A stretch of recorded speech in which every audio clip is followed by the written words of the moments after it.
I'm gonna try to do a quick recap here for you guys on the shooting or the situation that happened in the chop last night. Um, we were up till about 1:30 or 2 in the morning watching what was happening because there were sounds of shots that went out earlier while we were on stream, while we were watching the multi-streams.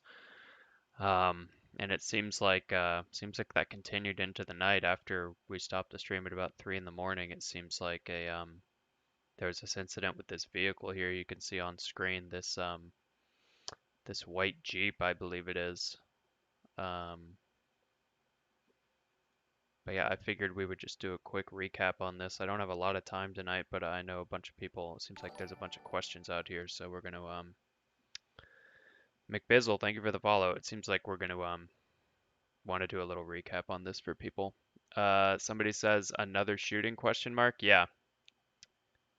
Hey Teresa. So I do have a multi-chat going here, guys. But the primary place, if you want me to see your message, would be on Twitch. It's twitch.tv/SeanGuy. Let me actually put that image up here real quick. So this is kind of the primary place you're going to want to go because I have trouble paying attention to all the chats at once. But if you go to Twitch, it's just a free app, free website where you can watch live streams and you can get it on your computer, your phone, or wherever. So I think it's the link on the tweet as well. So that's the place to go while we kind of look through this footage. But yeah, there was a shooting last night in the chop at about 3 in the morning involving this white Jeep here. So I'm just going to kind of review footage and we can talk about it. And if you guys have any other links that I haven't covered, we can go over those as well.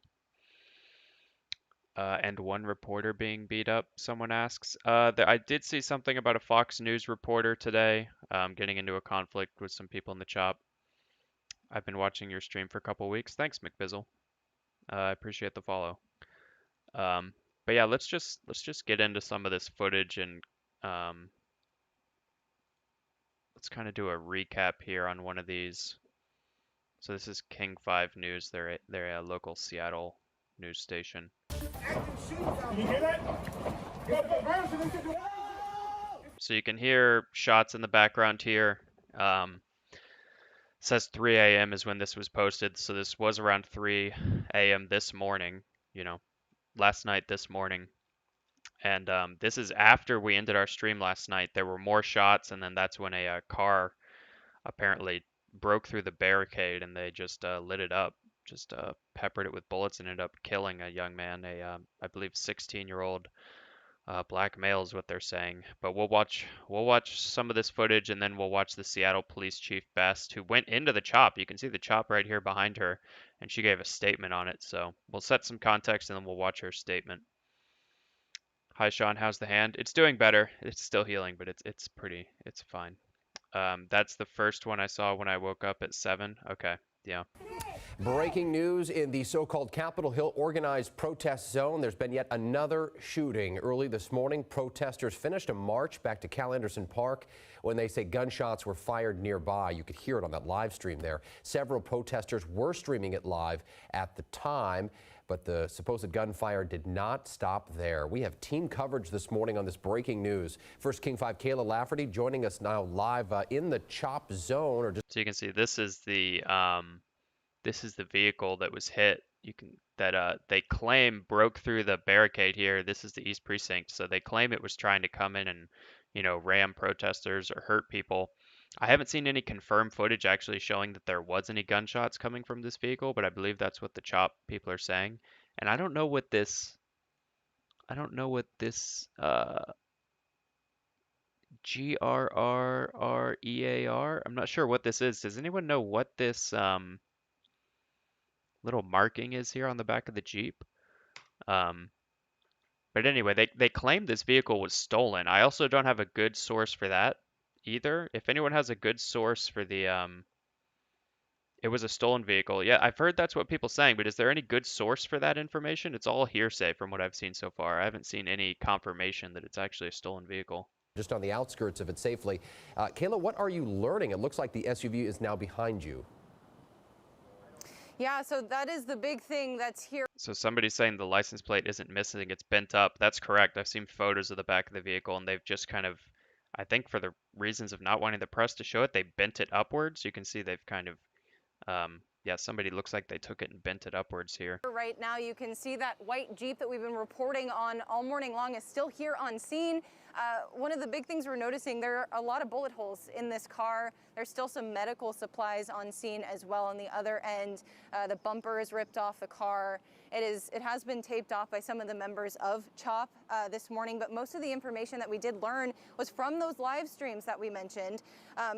From Converge Media in particular, they talked to some protesters from CHOP who say the white Jeep drove through Cal Anderson and toward one of the barricades. At some point there were shots fired, and Omari Salisbury with Converge Media reports that CHOP security shot at those people in the Jeep after they ran into. So I've heard different reports on this. This is Omari's footage from Converge Media, which we've been watching all week. I've heard different reports of whether it was actually CHOP security or just somebody in the CHOP who had a weapon that shot at the vehicle.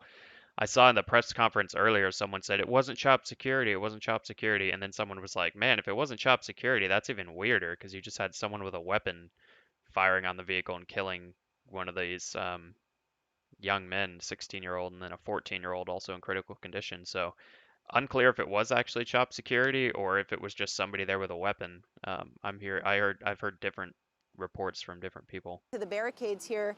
And we can see in the video, of course, and as we just showed you, there are bullet holes, the windows are broken out, the bumpers ripped off there. People on scene say some of the protesters within CHOP pulled. So you guys can see the license plate here that they've bent upwards. So if this was a stolen vehicle, you would it seems like they are trying to keep the identity of the person safe potentially. Um, Pulled two people with gunshot wounds out of that Jeep and rendered aid to them.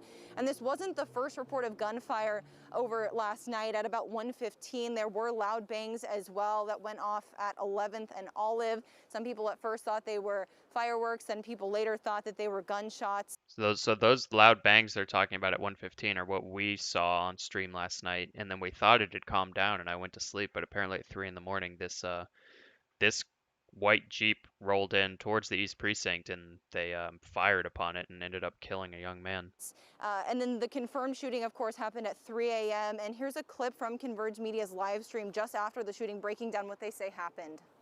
This vehicle right here was driving around the neighborhood and did a drive-by shooting, and then came through and crashed through the barricade. That would be the southern barricade, the one that borders Pike Street. When the vehicle came through and crashed through the barricade, the vehicle was met by force.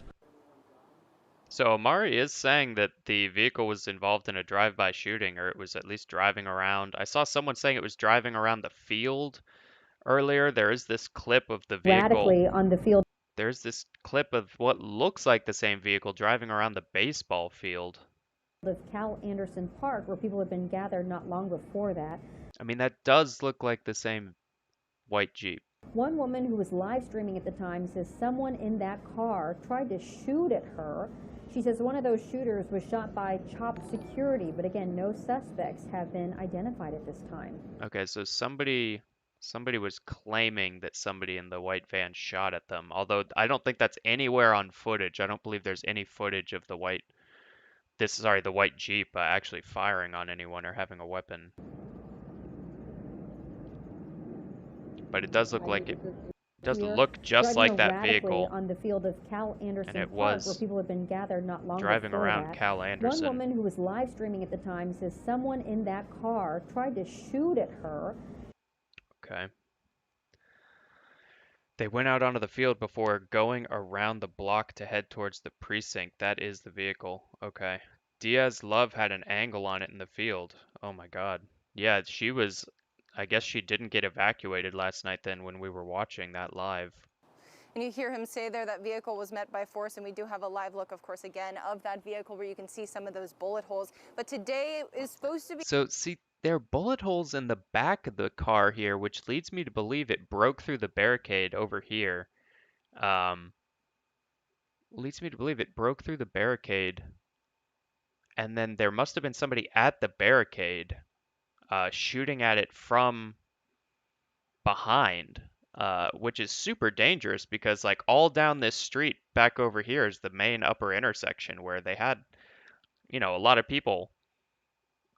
Like if you miss with this, it's just going into a residential neighborhood, right? Like if you're someone in CHOP with a weapon or CHOP security and you miss any of these shots, it's just going to go right over into the tents and hit someone. It's going to go right down a street and hit someone, outside of their apartment or something.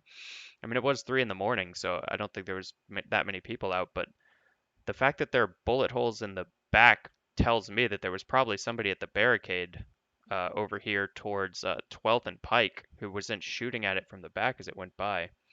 Subpixel Alchemist has a good video. Okay, there are 3 points of impact on the Jeep, somebody says. Um, okay. So I'm seeing different people commenting on other platforms, so I can really only keep up with Twitch, guys. So go to twitch.tv/SeanGuy if you want to participate in chat or see some of the links we're passing around. I'll share this one into chat right now in Twitch. Be the day that Mayor Jenny Durkin says they were going to come in with SDOT and remove these barricades. They originally said that would be Sunday morning. It didn't happen yesterday. They're saying it's supposed to happen today, but of course we haven't seen any of that happening here this morning, and we don't know what will happen because of the shooting last night. So she's talking about the mayor was saying they were going to come in initially on Sunday to remove these barricades. These you can see these giant kind of concrete blocks here that the Seattle Department of Transportation laid down maybe about a week and a half ago now.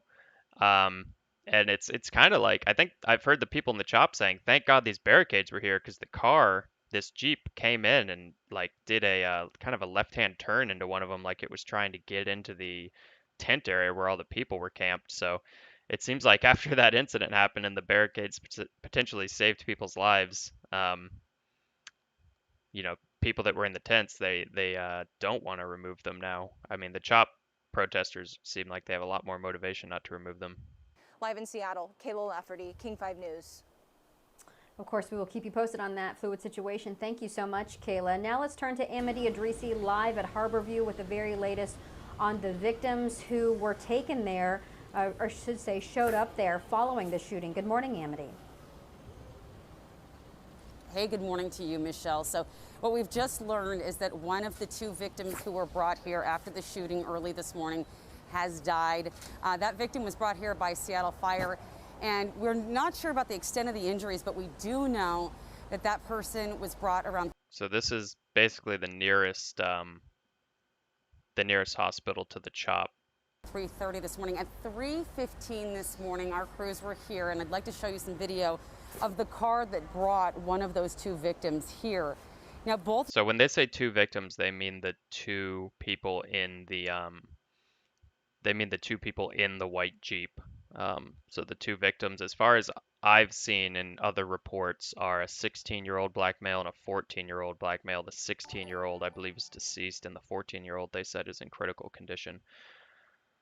Subpixel Alchemist video shows at the precinct reacting to shots at the park, then minutes later the vehicle turning onto 12th and getting blasted. Yeah, we'll watch the Subpixel video here. Victims were male. Both were in critical condition before that second victim died. The first victim that was brought here in that car you see is still in critical condition, what we know at this point. Then, so it sounds like they're saying the first victim, the 16-year-old male, was brought by Seattle Fire, or like Seattle EMTs, and they said the second victim was brought in this car here, and this car is being towed for evidence. About just a half an hour ago, Seattle police towed the car that the citizens brought the victim here in, presumably for evidence. We also saw officers talking to the people who had brought that person here. And before that, we caught this video. Check this out. This is video of that very same car attempting to transport the victim to the hospital. Oh, so this is on Omari's Converge stream, so maybe we'll go watch that. But it looks like, so they've got the 14-year-old in this one, I guess, after they lit the car up with, after they fired upon the car. And there's a lot of gunshots. I'll play a video where you can hear the shots. So they've got the 14-year-old in this car, and they're trying to get him to the hospital. And you can see driving around the CHOP zone, unable to get out of the area. And you can see this is the downside of the barricades that they've set up to keep people out, is it's kept this car in. To get that person to the hospital due to the barricades, it looks like they really didn't know which way to go or what to do. But ultimately, they did make it here to Harborview Hospital. And just a couple of minutes ago, we saw the last of the Seattle police officers leave the area. We saw some folks who were presumably witnesses go with those officers to try to figure out and piece together exactly what happened in the early morning hours. We're going to keep an eye on everything here live at Harborview. I'm Amity Idrisi, King 5 News. Thank you so much, Amity. We are also getting new video in of the Jeep that was found covered in bullet holes near the chop zone. You can see it here driving erratically on the field of Cal Anderson Park, So where yeah, people have been gathered. multiple sources now reporting the Jeep was driving around the park beforehand. So let's just go ahead and assume that's the same Jeep. Not long before that. One woman who was live streaming at the time says someone in that car tried to shoot at her. She says one of those shooters was shot by CHOP security, but again, no suspects have been identified at this. So it seems like the only firsthand source we're gonna have for this whole thing is the 14-year-old kid, or some people are saying child. It's kind of interesting to me. They're calling the 16-year-old a man. I keep hearing people say like a 16-year-old man, but they're calling the 14-year-old a child. It's like two 2 years you go from child to man. Is kind of an interesting distinction that I'm seeing some people make.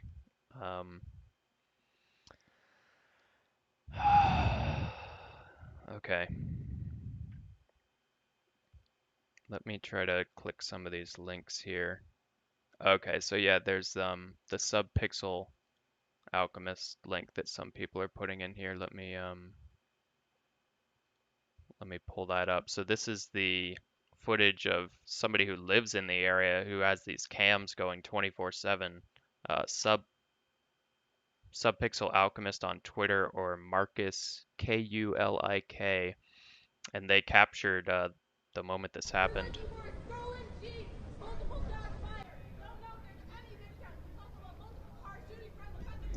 So you can hear somebody shouting right in the chop here by the East Precinct. They're saying, "We're looking for a stolen Jeep, multiple shots fired." So people are reporting in the chop that shots were fired by that Jeep, although I haven't seen any footage to confirm that. If you guys have any footage of the Jeep actually, like any shots coming from it, that would be interesting to see.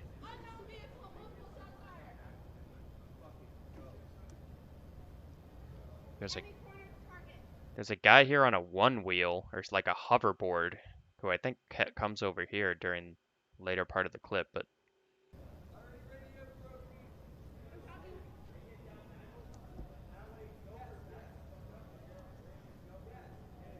yeah, you can hear people saying there's a Jeep in the area, or there's a car in the area where shots were fired out of it, and they're trying to get people down.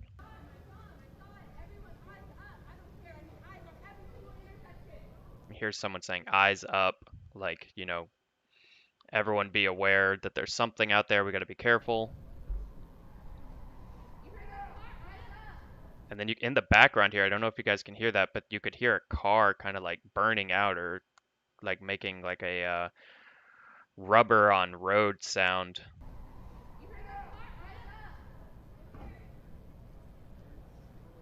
So they can hear it nearby.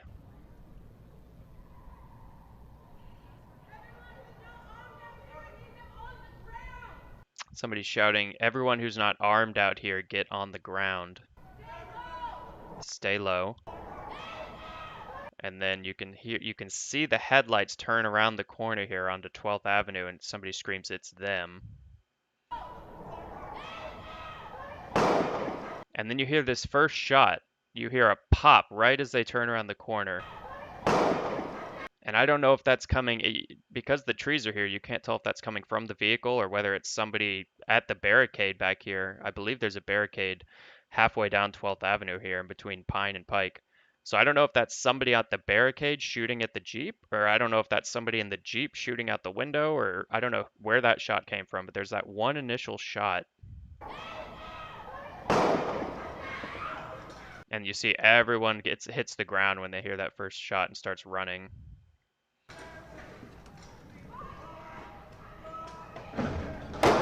And then you can hear the car hitting a barricade here, like hitting some sort of object. and then another shot immediately after it hits that object, and you can kind of see the headlights right here through this tree. And that's when you hear two shots, what sounds like right near the car. So in my mind, I'm imagining, and this is total speculation, I'm imagining that somebody with a weapon, whether it's CHOP security or just a citizen, whoever it is with a weapon, at the barricade. And after being, yelled at from down here saying, hey, there's a Jeep, it's running around shooting people, I'm sure that person was like, fuck, that's the Jeep, I'm gonna light him up. Like, I could easily imagine that being the case. But like I said, this is all speculation. So yeah, you hear it hit some sort of object. It sounds like it could have been plywood or something like that. It hits that. You hear like a dull thud there. And then two shots. And then like if you imagine one of those shots knocked the driver out, they potentially weren't even trying to hit the barricade. They just they might have been trying to just drive through the street to intimidate people, right? And then somebody, maybe they weren't expecting someone with a weapon to be quite so on the ball, or they weren't expecting to be shot back at. And yeah, somebody puts two or three rounds into the car at that point, and it collides with this the side barricade here. You can hear the bumper crunching into the barricade up there. And then just multiple shots, we can't tell if they're shots coming out of the vehicle towards the CHOP or the CHOP going in towards the vehicle. And you can hear it now reverses. So presumably the driver is still okay at this point, because unless the passenger got into the driver's seat, somebody reverses the vehicle away from the barricade it crashed into. You can hear the transmission like on the vehicle there struggling after it reversed. And it drives forward again, right back into the barricade. So unclear if the vehicle was so damaged at that point that they just like the steering column was fucked up and they tried to go forward and couldn't control it, went back into the barricade again, or if they were actually trying to get their way through that barricade into the CHOP. Like I don't know which it is. This angle makes it kind of unclear.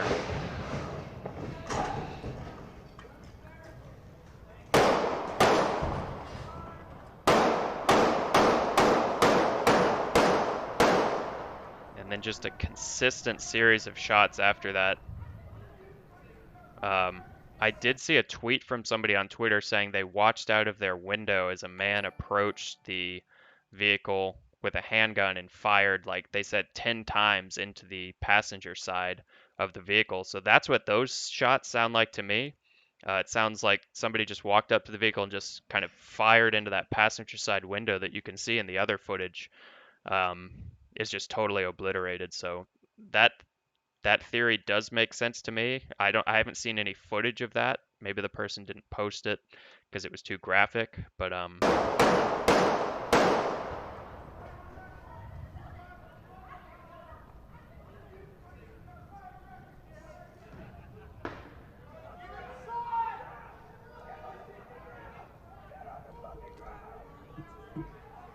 you can hear people saying, get on the fucking ground. So I don't know if they're pulling the people out of the car at that point.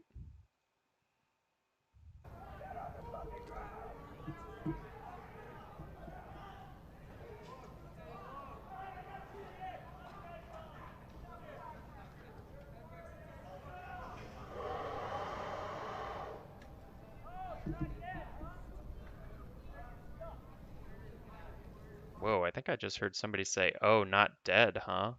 That's kind of a...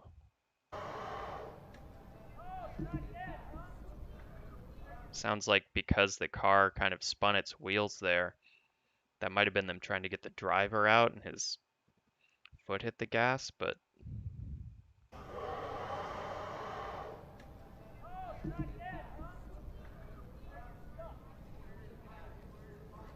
Somebody said, oh, they're stuck.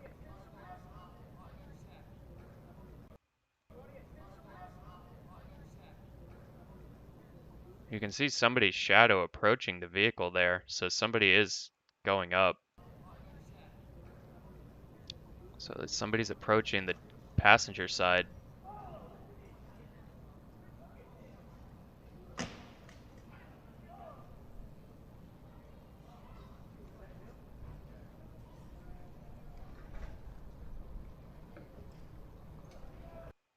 So that's the footage we've got. I think that's the most direct footage of the incident, and that was this Subpixel Alchemist, or Marcus Culik, who has the view from their apartment, I believe. And this is actually the view last night when we were watching. If you guys remember earlier, they were hitting it with a green laser pointer and a really bright flashlight to prevent it from filming or trying to intimidate the view or the person filming. So it's kind of interesting that they were trying to, some people at least before the shooting were trying to kind of shut this camera down, or at least that's what it seemed like. Um,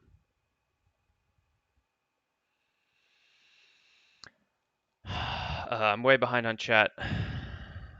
Watch the upper right of that subpixel clipped. Okay. What did I miss in the upper right?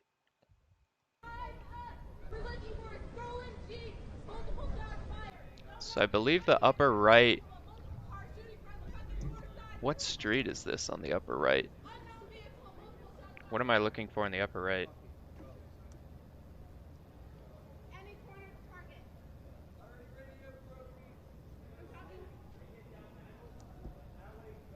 I see a bike here in the upper right. It's all the same street. Oh. Oh wait, the upper right has got to be looking the other direction, right? What's the value of the other direction? Dude gets out of the van and hides in the blocks. Okay. Omari caught the guys on camera talking about the shooting. Okay.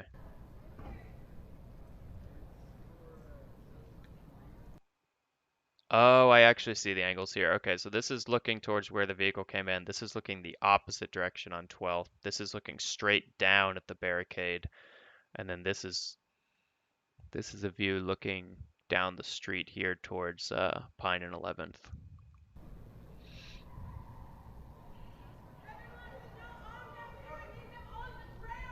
Did they shoot the right Jeep or not? It's unclear. People are saying that that Jeep had fired earlier, but I can't find any video evidence of that being the case.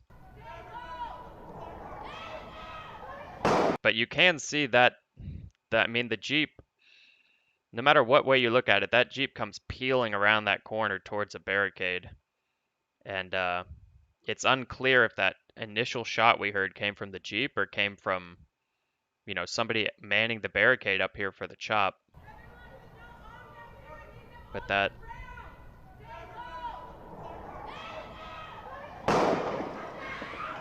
yeah, that the car peels around the corner and then there's a loud pop, and I don't know if that's someone who got off an initial shot. That seems really fast, so it might have come from the Jeep.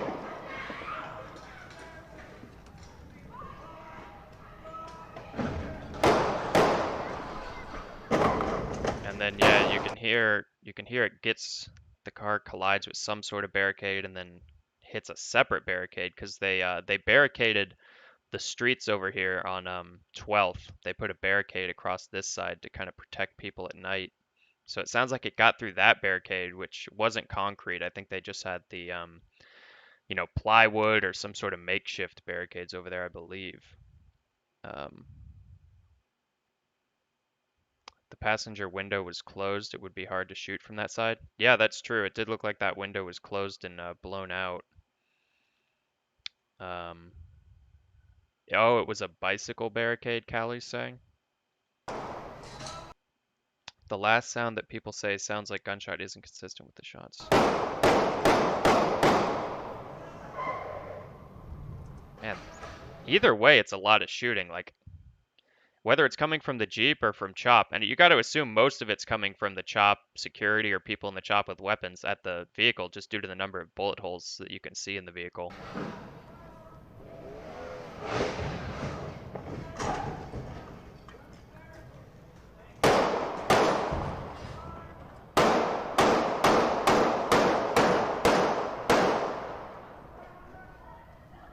But yeah, I think somebody really opened up on that car.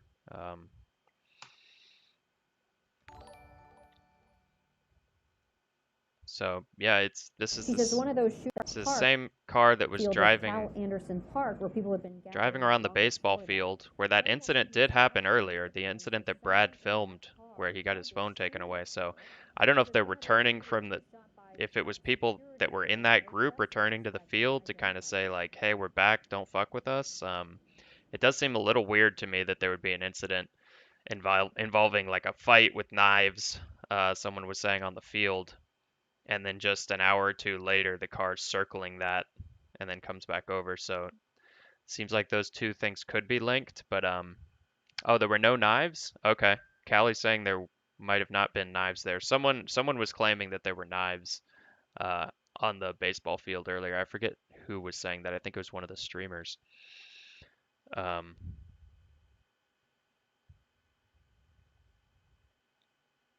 Was the vehicle actually stolen? I don't know. I haven't been able to um, been able to find any good information. Yeah, I've heard people saying it was stolen. But I haven't seen any like official statement saying, from the police or anyone that yes, we've confirmed it was a stolen vehicle. I haven't seen any confirmation on that. But let's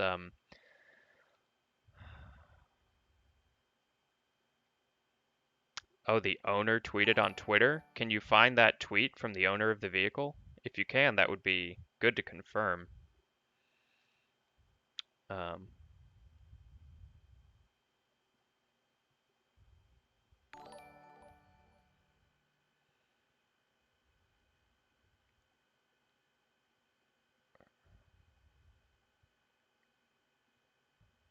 It's absolutely stolen. I mean, you guys can say it's absolutely stolen, but we need some sort of source for that. Okay, somebody's saying here's the source for the... Oh, well, I've seen this clip. I don't think that has anything to do with the stolen vehicle.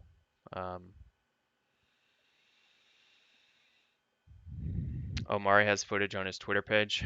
Okay, let's check out Omari's stuff here.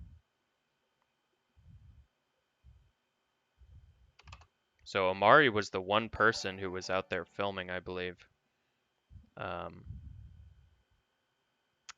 Active shooter situation follow-up. I don't know if if Omari got rid of the live where more shots fired. At least 2 victims.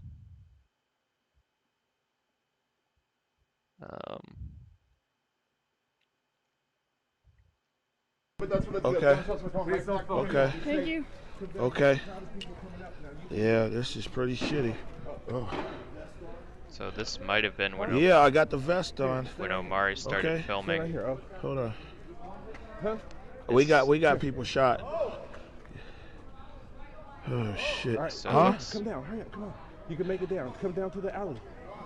Come down to the alley. So Omari's got his bulletproof vest on. This is Converge Media on Facebook. And it looks like this is right after the video we just watched from Subpixel Alchemist. So he's just come out on the street and people are saying there's been people that were shot. Come down to the alley, mate. I can't.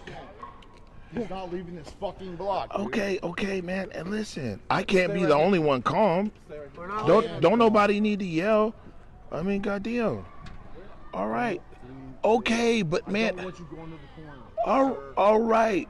You don't have to call me sir, but So let's go this way. I'm just saying, Bobby. I hear you. I know you guys always got my safety in mind. Yes, I'm listening. I can't be the only calm person out here, guys. Okay, I'm over here. Oh, man, listen, I'm okay. For real. All right. Okay. So looks like they're All right, man. trying Is somebody watching our house? Well, Looks like you can hear a I'm lot up against the wall. hear a lot of commotion happening. This is a mass casualty event. Okay. You're grabbing me. Get up against the wall. What the fuck you want me to do? Oh my God, I didn't see this. Looks like they're yelling at Omari. That's what I said. Look, we're fine. Look, stay up against the wall. Okay. Put your back against My the back's wall. against the wall. That's what I said. Listen, right there. Right here. Oh. Shit. Yes. Man, I'm getting too many directions, man. Who the fuck is that? Got it. Across the street. Okay. Man, I'm not being stupid. Stop. I can't be the only calm one, bro. I can't. Go up against the wall right here. Okay, but I can't be the only calm person out here, bro.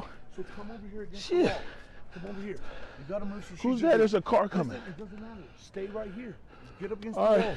Okay? Now go against the wall. Put your back up against the My wall. back's against the wall, but I can't be the Oh, only okay. calm I person think out I here, think man. that's Omari's Okay. Now let's move. like Yeah, I'm co-producer good. or whatever he is. I think he was okay. So maybe it wasn't someone in the chop telling I'm him just- to do that. It was You gotta his listen to me, man. You guys. it's the guy that he's on stream with a lot, like Eric. I forget what it is. Bobby. I Okay. told you, get up against the wall. It just concerned me. 'Cause Bobby, please stop. All right, let's go. Okay. it just Okay, sounds but like I'm a just lot of can't be the only the calm streamer person. harassment You I've guys seen doing come all out of this the chop screaming. previously, where I mean, goddamn, we are in people this try to together, shut down huh? streams or something. So let's You have just to stay. listen. Yeah, well, you gotta stay calm. I am calm. You're not, I've been calm. Tires on. bro. I would say, considering, fine, I agree with you, Bobby. You've been calm, but man, Okay. this is the nature of. I mean, It's just Bobby and Eric trying to protect him. Okay, cool. well, now, I'm not in no fucking hurry to die, but I'm just saying that they just unloaded. They just unloaded on the corner, so we all got bulletproof vests and we're hanging out down here. So that might tell you something. How come when it gets funky, I'm only the calm one? You calm too, Jake. Bobby and Eric be getting all right. So it looks like they're heading Man, towards. well, you This know, the is thing is this when is it's really last going night at down, about if 3 in the morning, everybody- guys. If We're nobody is calm, trying to see somebody gotta Omari's remain footage calm, you get what I'm because he's saying? the first person on the scene with a So, camera, I believe, after the up here right now, shooting there's a lot happened. of heat on the street. You can see this guy with a weapon to We're Omari's looking for a left. medic down here. All right, You can hear trying a to get lot probably somebody to a hospital over here. There's a lot of guns on the lot street of right now. yelling and chaos going down around where the vehicle There's is fire. down there. Okay, here's fire and ambulance. Fire and ambulance is leaving the station right there. Oh, Let's see okay. if fire and ambulance. So medics, Omari's Any watching medics that are the out there, fire and ambulance has gone leave that westbound. station out of- 25.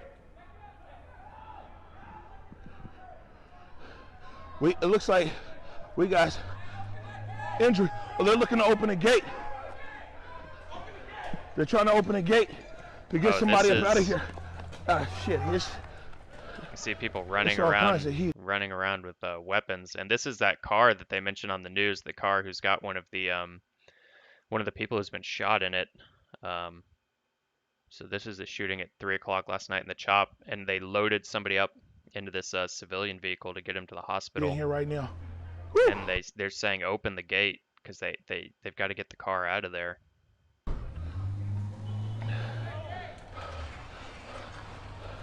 We see like tissue with blood coming out. It's again all kinds of guns out. There's medic one, so medic one is still turning the corner up there. Medic one has just turned the corner. We don't see any sirens, any lights. No sirens, no lights on that medic one. That car just left. Don't give a fuck about us. They had it appeared to have somebody possibly injured in there. You saw some tissue hanging out the window with blood there. They're trying to open up a gate. So we're watching Omari's footage, guys. Converge Media. They shot it last night at 3 in the morning when the shooting, or early this morning when the shooting in the chop happened. And we're just trying to review all the angles here and see if we can put together what happened. Huh?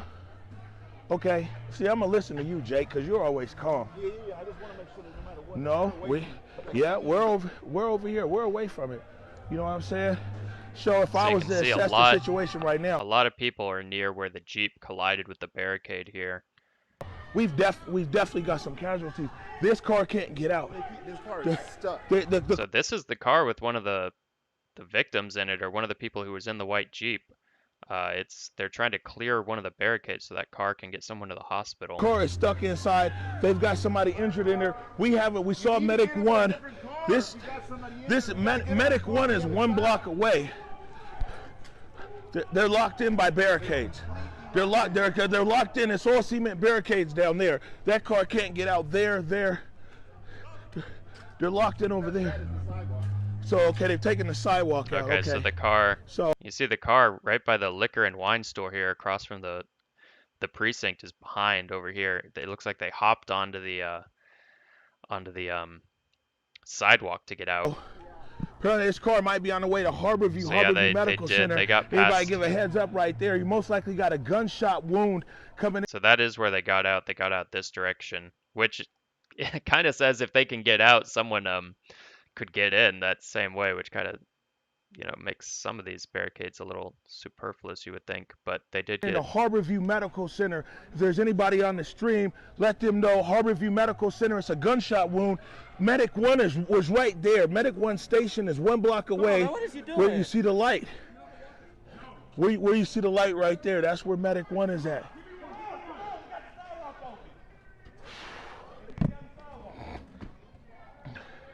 So they got Has Medic 1 come around, Derek? No. Medic 1 pulled out a few minutes ago. There's 2 ambulances. Medic 1 pulled out. You see this guy walking around with what looks like some sort of rifle. Okay, like I said, there's one victim on the way. If for people who are on there for Harborview, be on the way for 1 gunshot wound at least. One is in the second SUV. There's a second vehicle on its way up to Harborview Medical Center with a gunshot. Do you have any where the wounds might be? They're listening right now. I do not know. Okay, so it's So there's one with a gunshot wound with somebody saying to the head. Yeah. We don't know where the second wound might be. If you're listening at Harborview Medical Center, there's 1 car that's inbound right now that has a gunshot wound. There's another car that hasn't left the premises yet. I was on the scene. Okay. I was on the scene. What'd you see? I got bro's blood on me. I see you got blood on your I'm out here arm. saving lives, bro. Okay. I'm only 19, bro. What happened? I'm out here saving lives, bro. Okay, so now as we see that it looks like it might be Medic 1 down there. We're trying to clear. Your friend is missing.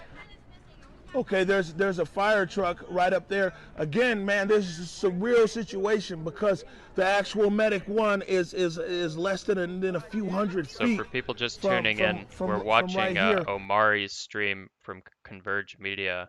This is on Facebook of the shooting that happened in the CHOP last night. This over here. Okay, that's your missing friend. All right, he's not missing no more. So, like I said, you got at least 1 inbound right now with a gunshot wound in the Harborview. There's somebody else that looks like they might still be here. When was this? This was last night at around 3 in the morning in the CHOP. So, what, 16 hours ago? I think is what this said. But yeah, 16 hours ago. This was posted 3 a.m. Seattle time on Converge Media's Facebook page. Another with a gunshot wound. There's at least 2 gunshot wounds that are in here right now. One person said that one of the gunshot wounds might have been to the head. I'm gonna tell you, I don't know. We got to look at these streams later. I hope they're saved on the page. But you guys could hear. You could hear it going. Where's the other victim? Is he gone? Malcolm, is the other victim gone? Okay, so Harborview, if they have not arrived yet at Harborview, just be on the lookout. You got at least 2 gunshot wounds victims coming into Harborview Medical Center. One is in a white car. I don't know what the other one is. One, no report on the injury or the wound. The other one, it might have been an injury. Somebody saying a wound to the head. Say what? So now the police are saying what we're hearing right here is that if there's any guns, we'll put the guns down. Huh? That's the bounty hunter. Okay. So that's the private security that Cartender, I guess, organized over there, who's on the scene, and they're blocking the street on that side, and I guess So walking down. Cartender was that business that got broken into a week or two ago, and someone tried to set their like lobby on fire and steal some of their car keys and cash. Is their accusation. So kind of interesting that they have private security that look like they came over to try to help. Down the street. What I can tell you right now is from what we witnessed and what we heard, and it was crazy. They're on our team. Press! Who's that right there, please? Hang on. Press! Oh, whoa. That's ours. Press! Press! I think they got all the victims out. We got the private security over here now, and shit, they got their guns too. Press. So you can see everyone's on Press. edge because they don't know. All right, so we they got don't know who's friend or foe at this we got point. right now. I mean, multiple gunshots where we can confirm, Converge can confirm. Although it wasn't on camera, the colleague was there. Why are the medics coming from down there? The firehouse was just right there. They're going up out the firehouse. I mean, we saw Medic 1 leave that firehouse there 5 minutes ago. But I don't know, you know. But all I can say is that there was gunshots earlier on the field, which was reported earlier on the field. Now, it looks like the private security is falling back. And they're fast-paced. Why are they moving back so fast? They said they're moving back because SPD is showing up and they don't want to be in cross. They don't want to be in a crossfire. Well, shit, I don't want to be in a crossfire either. So, but what I will tell you is this, is that there was a shooting or exchange, discharge of gunfire earlier, right? And apparently it looks like I got a report that somebody got hit and actually went to Dixon Broadway to seek medical attention. We can't confirm that, but that's just what people have told us. Anyway. So last night, guys, we were watching some of the multi-streams when we did hear reports of gunshots fired around, I believe that was about like 1 or 1:15 in the morning. And this is at 3 in the morning after we had ended our stream. So it seems like the violence obviously continued into the night and somebody lost their life. They're reporting a 16-year-old black male driving that car, and then a 14-year-old black male was critically injured. So that's kind of the situation from Seattle last night. Anyways, one of our security was out there on the field at assuming that both, I'm sure these guys have taken them to Harborview. They're in private vehicles. I know Omari does go up to the car. We see a response right eventually. now from SPD arriving on the scene. Now. Oh, he said SPD arriving Medic on the 1 scene. is actually right there. We've heard from SFD and SPD before as far as responding to what they consider a violent situation. Now, then what happened? So the gunshot victims transported to the hospital, 2 separate cars, about 5 minutes apart. They at one point they couldn't get out because everything is barricaded in. Took the sidewalk out. Is that the police that arrived? I don't have any information. And another victim where they had to put up right there is actually what that sign is. Then they went south, and then Medic 1 was coming back across Madison Street. We haven't seen any police presence over here that's at least visible in any direction that we look. Okay, We're even so well beyond the block, the chop. no As police. you can see, we can see almost down to Seattle U right here. 6-7 blocks down or further. We can see all the lights. The street is clear there. The street is clear 18 minutes here on in, Pine. We don't see more since the shooting, probably more like 20 or 25. On 12th, we can see all. We're saying right now that there's at least 2 gunshot victims. One of the victims, people here on the scene are and tragically when in terms of that, it's discharged earlier. I'm gonna turn the camera. You good?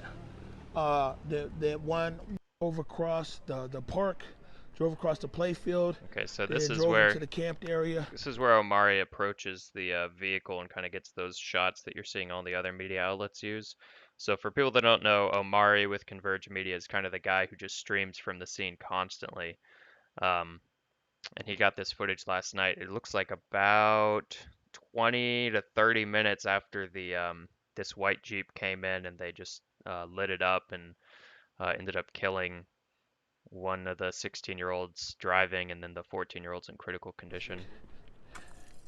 And it came up, and you could just hear the shots.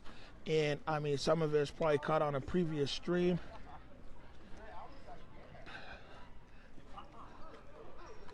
So you can see one of the barricades they hit here has been pushed back maybe like 3 or 4 feet.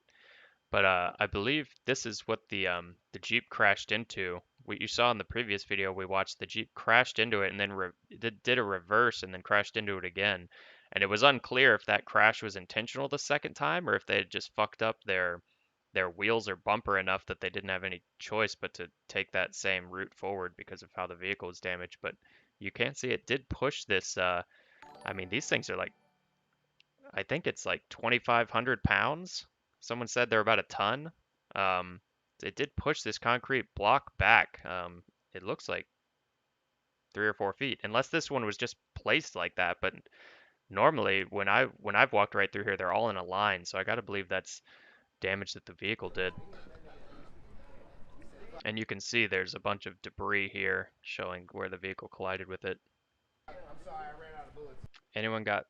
Oh, the guy just said, I'm sorry, I ran out of bullets. I'm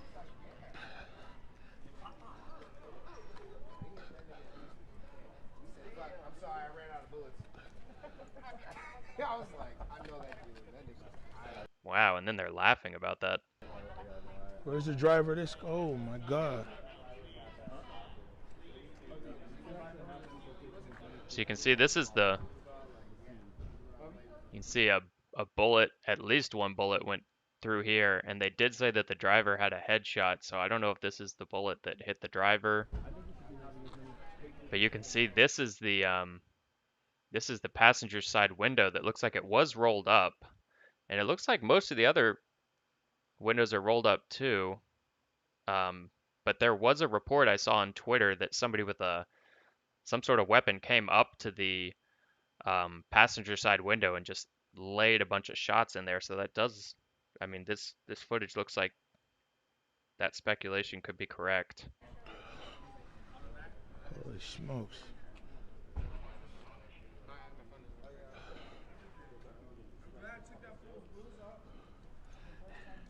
And the driver of this car?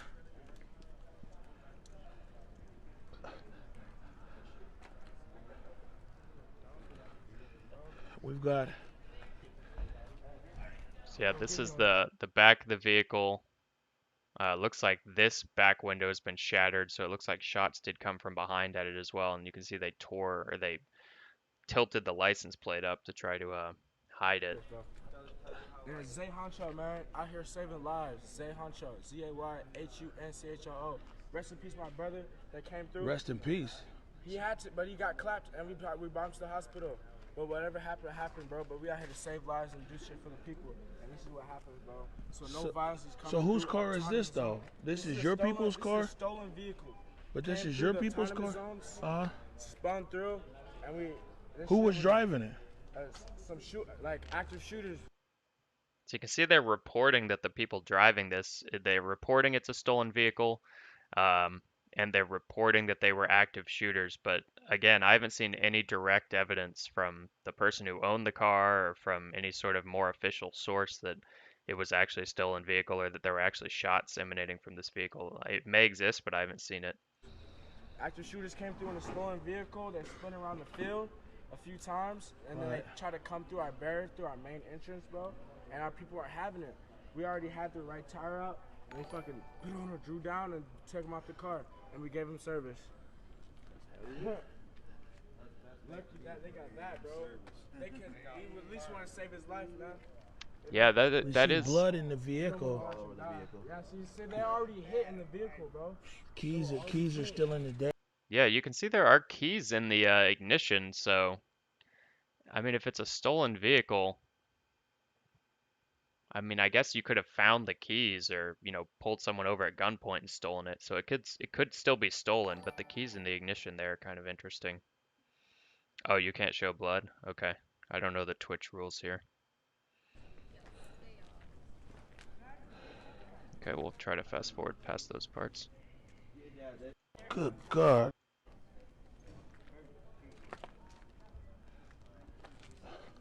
Thanks so for they tried to warning come me, through guys. the barricade. Clearly, they were met with force, and then what? Guys tried to give them life-saving measures. Yes. Oh, There's hella bullet holes. Look at this. There's two in the front. There's one right here. There's two. You don't see no bullet holes. No. I'm not trying to be funny, but shit, there goes. That's right there, and I don't know the circumstance. Well, we're trying to learn the circumstances around this, but oh my goodness. So it looks like somebody either shot out the back right tire of the vehicle or it hit something on the way in. I mean, there is a lot of debris on the streets. It could have punctured it naturally. Well, damn, this wasn't really how we was trying to see tonight. And I mean, we talked about earlier for people to watch this stream. We talked about, man, everything. Yeah. The drive. Were they armed as well? They supposedly were going around doing shots. Yeah. But I was on my way. At the end of the day, he was still transported out of here in a fucking vehicle to get to the hospital. So I just want to hear this. This guy came through here, broke through the barricade, and the defense people here stopped this person. That's what I'm under the Yes. Okay, it was two people. Yeah, two people in the car. Two people in the car, and it looks like both of them were hit, and both of these people were hit by defense. Okay, so they didn't. Okay. Were they armed as well? They supposedly were going around doing shots. Yeah, they were doing The drive-by shooters. Yeah. So there's the drive-by in this car. Aftermath. So this is So you can hear people saying they were supposedly going around firing off shots from their vehicle, but it's like, I don't know if that's true or not, you know? Like, I don't know if there's actually any verified footage where you can see this white Jeep with shots coming out of it, and I don't believe I've seen anyone say that they found any weapons in the Jeep, which is suspicious. Like, if they were firing shots from the Jeep, surely they would have found weapons in the Jeep, and I haven't seen any reporting on that they've recovered any weapons. aftermath. So just trying to piece it together here, you know what I'm saying? So these were the guys that were, this vehicle is what's being alleged, let me say that was doing the drive-by shooting. This vehicle then tried to crash through the barricade here, and they were met with force. Yep. Exactly. And once they were met with force, people here pulled them out of the vehicle and transported them to the hospital. With a life-saving effort. Damn. Jesus Christ. Well, this security here is serious. I don't, huh? Security here is ex-military. Well, goodness gracious. Good. The bitches were bleeding. Good. I just heard somebody over here say don't touch anything, but you can see people are getting right up in the, I mean, they're getting right up in the crime scene, right? Like, they're people walking through here, collecting glass on the bottom of their shoes, probably like smearing DNA evidence, I would imagine. Oh, God.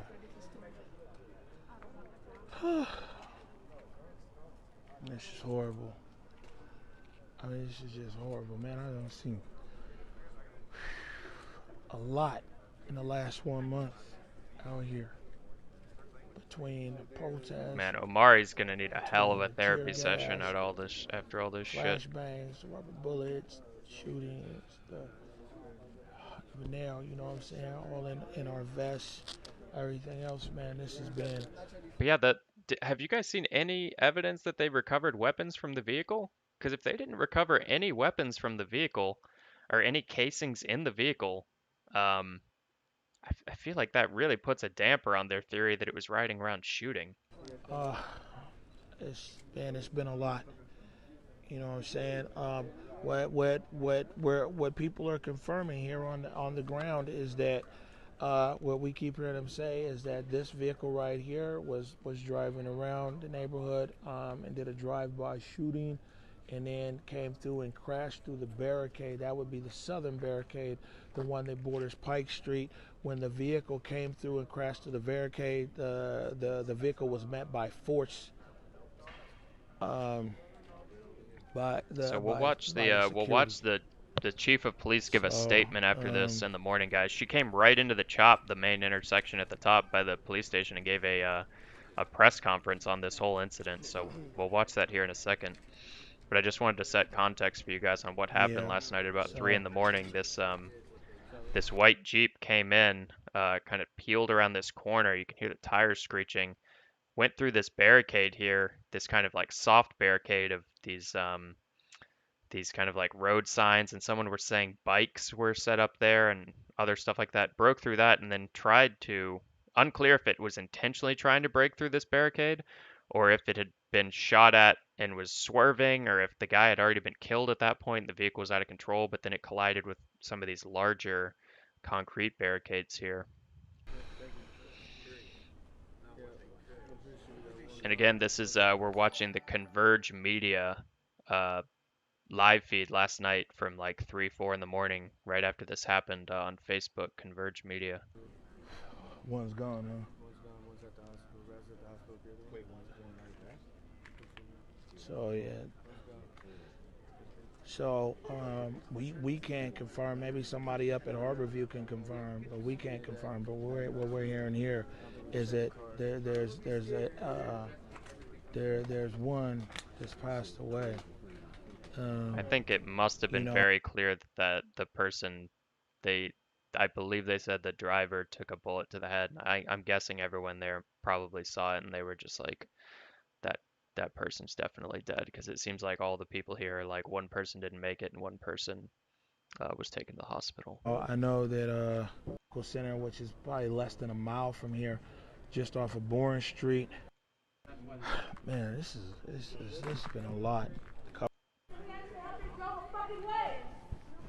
Let me just come over here and breathe for a second. Sorry, guys. So I don't know if Omari interviews anybody about what happened. I'm sure a lot of people have just got forwarded this stream, and so you.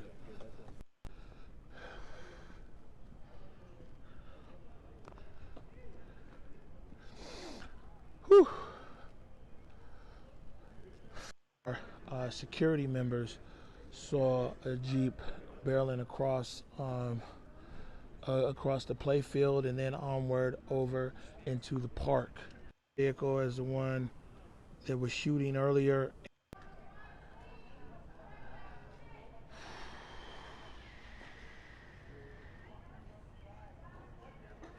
Well, here, I mean, basically,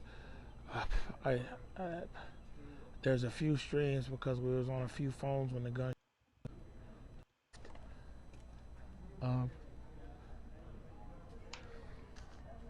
All right, well that's Omari's footage live from the streets shortly after it happened, and you can see right here it's just facebook.com/wwconverge if you guys want to go watch that clip. And then he's also got we'll watch the police chief. So I think this was at like 9 this morning. This is the chief of police for Seattle, and you can see she's right in front of the CHOP. She's right at that intersection where this happened. So just 6 hours later, she showed up to kind of report on this.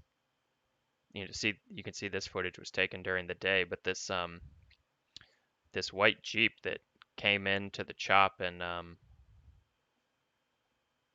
yeah, it got into this. I mean, it just got riddled with bullets, and unclear if they had any weapons in the Jeep on them at all. Actually, I haven't seen any weapons recovered or any reporting on that. So I really hope that it wasn't the case that those people had nothing to do with the active shooting, or like, I really hope they weren't just some foolish kids driving cars around, because I mean, there's a lot of people with a lot of guns in that zone, and you can see they just, lit the car up. And the car was doing donuts earlier in the field. You can see there's a clip here from one of Park, where people had been gathered not long before that. these One static woman who was cameras. live streaming at the time says someone in that car tried to shoot at her. She says one of those shooters was shot by CHAZ security, but again, no suspects have been identified at this time. So that's the one kind of like claim I've seen coming out of this is like it looks like the car was going in circles around the baseball field, and then it said a streamer claimed that the person tried to shoot at them. But if they were streaming at the time, it seems like they would have had that on footage, right? Is there any footage of this vehicle firing shots? Because the windows are all up. They would have footage. That's a Jeep. Yeah, this is the white Jeep. It looks exactly like the Diaz Love on Facebook. Does Diaz Love have any footage of the people firing shots? She saved it, but thinks Facebook is blocking it. Okay. Diaz Love, her stream won't upload to Facebook.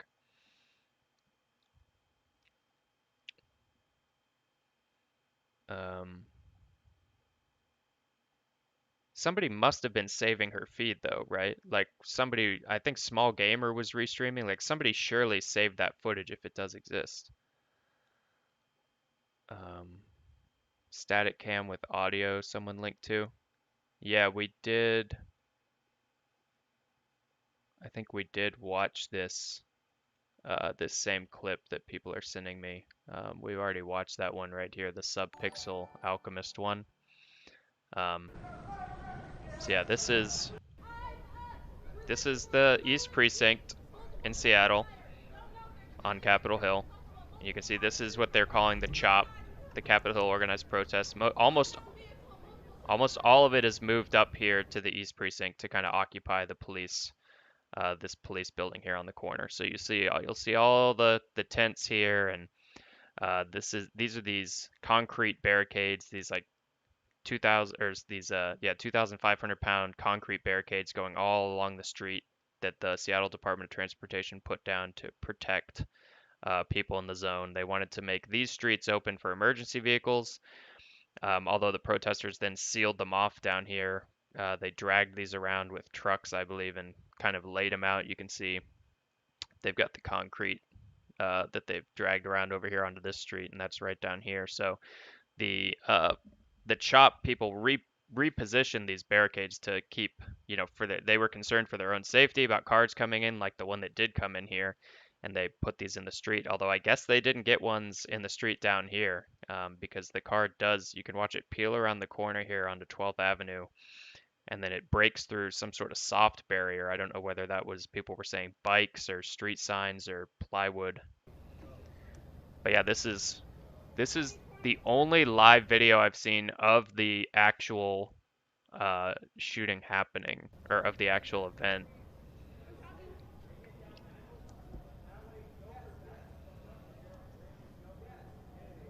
So the car, that white Jeep's gonna come around right here. You'll see its headlights.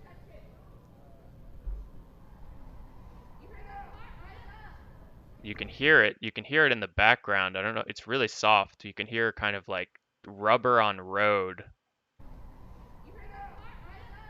And you can hear someone say, "You hear that car?" And then somebody says, "Eyes up."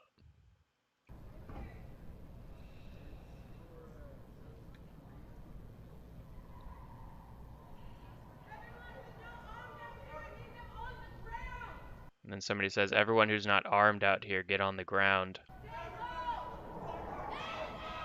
And then you can see the vehicle pull around. You can kind of hear the tires screeching as somebody screams, "It's them."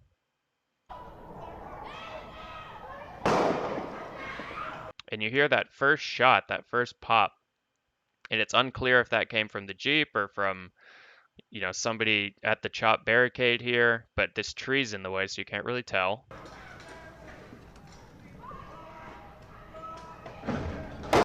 And then you hear like a dull thud of the Jeep hitting some sort of barricade or some sort of object, and then immediately 2 shots afterwards. And those might actually be the 2 shots in the back of the car that blew out the back window that you can see along the back of the vehicle. And then it hits it hits one of these cement blocks and a porta potty right next to it. So you can hear the porta potty move and the cement block move, and then more shots.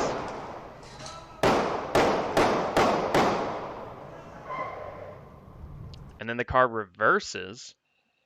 So if it was actually the driver who suffered the headshot and died, you would assume that they're still okay at this point because they reverse out from that barricade.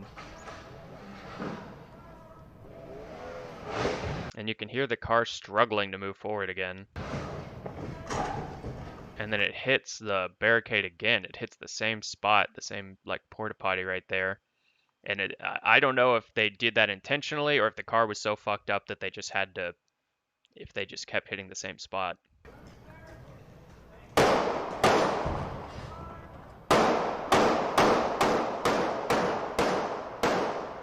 And then that's when you just get more just repeated shots. And like I said, I saw somebody on Twitter posting, I don't know if I can find this tweet again, but I saw someone on Twitter posting that lives in this apartment building right here on this side of the street, right along the road where this happened. They said they looked out their window and they said they saw somebody standing outside the passenger side window and then just unloading into the passenger side of the vehicle. So that's what that last round of gunfire sounds like. Those like 10 shots that just go right into the...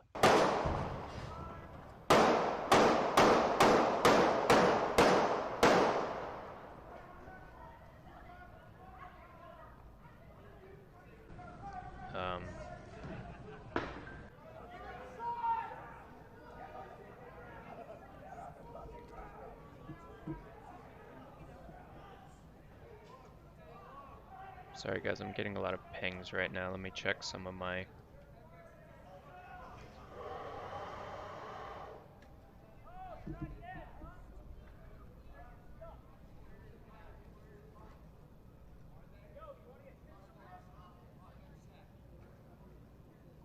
So yeah, you can see somebody's shadow approaches the vehicle.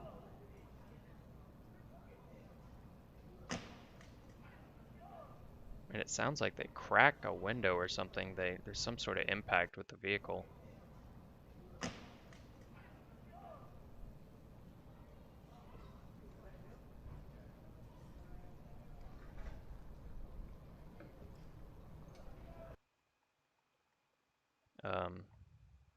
Sorry guys, I'm really behind on chat here. Anyway, that's the subpixel. That's the subpixel Alchemist video. We watched the car go around the field. So that's all of the video I'm aware of. They talked to some protesters from CHAZ who say the white Jeep drove through Cal Anderson and toward one of the barricades. At some point there were shots fired, and Omari Salisbury with Converge Media reports that CHAZ security shot at those people in the Jeep after they ran into the barricades here. And we can... In that interview, the guy said we gave them service. That means shot up the vehicle. Yeah, he did tell Omari, like, hey, they came in here, we thought they had been firing out of the vehicle, so we gave them service. See in the video, of course, and as we just showed you, there are bullet holes, the windows are broken out, the bumpers ripped off there. People on scene say some of the protesters within CHAZ pulled two people with gunshot wounds out of that Jeep and rendered aid to them. And this wasn't the first report of gunfire over last night. At about 1:15, there were loud bangs as well that went off at 11th and Olive. Some people at first thought they were fireworks, and people later thought that they were gunshots. And then the confirmed shooting, of course. Why they didn't pull them out and give aid? Everything I've seen does show that they removed them from the vehicle and got them to a hospital. There's footage of like cars driving away, you know, ambulances arriving at the hospital. So I don't see any reason to not believe that they pulled them out of the car and tried to get them to a hospital. All the footage I've seen seems to indicate that is what happened. So this is footage that Omari filmed of them trying to get the person to the hospital. They show them loading into this vehicle, which they then collected as evidence. But to transport the victim. We caught this video. Check this out. This is video of that very same car attempting to transport the victim to the hospital, and you can see driving around. So what I was told is they've got the victim in the back seat here laid across people's laps.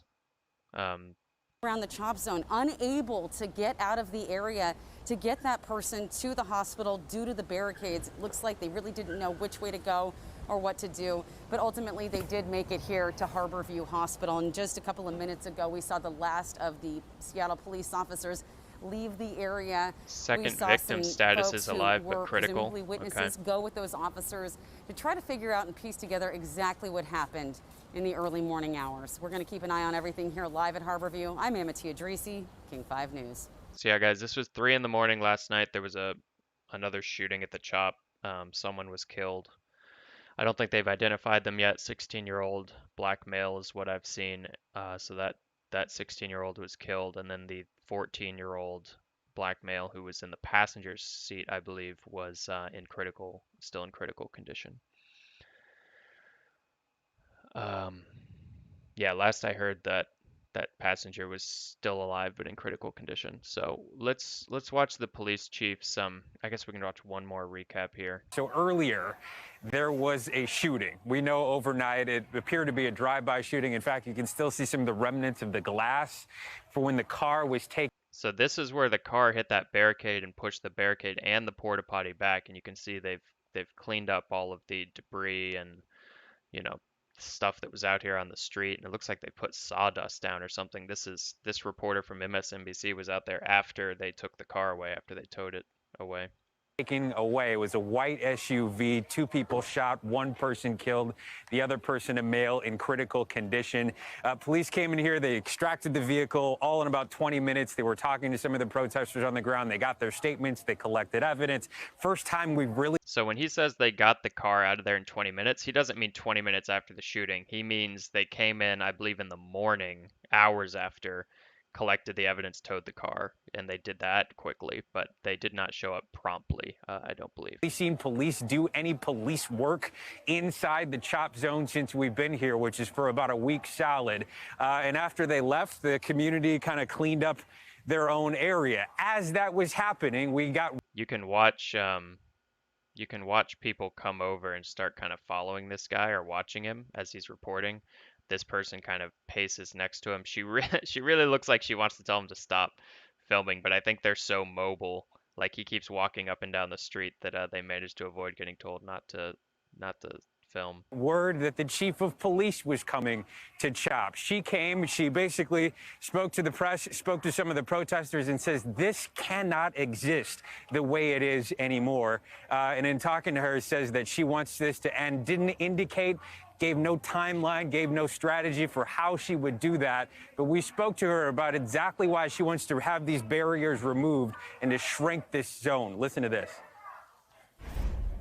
I'm not going to let the detractors and the naysayers and the agitators, be the ones that are the voice here. There are people who live here.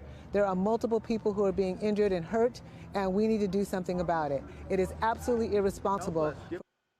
So that's the Seattle Chief of Police, Carmen Best, and we'll watch the full kind of press conference she did. She walked into the chop, like right next to the police station, and gave this press conference almost alone, I think. She might have had a plainclothes officer or 2 with her, but fucking bold move, man.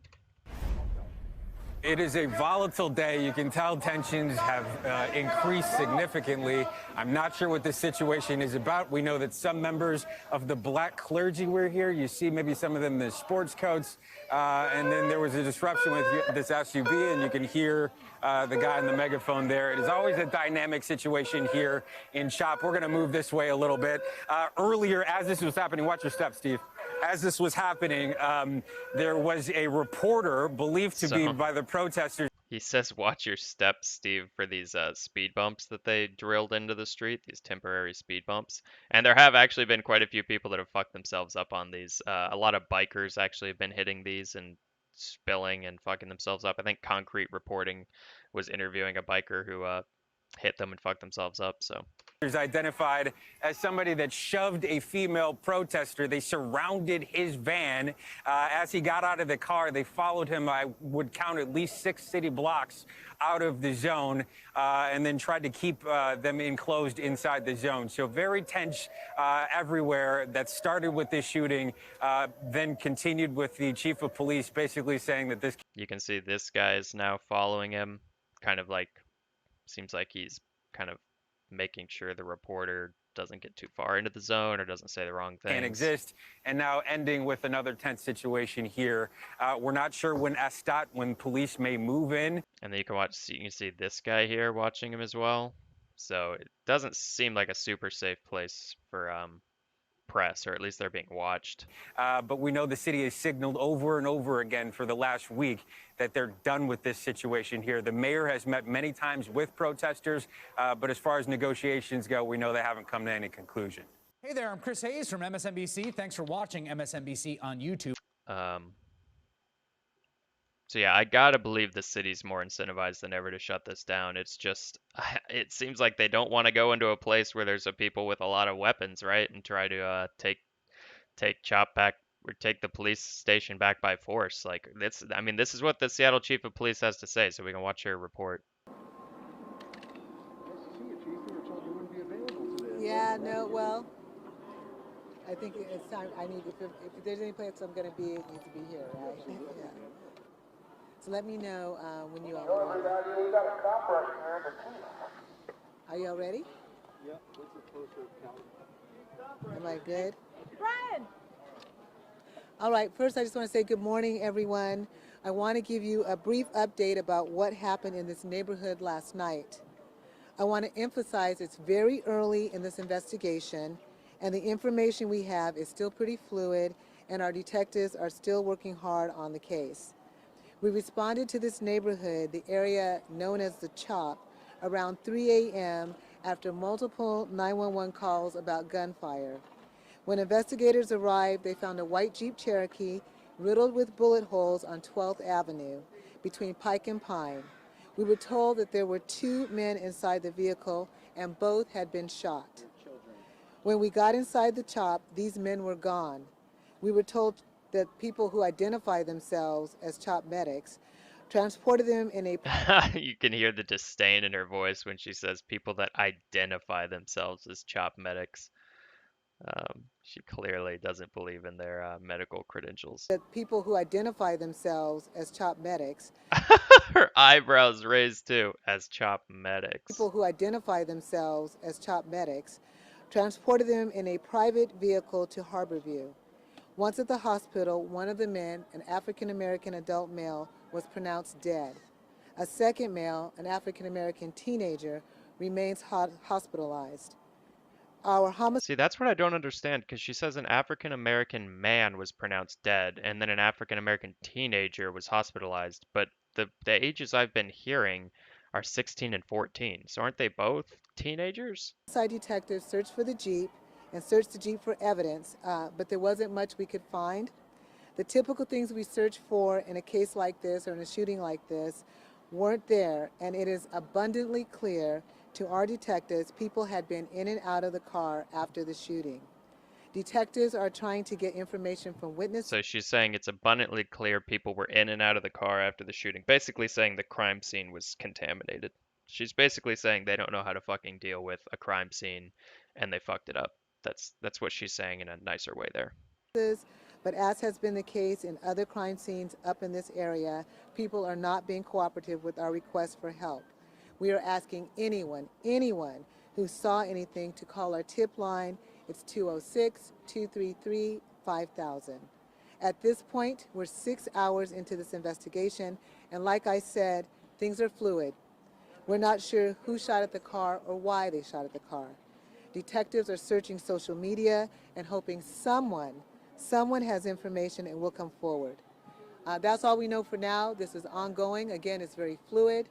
Someone says originally they thought that the driver was in his 30s, but they learned he was 16. The cops just released that he was 16 this afternoon. Okay, so it sounds like the police thought it was an older person, and then they learned later it was a 16-year-old.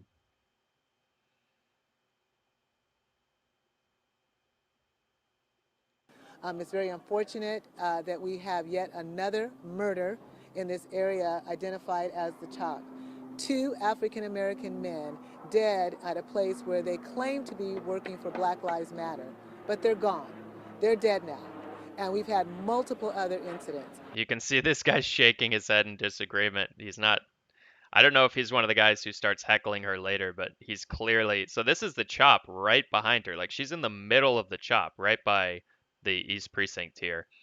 And these are all the tents and people occupying it. She just walked in and gave this press conference like right in the zone where supposedly no police are allowed. So like she just went for it, and you can see people are kind of pissed off that she's there. They claim to be working for Black Lives Matter, but they're gone. They're dead now. Yeah, and this we've guy. had multiple other incidents: assaults, rape, robbery, and shootings. And so, you know, this is something that's going to need to change.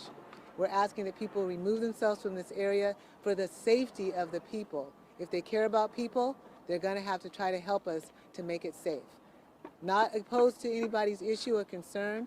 They certainly can demonstrate, you know, and peacefully any place, but they can't hostily take over a neighborhood and cause the crime levels to go up like this. 2 men are dead. 2 men are dead. And a child, a 14-year-old, is hospitalized, and we don't know what is going to happen to that kid. Enough is enough here. Any questions? Yes. Okay, so she's trying to lay it on the line, kind of saying like, listen, we got 2 deaths now and a 14-year-old in critical condition. Like, this is enough.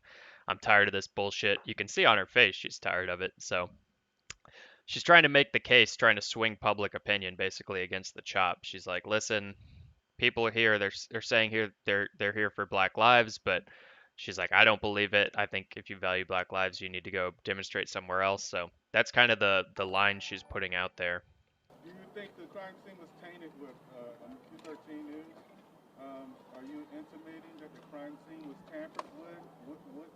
Well, here I can tell you the information that I have from the So a reporter asked her, are you saying that the crime scene was tampered with? detectives is that people were in and out of the car. So obviously that affects the crime scene. Who it was and what they were doing still remains to be found. Chief, can you comment on reports that the people in the Jeep were trying to stage an attack of some kind and that CHOP protesters were defending themselves? You know, I don't know. Honestly, we don't know what happened. We're still early on. It's still very fluid. What we do know is that there was a vehicle involved. It's riddled with bullets, and we have 2 people who were both affected by gunfire.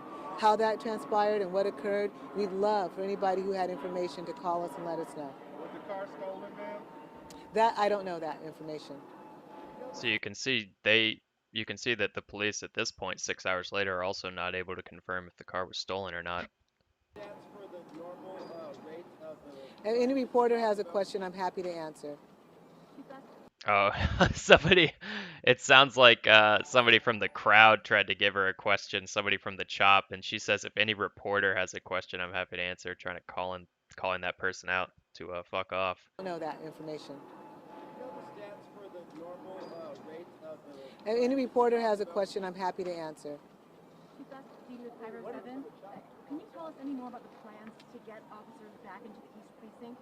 You know, at this point, the East Precinct, while important to us, what's much more important is that this neighborhood is not under siege and that there are not people being victimized. So somebody asked her, when are you going to get police officers back into the East Precinct? And she's kind of dodging the question. You know, she's saying our first priority is the safety of this neighborhood. She's not really giving any timeline. Precinct is a building. The precinct is a building, but people dying, rapes, robbery, assault, that is what we need to deal with. That's what we need to deal with. They would have murdered that kid 14 times. With NBC News. What do you say, Chief, to what protesters tell us that these barriers that were placed here by SDOT saved lives last night, stopping that vehicle? So a reporter asked, what's your comment on the barriers, those concrete barriers that I was showing you guys in the other footage that the SDOT, Seattle Department of Transportation, placed? He's like, what's your response that barrier basically might have saved a bunch of people's lives if that car had gotten behind the barrier and started running over to the tents and stuff? Yeah, I don't agree. I absolutely do not agree with that. I think that is absolutely ludicrous. I'm not going to let the detractors and the naysayers and the agitators, you know, be the ones that are the voice here. There are people who live here. There are multiple people who are being injured and hurt, and we need to do something about it. It is absolutely irresponsible for this to continue. City residents jail times. Does anything give you concern about the president? So you could hear some people start heckling her when she says that she didn't think the barriers helped last night. People started screaming bullshit at her. Of private security officers who are also in the Agitators. Well, I don't know that I would call them private security officers at this point. They're people walking around armed. We don't know who they are. They're self-identified. So somebody asked her about like CHOP security. We need to do something about it. Anything give you concern about the presence of private security officers who are also in the Agitators. So somebody said, do you have any comment on the private security officers that are also in the zone? And the reporter might have actually been asking about legitimate private security, like actual licensed private security that I've seen out protecting the different apartment buildings, and like the car trader place like actually does have like licensed private security. But I think the Carmen Best, the Seattle chief of police, I think she takes that question as, do you have concerns about the people in CHOP with weapons, or the CHOP security, the people that identify as CHOP security, in the way that she answers it?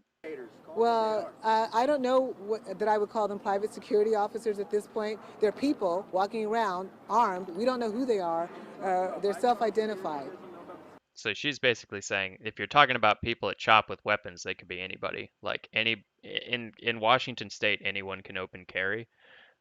So she's just like, I don't know who the fuck they are. They're just people with guns, as far as she knows. So that's kind of what she's saying there. I haven't seen any certifications, anything like that. So. There are private security officers with media down Okay, well, I don't know anything about that. About the Makes My Friends right now. Okay, there might be. I just don't know them. What's the next step for this neighborhood? Okay, so it seems like the reporter clarified, like, no, I mean actual private security, like securing the buildings. And she says, oh, I don't know about that. So it seems like she doesn't have any awareness of it, which I guess she wouldn't, right? Because you don't have to, I don't think you have to clear private security with Seattle PD. Like, they're already licensed by the city, and they can just show up once they're hired on a contract to like protect a building or something. So Neighborhood, this organized protest area, these barriers. Well, absolutely, we want people to move out of the area. Continue, your peaceful demonstration in a place where you're not affecting public safety. I have said this multiple times. It is taking us 3.5 times longer to get here. We have a fire station that is less than 2 blocks from here that cannot go into this area. We have had so many issues and problems. And, I have the police reports. People have identified as victims. We need to make sure that we are able to provide public safety. That is what needs to happen. Where's the mayor? Where's the mayor, ma'am? Yeah, I can't telegraph what's going to happen. I can tell you that I think enough is enough. I absolutely do. Okay, so I think somebody asked, when are the police going to come back into the area? And she says, I can't telegraph that information, but enough is enough. So basically she's saying, like, I agree with you. We need to get the cops back in here, but I can't, like, she's like, I'm not going to say in the middle of the CHOP. Like, for those of you guys who are just tuning in, this is the Seattle chief of police, and she's standing right in the middle of the zone. Like, she just walked in to give this press conference about the shooting that happened last night, and people are like, when are the cops coming back? And she's like, I can't telegraph that information because I don't want everyone to know when we're coming in, but she said enough is enough and we're fed up. So you got to imagine it's got to be sometime soon. My guess would be they try to do it sometime midweek or late this week. But I can't imagine there's any way they allow another weekend to go by, another Friday, Saturday, Sunday night, without getting more officers in that area or retaking the building. That's just pure speculation, but it seems like going another Friday, Saturday, Sunday, like into another weekend when more people potentially show up to pitch tents and kind of set up here is like, I can't imagine strategically they allow that. Can you imagine going through another night?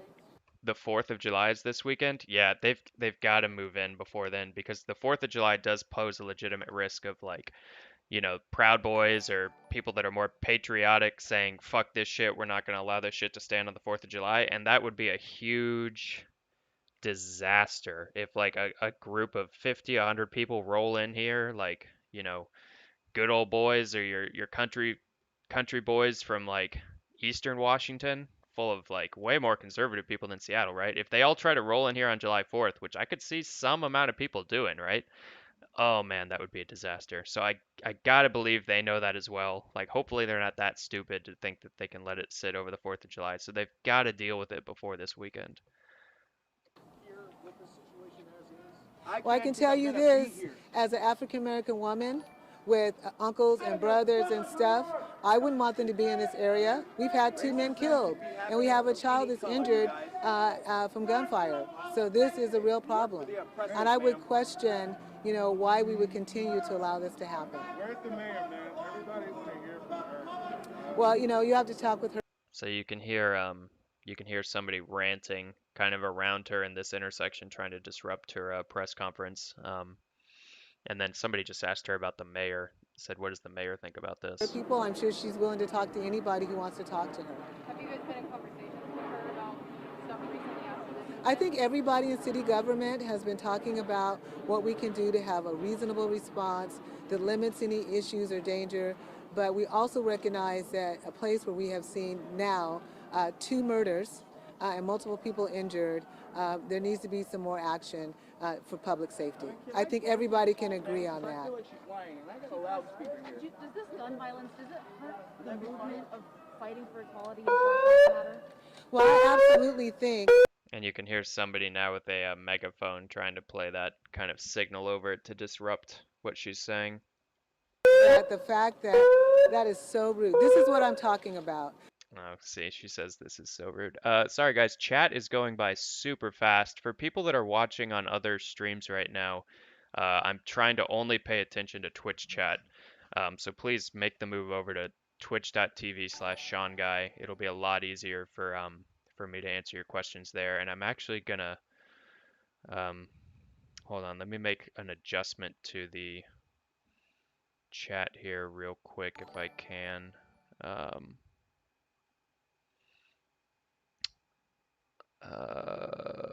Jesus. All right, I'm gonna do a little bit slower of a mode here. We're gonna do 30 seconds, and I'm gonna go into subscribers only chat here for a minute. So if you're a subscriber, I'm sorry guys, I just have to filter down this chat because it's going wild, and I can't possibly parse all these links. So if you have links to more videos I should watch, please drop them in the chat.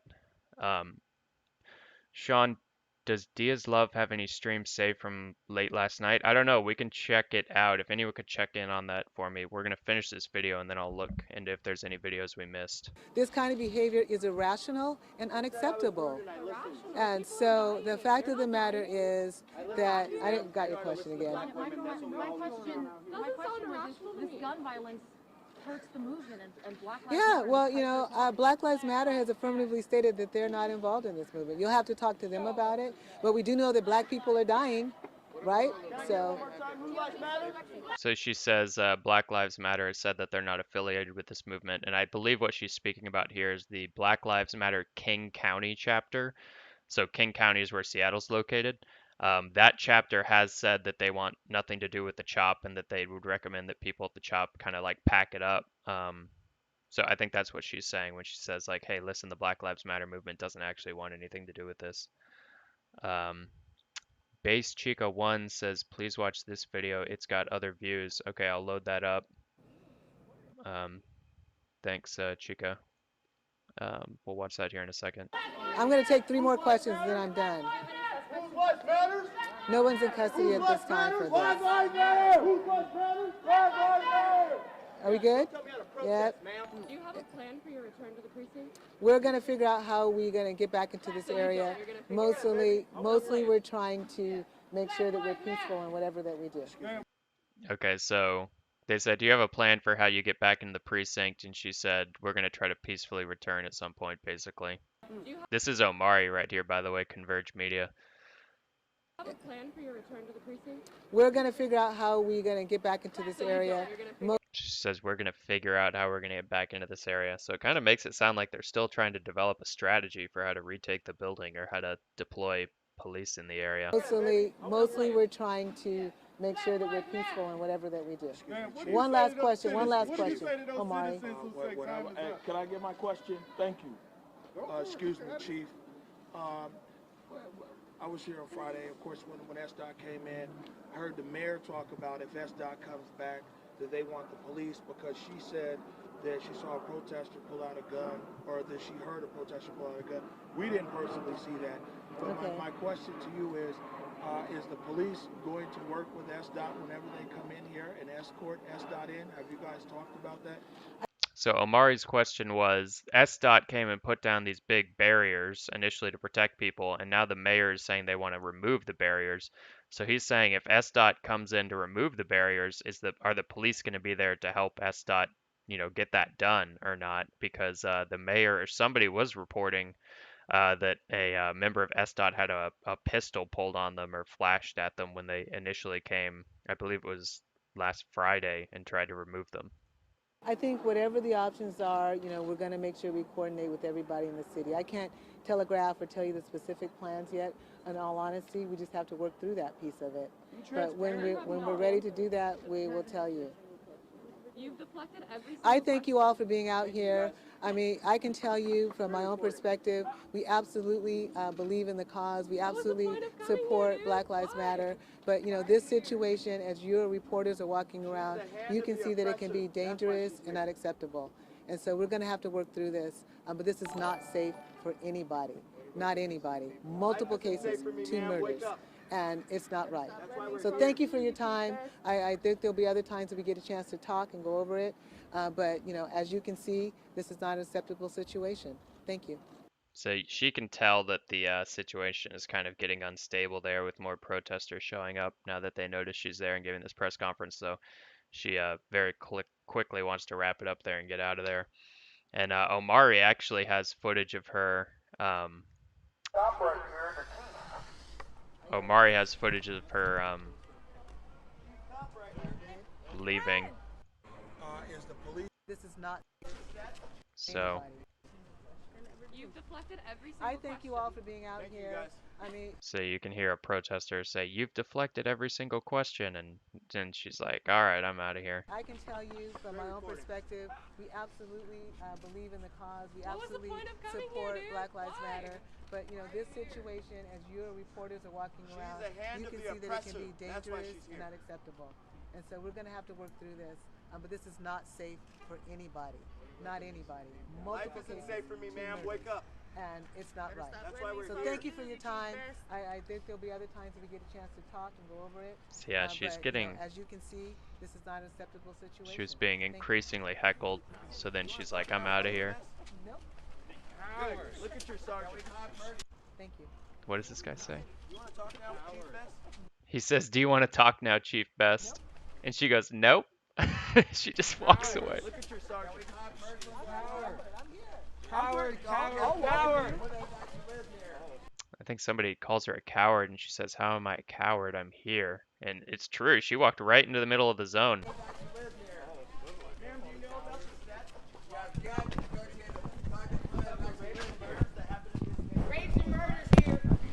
You can see people continuing to follow her out and kind of heckle her, and she's just kind of quietly and calmly walking out. The chief, we kind of called it before that we thought that the chief was off camera. We was telling them that the chief will most likely come in from. That's what black men used to do. Have a great day, officer. You suck at your job. Drop your badge! It's Chief Best, most likely going back up to Firehouse 25, which is right up here around the corner. So she does have what looks like a person or two with her that might be plainclothes officers. You see the chief walked right into the chop, with the deputy chief and another officer. Oh, it's the deputy chief. But Chief Best walked right in. Or at least Omari's identifying the other person as conference. the deputy chief. Definitely some protesters around. You can see they've got her. this vehicle waiting here. And now somebody opens the door for her, and now the she's, chief is getting departing. in. There you. You think you felt the people of Seattle? She don't care. You guys want real interview from the put out there? You can come back out here. Man. So there were 3 people in guys this have been vehicle following this with for the a chief minute. as they leave, We've been saying now and for about 2 weeks. they covering pull the out of here story. pretty It's just quickly. like peeling the onion, man. See, they make this turn pretty fast. Get the fuck out There of she there. goes. But Now the chief. I'll say one thing, as their chief best walked right into the chop. The chief walked right into the chop. yeah, so yeah, she walked out towards the edge, but she was in this main intersection right by the East Precinct that they took over. So she was right in the heart of the chop, which is pretty bold, man. She's got some courage doing that. All right, so let's look at the links. I can actually manage this a little better now that it's in sub mode. So let me pull up. Somebody wanted us to look at this link here. I'm not sure. They said this is different views of what happened last night. I'm not sure if this shows.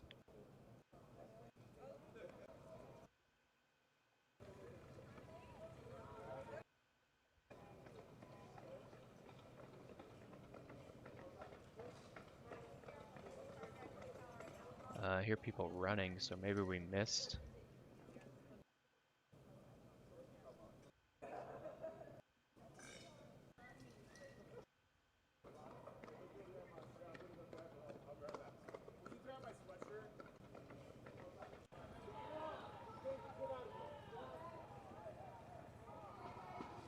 Looks like something's happening on the field here. You see people moving towards the field.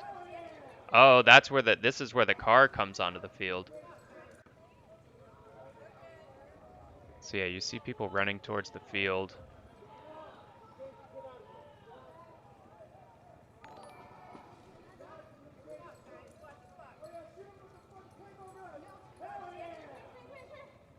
So yeah, here's this is the footage of the white Jeep driving around the baseball field in Cal Anderson Park.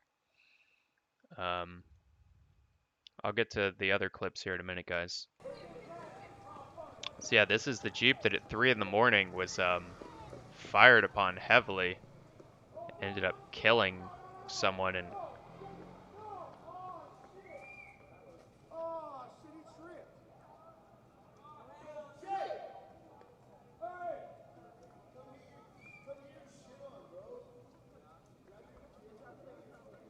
What's that?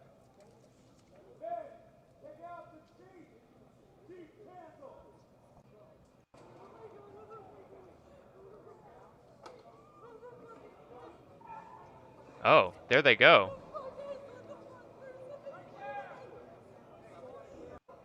So yeah, you can see it looks like they did a lap or 2 around the field and then they went onto this side street back here. I think this is 10th. And yeah, you can see them driving. And you can hear people screaming to get down. Ooh.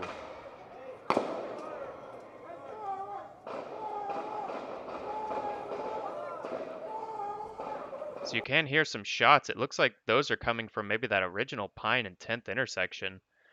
Unclear if that's, again, we can't tell if it's the Jeep, the white Jeep that's firing those shots or if they're being fired at.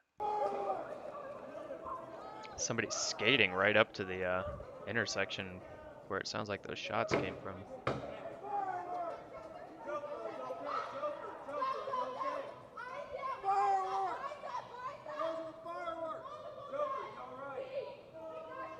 So somebody's yelling those were fireworks. I don't know if those sounded like fireworks though.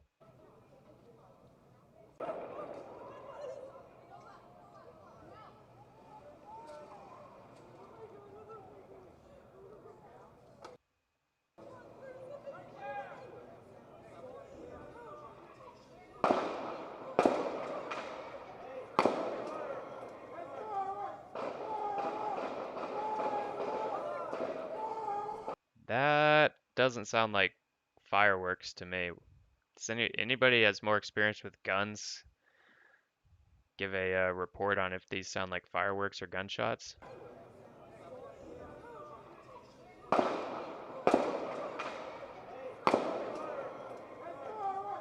Not fireworks. The Jeep had windows shot out. The story seems to be 16 and 14-year-old kids were cruising around running amok and got blasted. 100% firearms. So it seems like some people are.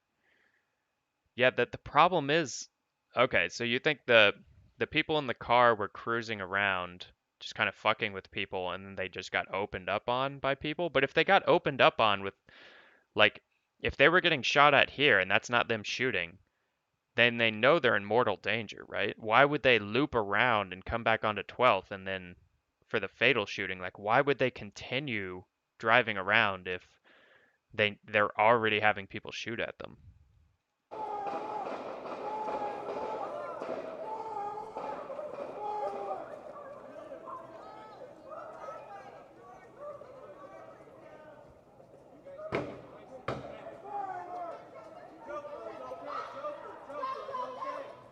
So you can see this is the problem with there's just misinformation even right on the scene. Some people are saying it's gunshots, some people are saying it's fireworks.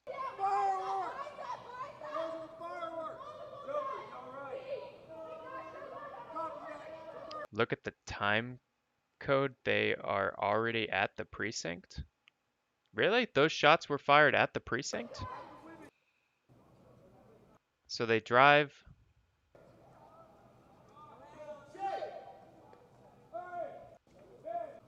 We watch them drive by. Here they go, right? So now they're out of frame at 336. So in order to get over another block, up 2 blocks, and over a block again, you're going to need at least, I would guess, like 15, 20 seconds, right? So is it 15 or 20 seconds if they're hauling ass between the gunshots? No, it's like 2 or 3 seconds. So these shots are being fired well before the car could have gotten up to the location where the fatal shooting happened. So these shots are coming when they're right down there at like 10th and Pine at that intersection. Yeah, all of these shots are happening before they get up to 12th.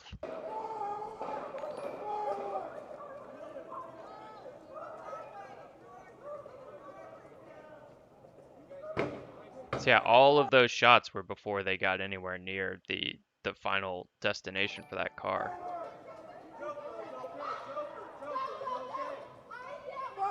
Oh, the timestamp up top? Okay, yeah, it says 2:55. I imagine that's got to be 2:55 a.m.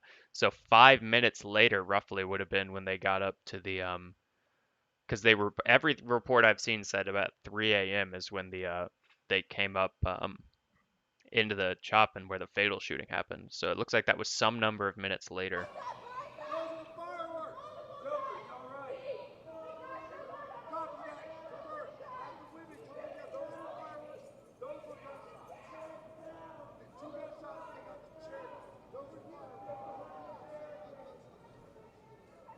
You can see people running across the field here.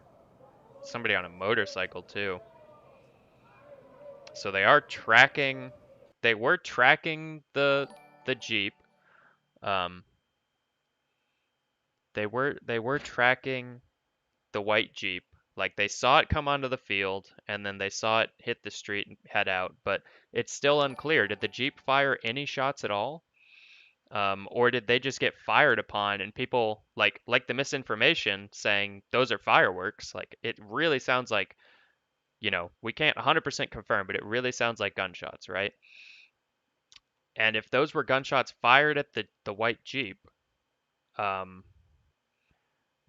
the people in the white Jeep could have been killed without ever firing a shot. But that also doesn't make sense because if they were being fired upon by CHOP security or people in the CHOP down here, then why 4 or 5 minutes later would they have gone up and tried to break through the barricade if they've already been fired upon? Surely if they were just fucking around to drive on the field and intimidate people, once shit got real and they were being fired upon with bullets, wouldn't they have gotten the fuck out of there? So it's like, it doesn't make sense either way almost.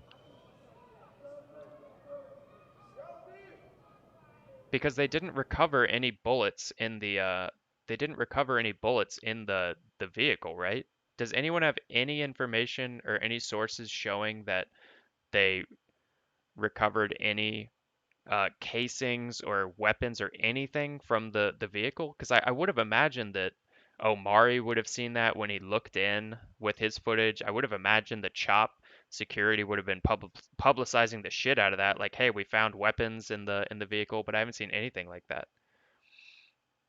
No bullets. The shooters got all the casings and tainted the scene.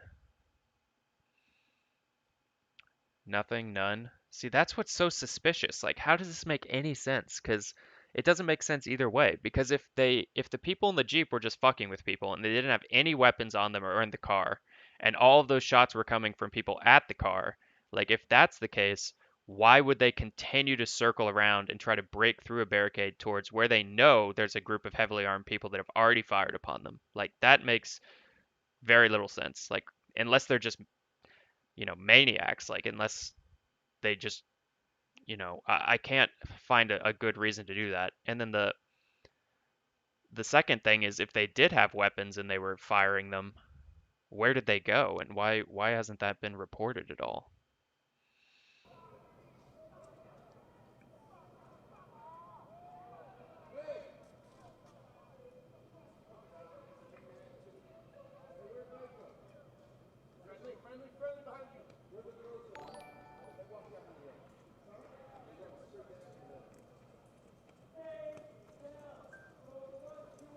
Someone's saying the SUV in the background is a different vehicle. What SUV are you talking about? Someone says, I think that hitting the barricade was probably due to being shot and losing control. Either way, they peeled around that corner at a high rate of speed towards what they must have known was a part of the CHOP, right? So yeah, this Jeep right here is a different, in the upper right, this is a different vehicle.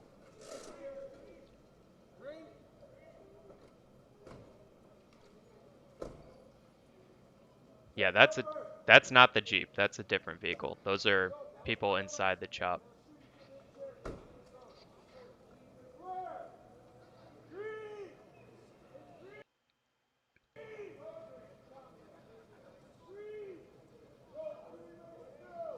This guy on the fucking one wheel is like so crazy. He's just like chilling in the middle of a gunfight, just like relaxing on his fucking hoverboard. So weird.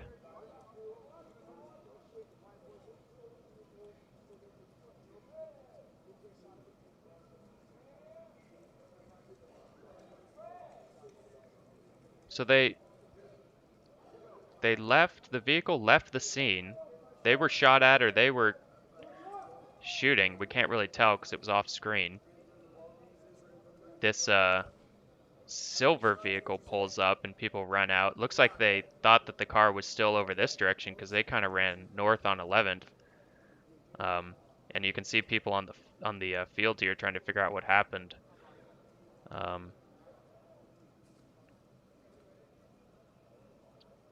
And then maybe slightly later than this is when when they come back around onto 12th.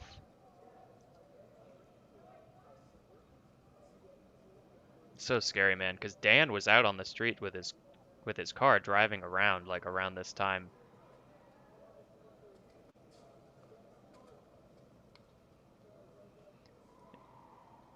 Oh, you can actually hear the car swerve right at the end of this clip. That swerve you hear, I believe, is the car coming into the intersection. Is anyone live streaming now? Yeah, we can check.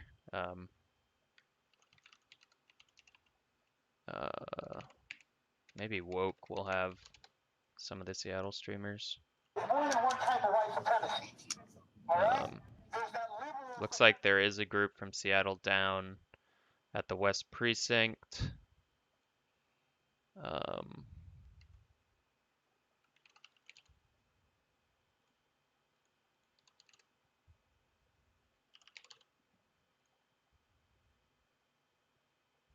And they do have the Subpixel Alchemist feed up on the CHOP.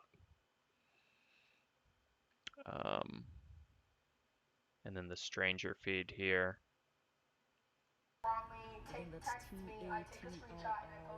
So yeah, this is, we can check in on this. The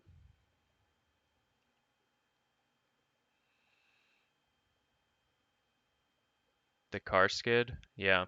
Sorry, let me scroll up and see if anybody else put more links in here. We were watching that one for a while.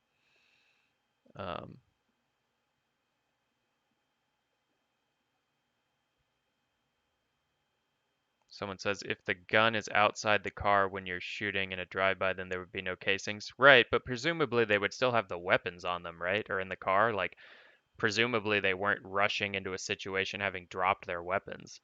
Like, hey, we're going to charge their headquarters, but we've dropped our weapons before we've gone in? That seems kind of crazy. It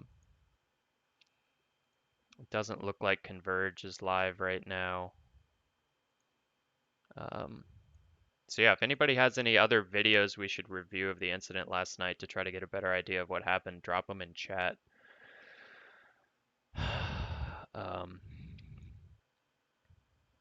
I'll leave this live feed of Seattle up right now so that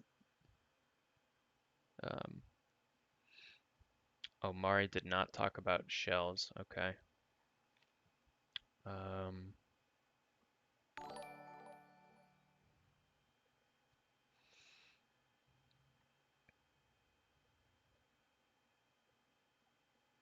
There's another clip on Small's live stream that shows the white Jeep entering the street, not as fast/wild as the silver one.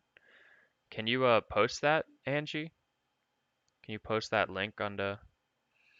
Okay, so somebody's small gamer footage 2:54:10 lets you see the Jeep speed by and then enter the field. We haven't seen it yet. Okay. We can watch this one here.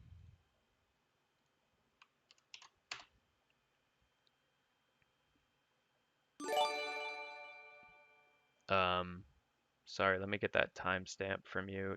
2:54:10.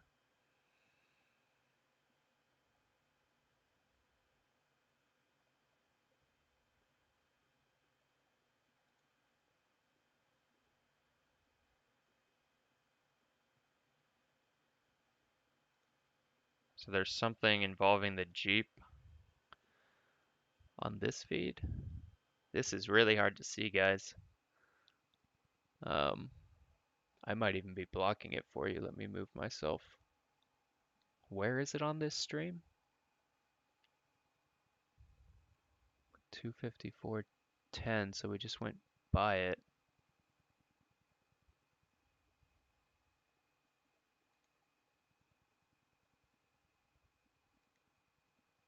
I don't see anything here at 2:54:11. I don't see any car. Huh. Let me catch up in chat. Maybe I missed it. I have Diaz Love. Okay, so let's look at another clip because I couldn't find what was happening in this one. I don't know. More shots fired, more shots fired. More shots fired, more shots. Oh, Jesus. So this is from the one live streamer that was on the ground last night, I think, during it's Diaz Love on Facebook.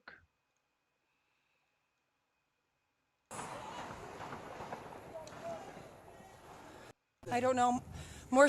So I think she's looking towards the baseball field from the tents by the gardens. Shots fired, more shots fired. More shots fired, more shots fired. So I think they're shooting. I think this is the point where we've seen the car go by this road on the right, and then it sounds like you can hear the shots. It sounds like either the people in the white Jeep are shooting or somebody's shooting at the white Jeep here on the right on 10th. I believe it's 10th Avenue that meets up with Pine over here.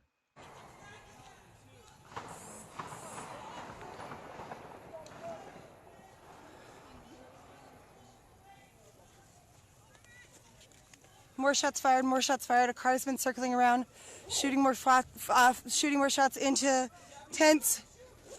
More shots fired, more shots fired. Okay, so Diaz is reporting that car was shooting into tents. It doesn't seem like there's any video of it, but that was her report. So I think I think they're using Diaz's report here to say that that car was firing. So it's kind of her like eyewitness testimony on that.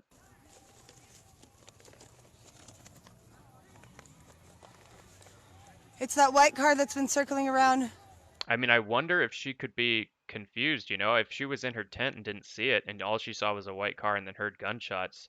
It's possible that it was only the white Jeep being fired at and she didn't personally witness it, but I don't know, you know, like I can't say either way.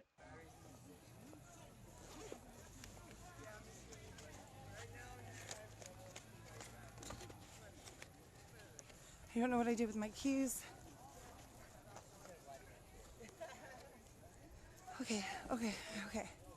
I need to just think. I need to find these keys. I don't know. Man, she just had a What did I do night with my from keys? hell. We were watching her stream earlier. It's a white Suburban.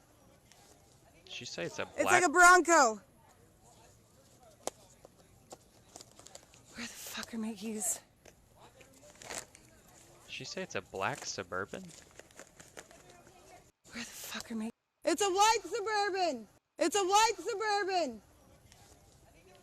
It's like a Bronco.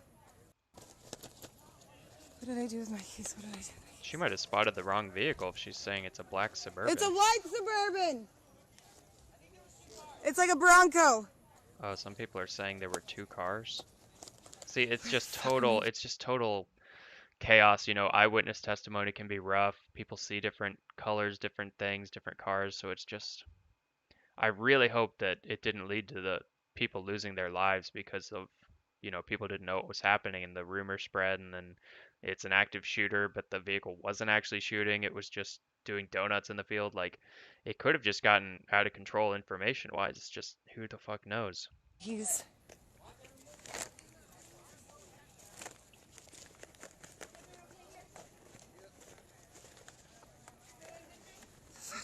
The fuck. Alexa, The fuck are my keys? turn on the living room.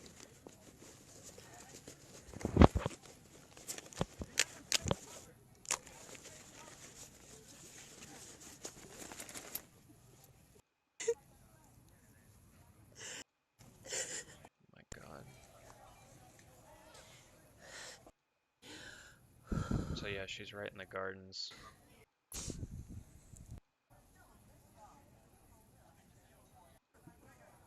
I don't think anyone's been injured yet, hopefully.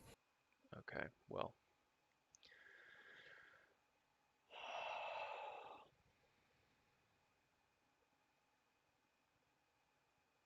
Somebody says 25410 top overlay time code. On this one? 254. Oh, the top overlay on this one is 25410. Sorry.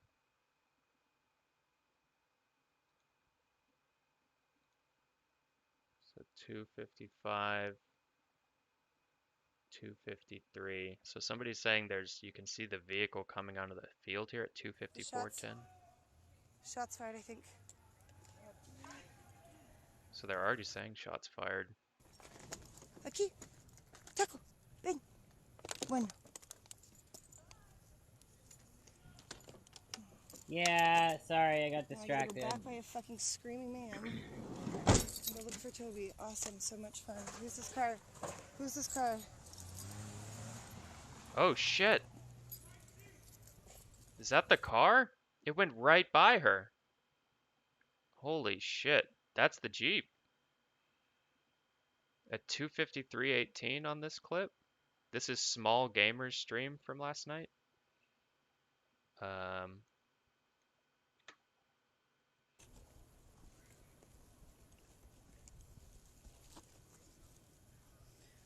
buddy, Taco.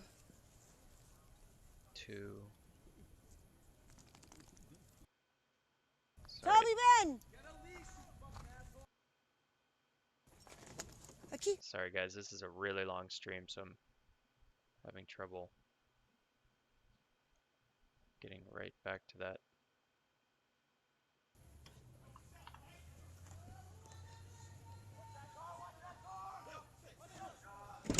So somebody says, watch that car, watch that car. Toby, Ben. So people are already calling out in this clip. That car is driving around. Oh yeah, you can see that is the it's slowly pulling out of the baseball field. If that's the Jeep, it's like pretty calmly. It's like at 5 miles an hour getting off the field.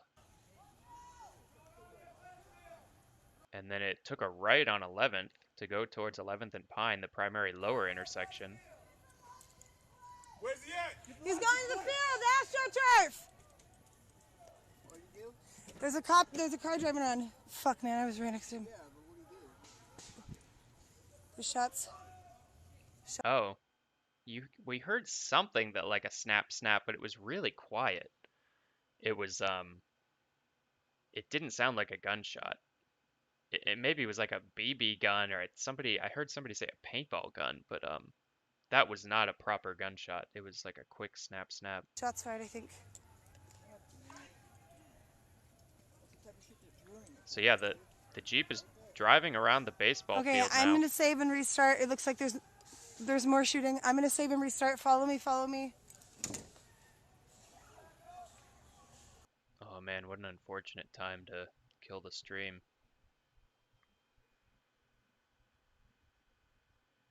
So Diaz Love on Facebook kills her stream and restarts it.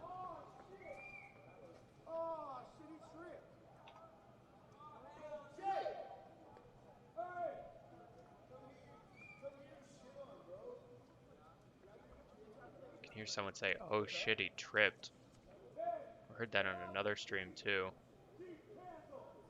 Sounds like that's just somebody who was running down to see what was happening with the car driving around the field. Man, this is a... But we haven't heard any what sounded like proper gunshots yet. It just, so far, all we've seen is the white Jeep driving around the field. And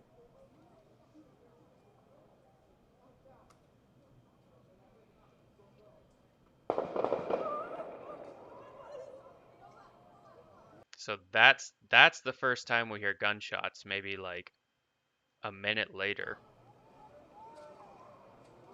Which fits with when we saw the white Jeep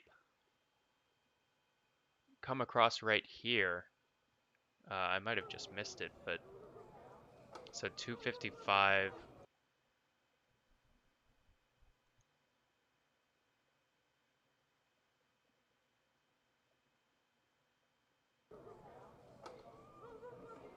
Yeah, you see, here it goes.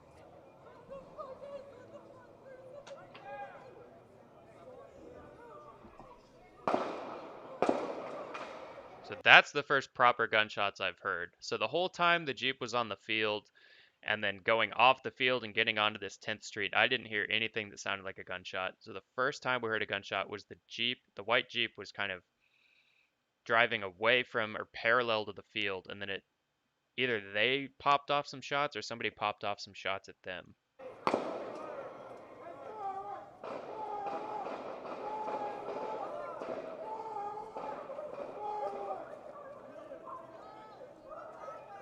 And that's when people start shouting fireworks.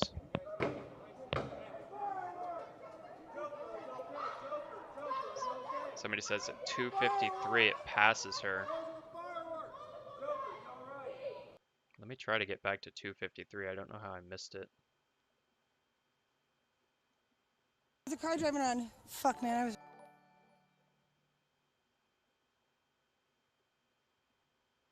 So if I can get back to 2:53, this is like a 7-hour, oh wait, even longer. It's a 13-hour live stream, guys, so getting proper placement here is pretty fucking difficult. Okay, we're at 2:52:30, so at around 2:53, you can see the white Jeep go by just like looks like about 20 and 30 feet by the Diaz Love stream here. Hold on, Bubba, sorry. Come on, Bubba. Come on, Bubba. Thank you, I appreciate that. Taco, ven. Aquí. Taco, ven. Bueno. Small's Yeah, sorry, I got Now I gotta distracted. go back by a fucking screaming man. Go look for Toby. Awesome, so much fun. Who's this? Small Gamer's a hero for staying up and aggregating all these streams like this. So this is apparently where Diaz Love sees the white Jeep, the Jeep that was involved in the 3 a.m. fatal shooting in the CHOP, go right by. Car. Who's this car? So there it goes. It just drove right by her, down one of the like sidewalks here, I believe this is. So she's in the, this is the field, and she's in the tents by the garden. So that Jeep was driving basically on that sidewalk there. We can look at the Google Maps. So in the video, she is like right about here. Like this is the baseball field where it apparently went in and did like a circle or two. And then she's like right here. Actually, how do I get a satellite view? There we go. So yeah, this is where all the tents are. The gardens are in the middle of this field. This is obviously an old satellite image. She's kind of like right around here in a tent. She looked this direction, and then that car, I'm guessing, was driving on this little concrete street here. So it's not a street, it's a pathway, but and it actually might be gravel, but I think when she looked to her left, she saw the car just going like right here. So I could see the car having driven off the, there's more than enough room for a car here or for it to come here. So it seems like the white Jeep went onto the baseball field, did like a donut or two, and then probably took this road over here, went right by her on that stream at that timestamp, and then it could have come over here and driven down these stairs and then come over here. It could have gone all the way back over here, or like, I don't think this is that big of a wall here. It could have, but somehow it found its way, or actually it could have, anyway, somehow that vehicle found its way onto, it looks like this is Nagel Place.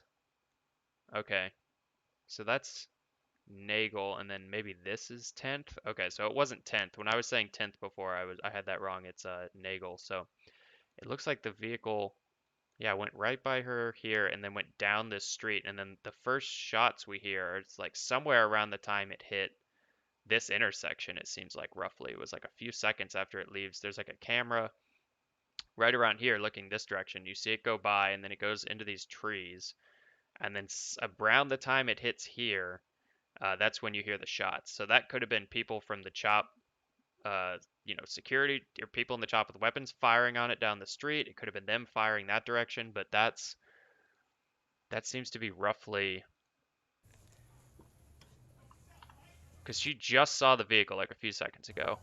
So now if we just watch the clip, oh wait, it goes in front of her. So it didn't, okay, so this is when it was initially coming in. You can see the white Jeep just went in front of her here. So it did a loop. Did a loop like this. It went around and then did this. So it's driving, it kind of did a loop around the tents. Huh. Toby Ben. I mean, you could look at all this footage and put like a timeline together of where the car was the whole time, if nobody's done that yet. I'll post this video in chat. So we're just trying to get an idea of, where the white car was this whole time. Driving around. Okay, so now it's at the corner here. Now it's at this corner. So it started over here when she first saw it. It came around over here. She saw it here, and now she's seeing it right here. So you could like plot that all out. So it's right there. Then it takes a right. Where's he at? He's going to the field, AstroTurf! People are saying he's going to the field now. There's a car driving around. But I don't know if I don't know if she actually sees it on the field here, does she? The shots. Oh, it does. Okay, so she sees it there. It's shaky, but you can see the car driving around the field.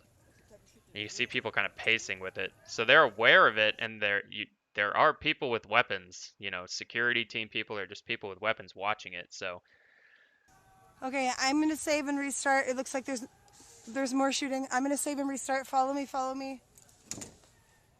so at this point, a lot of people in the zone are aware that there's a car and it's been driving around the tents and it drove on the field. And then if we watch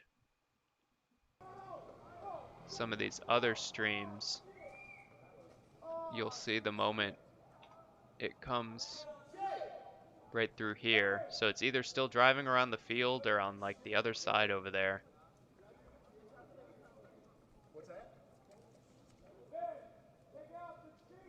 And then it's gonna drive by here on Nagel Place at I think like 2:55:10. So during this time, it's driving around somewhere, either back by the tents again. We don't know because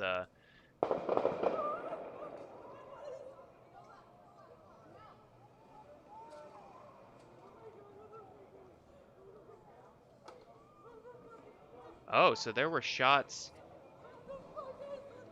There were shots before it went by there. So there was 2 or 3 shots. It sounded like before it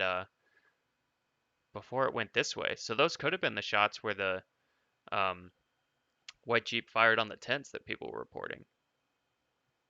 Interesting. I didn't hear those shots the first time. And now there's a lot more shots.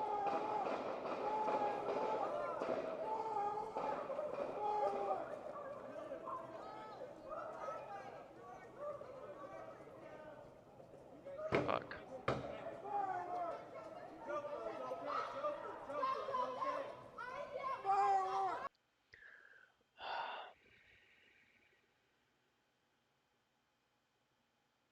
Okay.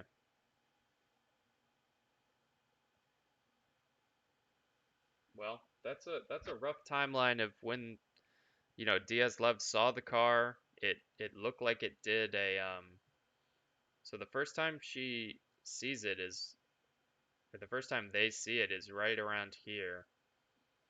And then it comes over here and they see it here, and then they see it here, and then they see it in the field, and then a few moments later,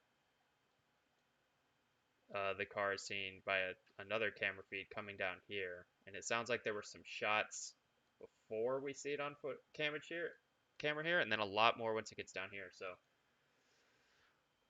it's a lot of footage to process. But if somebody wants to sync all these timestamps and put them together, like you could definitely put, you know, a series of events in here. Someone says, I believe this is the best footage of the end of the incident.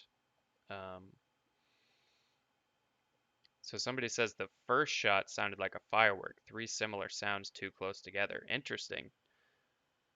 Maybe that's why people were calling out firework, was because the people in the white Jeep were lighting off fireworks to fuck with people, and then maybe they got opened up on with actual gunfire. So it was about 2:55 something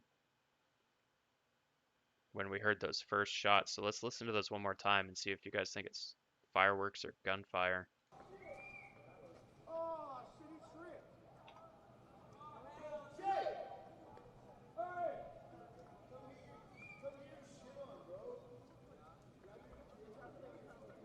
What's that?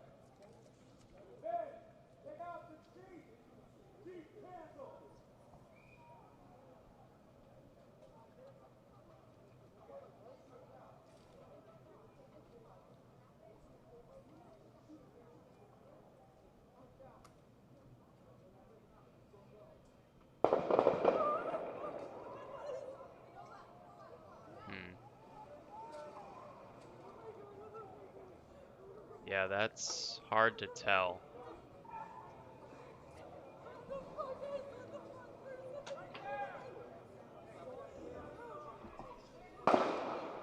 See, those are definitely gunshots. The ones you're hearing now, but the ones initially, it's hard to tell if those they were really close together, like potentially too fast.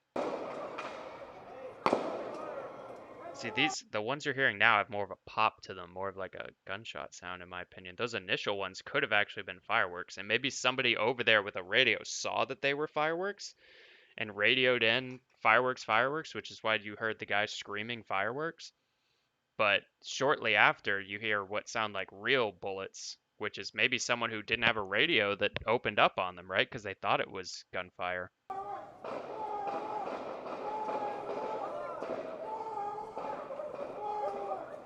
Jesus Christ. They sounded like shots too. Okay. That was fireworks, then gunfire. So it's like, you need a ballistics expert or someone, right, to listen to this shit. Like, we're clearly unqualified. At least I am. So, but people saying the first sounded like fireworks and the retaliation sounds like gunshots. So it seems like different opinions here in the chat. Check the timestamps 2:53:16 and 2:53:30. Okay. Again, it's hard to get to because this is like a fucking 13-hour live stream.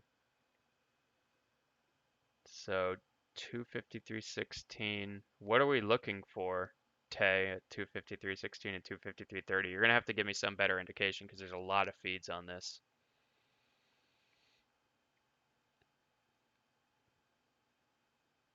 That Jeep was seen around 1 a.m. Please see this timestamp 1:12 a.m. Okay, so that would be like 1:12. 2:53:16 is the Jeep passing by. Yeah, we already watched that. I am interested in the 1:12 a.m. if it was already out there. So we're at 1:15, 1:11. Okay, so this will be... I hope that answers your question.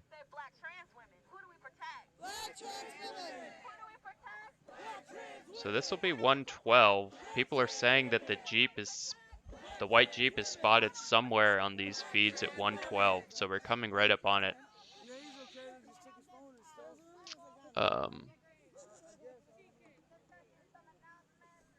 Some of these feeds are pretty Okay, small. Spalding, anecdotal evidence is a fallacy. Just because you don't see it doesn't mean that it's not there. It's not my favorite place I've ever lived. So there's so many fucking feeds, I don't know where to look to see the white Jeep here, but we are... Don't call me. You cut off my live. Don't call me. We are at 1:12. I don't see... Are you guys sure 1:12 on this feed is when we should be seeing the white Jeep? Fuck. Those sound like gunshots. There was a... You heard that snap, snap, snap, snap, snap, snap. See, it sounds like a fucking paintball gun, or like not even fireworks. It's too quiet to be fireworks. It's... What is that sound? It sounds like a really low powered like BB gun or like a paintball gun or something.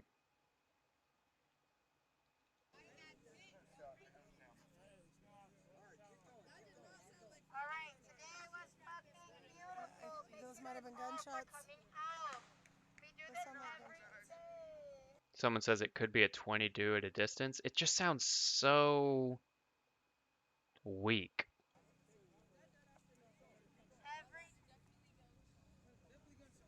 Those are gunshots going off at CHOP. Gunshots, gunshots.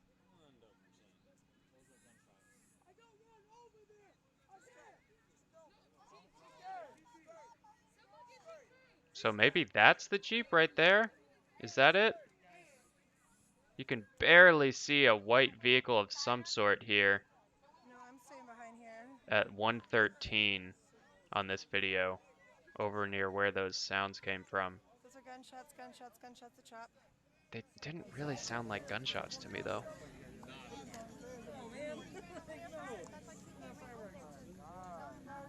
It's unfortunate there's no camera on that on that cross street of 11th and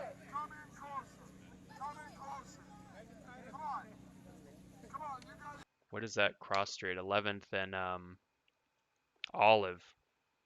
So that's, yeah, where people were reporting those first shots, but those sounded really weak. It didn't sound like gunshots. And you could kind of see a vehicle that looked like the that really sounded like a paintball. And I heard somebody screaming paintball gun in one of these feeds earlier.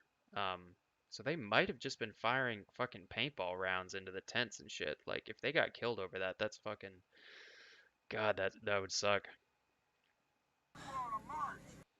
Just tuning in, there was another shooting at the Chop yesterday. So this is last night at 1 in the morning, where there was reports of gunshots, and we're kind of trying to listen to them and see if they were actually sound like gunshots or not. And then at 3 in the morning, that's when there was a fatal shooting where this white Jeep, who we've been trying to track in the footage, appeared on 12th and Pine, kind of that they was moving towards 12th and Pine. It hit a barricade, and the Chop security or people in the Chop with weapons just lit them up, and they ended up killing a 14-year-old black male is the only identification we've got right now, with a shot to the head, and then injuring a 14-year-old black male in the passenger seat. So I didn't have any time today before now to kind of look at this stuff, but I'm just trying to see what we can see in the footage. But where's the paintball gun? Yeah, it's yeah, you feel like they would have found the paintball gun or the BB gun or fireworks or actual weapons like in the vehicle. So it's kind of crazy to me that they didn't find any indication of any of that stuff, at least not reported yet in the white vehicle, unless the crime scene was tampered with, right? Like unless somebody got there and took it out and didn't tell the police, or somebody's hiding evidence.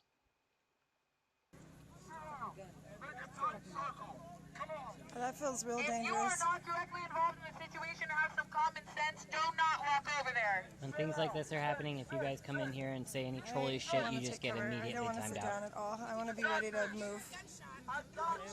I'm So not it sitting wasn't- down when there's gunshots. Literally, bullets don't have names on them. It was. It really seemed too quiet to be gunshots. Let's listen to it again. It was at about 1:13. I hope that answers your question. So listen to these shots, guys, and see if you can identify what they are. Because if they came from, Corey, don't call me. You cut off my live. Don't call me. if they come from 11th and Olive here, they're only about like 200 or 300 feet from the center of this field. Like that's the sort of distance you're talking about when you hear these shots. If the report of Olive and 11th is correct. Fuck. Those sound like gunshots. Did you guys hear that? That sounds like a paintball gun or like a BB gun or something. That is not nearly loud enough if it's coming from this intersection and they're here to be a proper weapon of any type. I can't imagine. A 22? Really? It's so quiet though. I've shot a 22 and it's even way louder than that.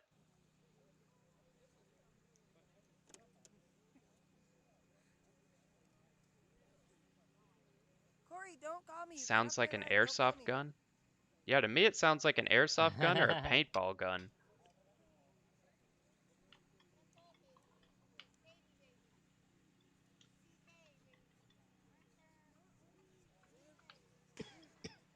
Fuck. Those sound like gunshots. It doesn't sound like fireworks to me, but it doesn't sound like a... Huh. Yeah, I don't know. But I mean, there is video of it here, right? It is documented, so people that know way more about this shit than we do, hopefully review this footage and can figure it out.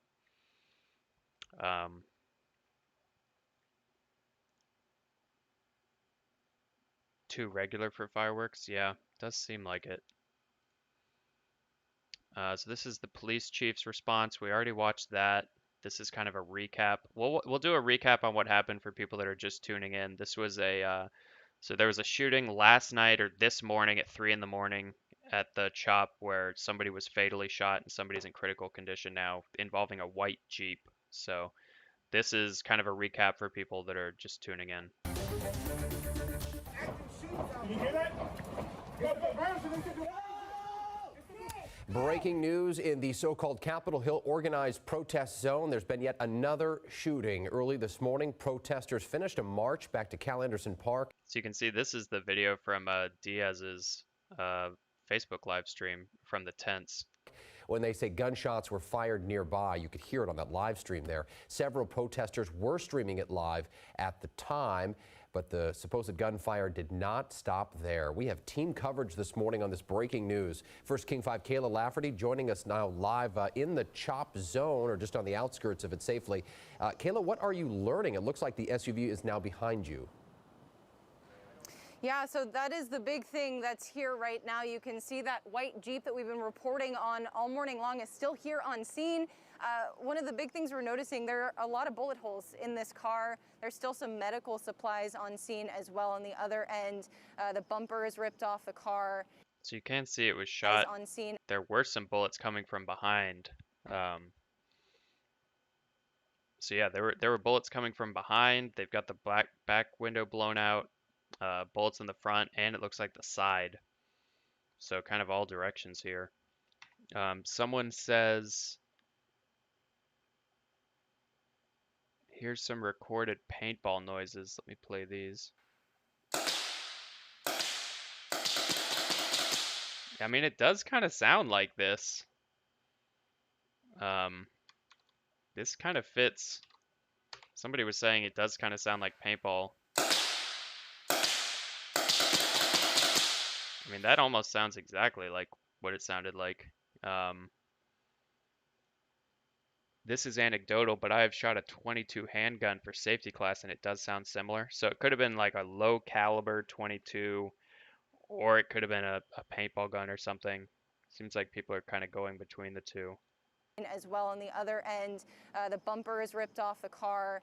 It has been taped off by some of the members of CHOP this morning, but most of the information that we did learn was from those live streams that we mentioned. Cascadia, PNW, we watched that footage earlier. From Media in particular, they talked to some protesters from CHOP who say the white Jeep drove through Cal Anderson and toward one of the barricades. At some point there were shots fired, and Omari Salisbury with Converge Media reports that CHOP security shot at those people in the Jeep after they ran into the barricades here. And we can see in the video, of course, and as we just showed you, there are bullet holes, the windows are broken out, the bumper is ripped off there. People on scene say some of the protesters within CHOP pulled two people with gunshot wounds out of that Jeep and rendered aid to them. And this wasn't the first report of gunfire over last night at about 1:15. Somebody says those noises are recorded inside. Yeah, that's fair. It's a different sonic environment for sure. Somebody says, I own a .22 and it should be louder if it was only 200 feet away. Yeah, I mean, I've been at shooting ranges when people have been firing off .22s, and it still seems like it would be way louder than what you hear in that video, given the distance they were reporting. There were loud bangs as well that went off at 11th and Olive. Some people at first thought they were fireworks, and people later thought that they were gunshots. And then the confirmed shooting, of course, happened at 3 a.m. And here's a clip from Converge Media's live stream just after the shooting, breaking down what they say happened.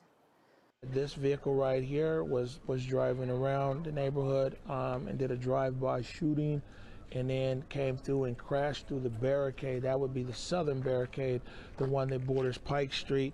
When the vehicle... Yeah, you guys are sharing this same Subpixel Alchemist video that we watched earlier. We can watch it again in a second if you guys haven't seen it. Came through and crashed through the barricade. The vehicle was met by force.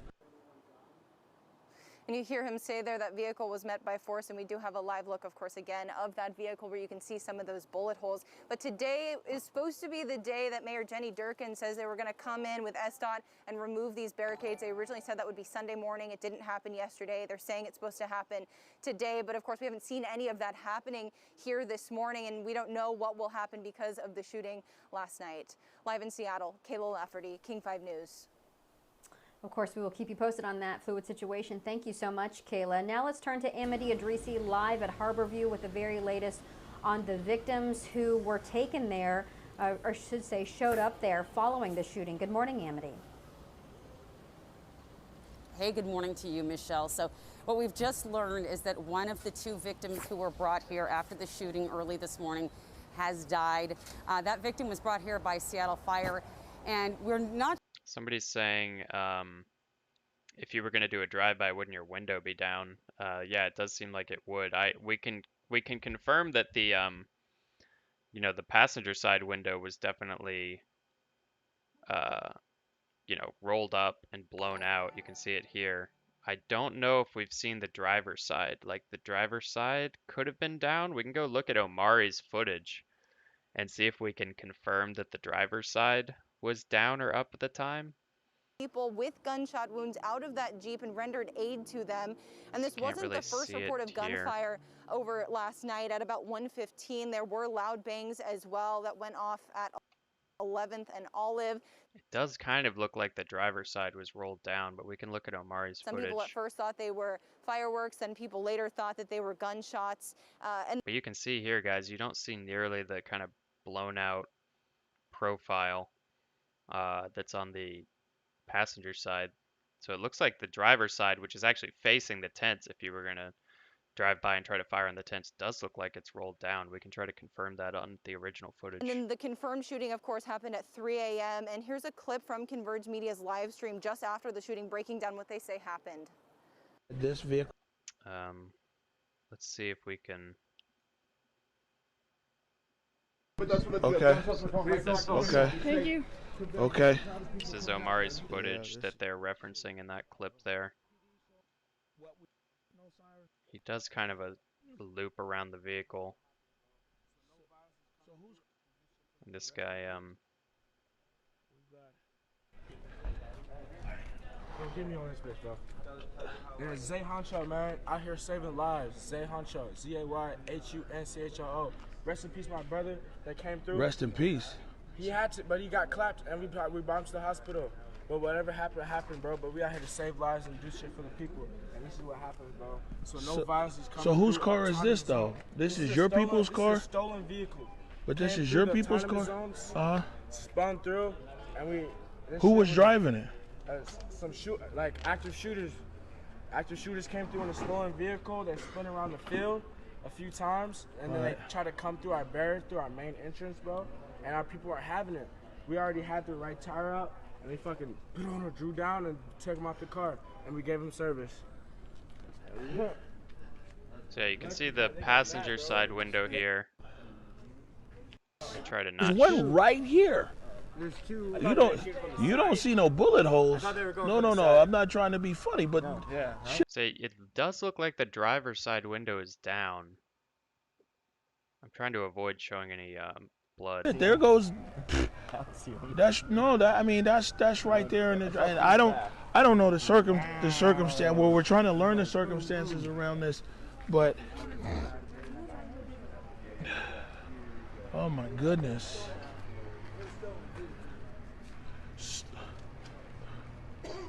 Well, damn, this wasn't really how we was trying to see tonight.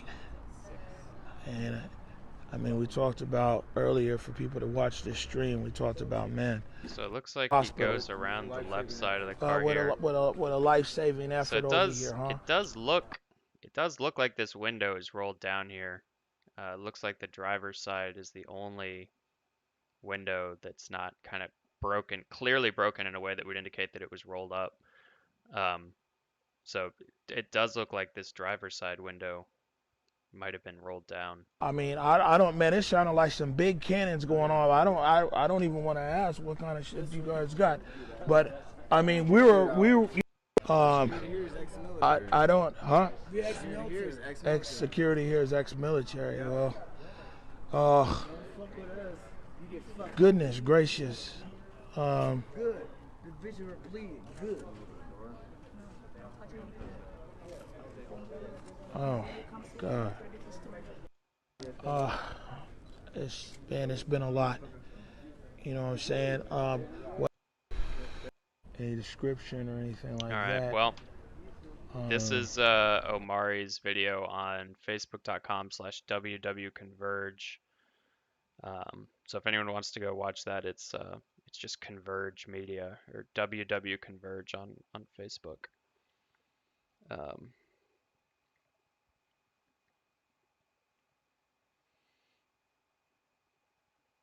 hmm.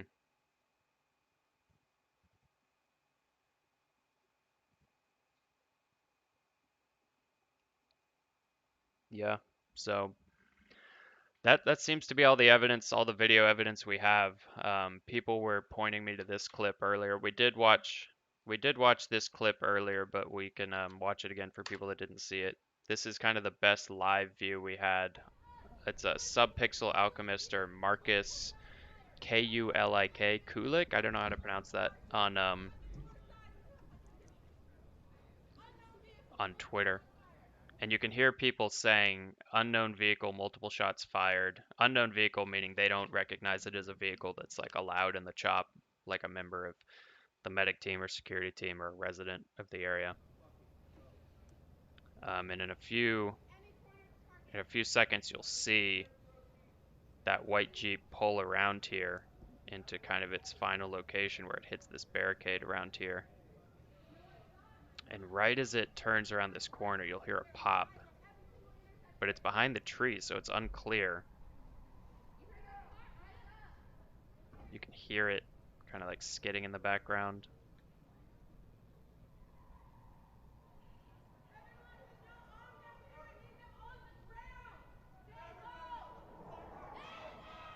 And there it comes. So the vehicle turns the corner and somebody shouts, "It's them," and then there's a loud pop, which sounds like a gunshot.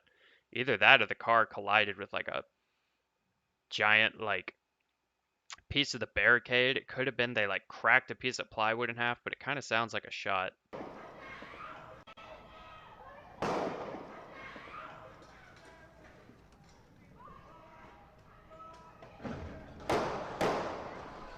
And then you can hear it breaks through another part of like another barricade.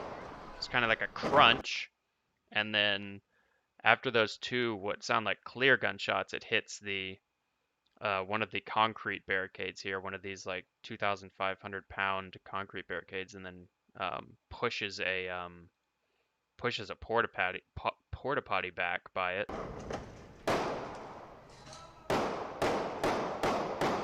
More shots. The vehicle backs up, and you can hear it like struggling now. Its transmission is kind of like grinding.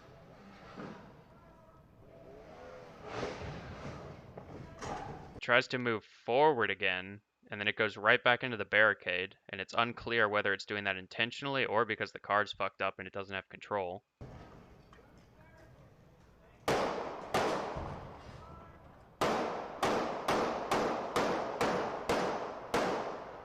And at that point, there's just a shitload more gunshots, which you've got to believe is somebody right outside the vehicle just laying into it. And I did see somebody report on Twitter. I did see somebody reporting on Twitter that they had video, because this is an apartment building right here on the left. I saw someone on Twitter saying, hey, I live there. I looked out my window and I saw a guy standing outside the passenger's side of the passenger side of the vehicle, just laying into it with a weapon. Like, I think he said 10 shots, which sounds like that second volley of shots there. So I gotta believe that's someone who just walked up to the white Jeep and just kind of unloaded on it, which broke that passenger side window out like we saw.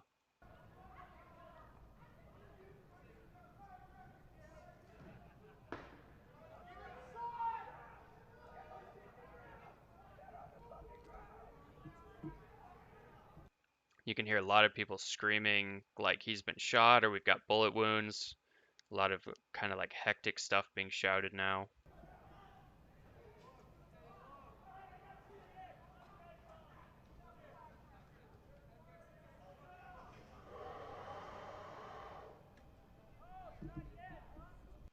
And then you hear the wheels spin, or you hear the vehicle go like, and you hear someone scream, "Oh, you're not dead, huh?" Like they're gonna do something more to him potentially.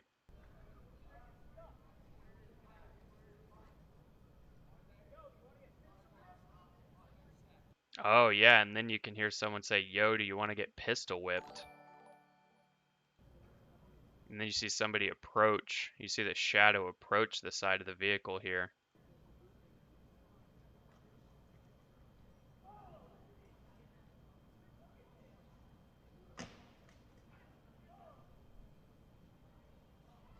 If you did some audio enhancement, you might be able to tell more of what they're saying, but you can kind of hear some stuff being said up there by the vehicle.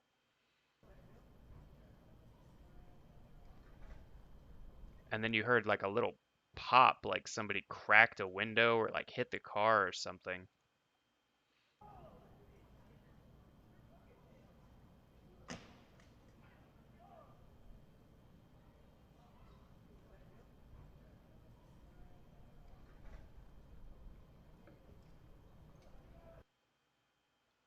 Yeah, so that's the best live.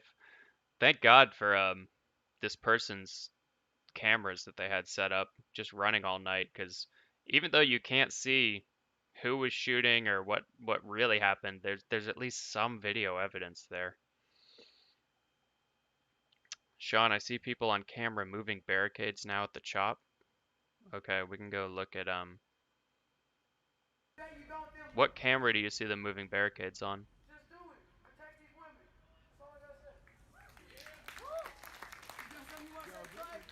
This is live. I just want to figure out, why is there no cops on the roof anymore or on the top of this thing? They're hiding. They're hiding in this office. I see about What 3 feed are you officers seeing? Look way right. Over here? What feed are you guys seeing people moving barricades on? It looks like these are new, actually. I don't know if these were here last night, where this silver Jeep is.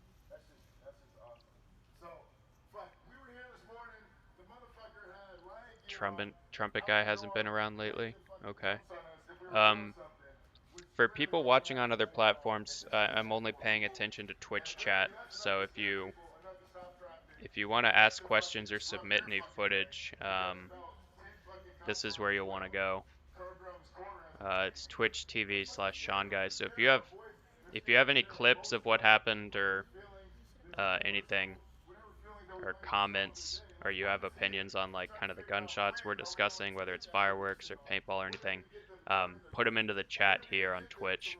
It's kind of the only one I can manage to keep up with.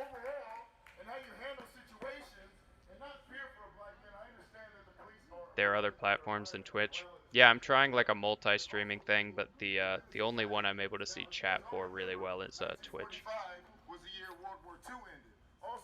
The concrete barrier's now in the street from, I think I moved 2 nights ago. Okay.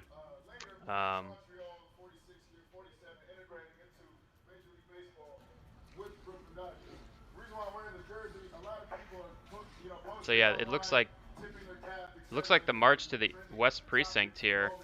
This is the downtown precinct in Seattle. This building looks like that's still going, and that's been going every night. That's the march led by TK and some of the other organizers. So they keep saying every day, and they're out there. So they're on it.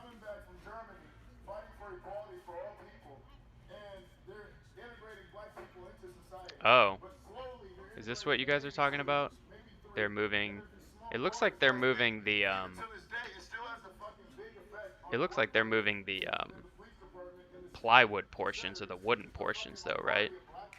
There's no way they could lift up these 2,500 pound guys. They could drag them with a car, but I think what they're moving are just the wooden portions.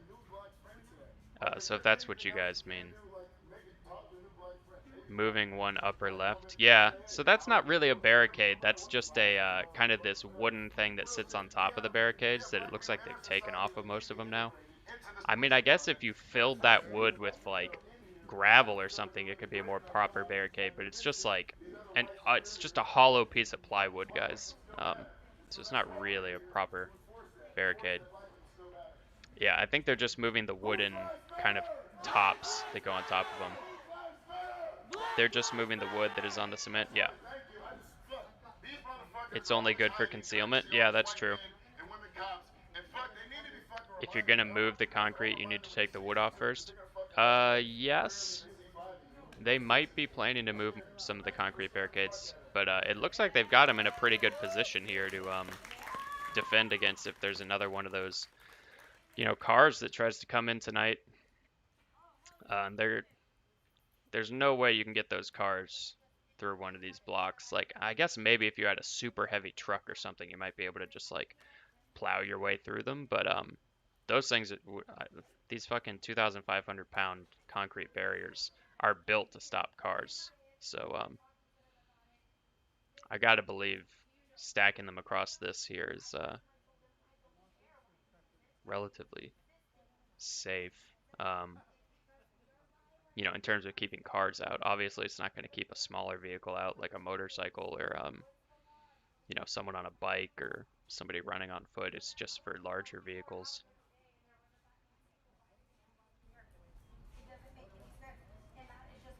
The wood was for art space. Yeah, that's what I had heard as well. Let me take it off.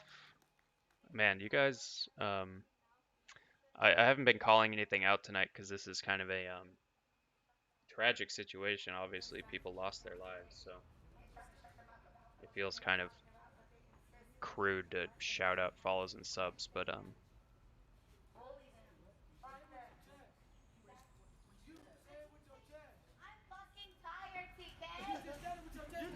you tired, Tati? Are you tired? You tired?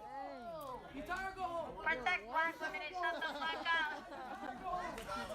there's a TK in the red sweater. TK's out there every day for people that have been following the streams. So TK is out there, guys. People were concerned about TK earlier, or I guess it was this weekend, because she got into a dispute at a T-Mobile store. It seems like it was nothing to do with the protests. There was a dispute with TK and one of the security officers at a T-Mobile store, and they ended up booking TK for it. But she went in front of a judge, and the judge let her go because one of the council members of Seattle, council member Sawant, went and kind of lobbied on her behalf, and there was a decent-sized community presence outside the courthouse too, saying like, hey, TK is a really good organizer. She's only advocated for nonviolence. TK's never been anything but a great organizer, so they let her go without bail. So TK is back out there leading this stuff every night.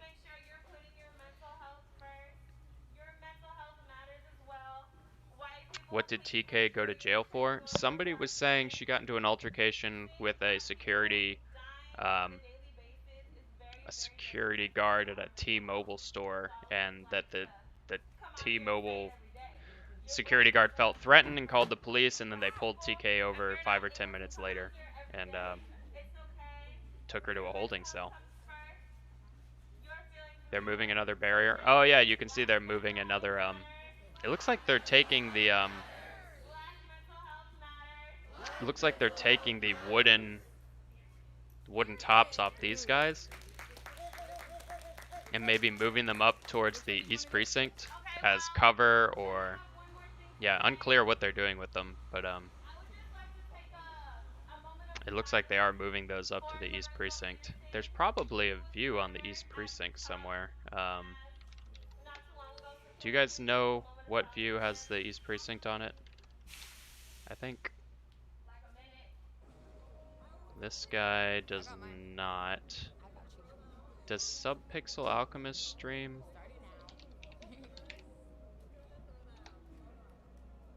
I don't know.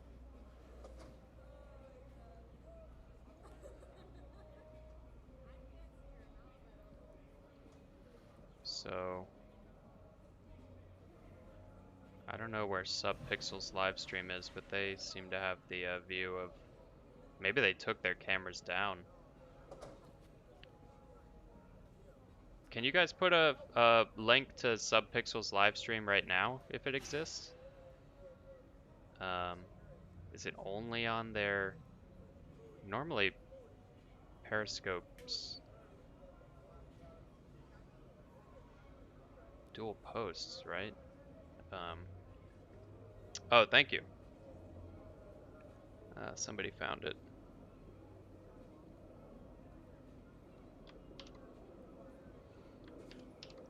Thanks, Dia. Okay, so this is Subpixel Alchemist's live feed on Periscope. It looks like it. Okay, there we go. Whoa. Looks like full screen doesn't do anything. There we go. So this is oh, you can see him moving it up here. I think they don't like this camera very much. Last night we were watching, they were shining lasers into it, and they were shining lasers into this camera, green lasers, and shining bright flashlights at it. So it looks like they are bringing these up here. This is the East Precinct, guys, this building right here with all the tents in front of it. This is what the CHOP has kind of condensed itself down into. This is kind of the core group of the people that are remaining. You can see two vehicles approaching this barricade here. Down. This is the liquor store right here. This is the left side of the liquor store. This is the right side. I don't know what this car is doing. You see this one drove up and turned around. Looks like this one's doing the same thing. Kind of surprised anyone that's lived locally now wouldn't be prepared for this, so these must be people from that don't normally drive around here or something.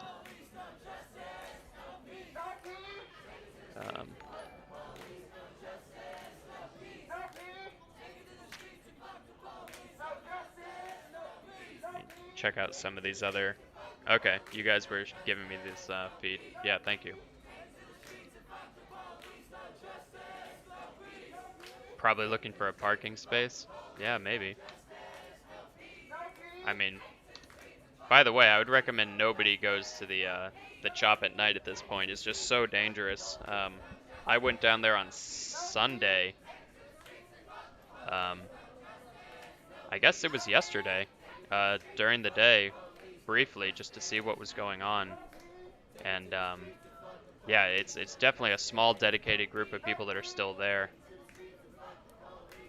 And I left. I went to check out the Magnuson Park march. But I was there yesterday, you know, some number of hours before the shit went down at night.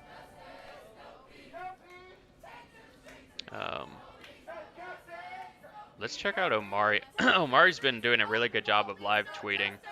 So Omari Sal on Twitter, if you guys use Twitter, he's the guy who's always out there getting the best on-the-ground coverage from what I've seen. As the sun sets on CHOP, a bubble machine sits atop a barricade adjacent to the East Precinct, and a memorial for last night's shooting victims has begun to build. So they've, looks like here's the bubble machine, and then it looks like people are showing up to grieve the person who was killed earlier this morning.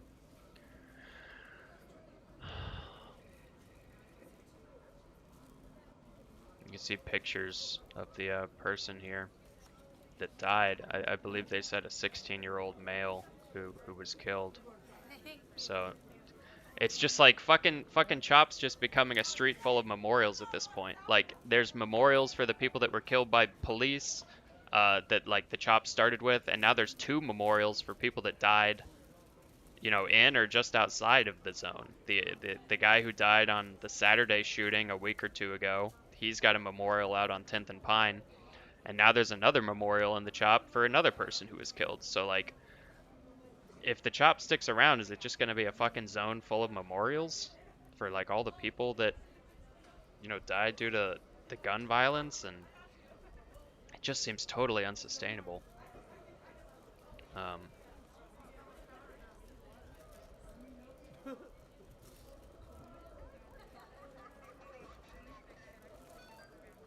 Wow. Omari's been out there for a month of daily coverage of the protests. That's insane.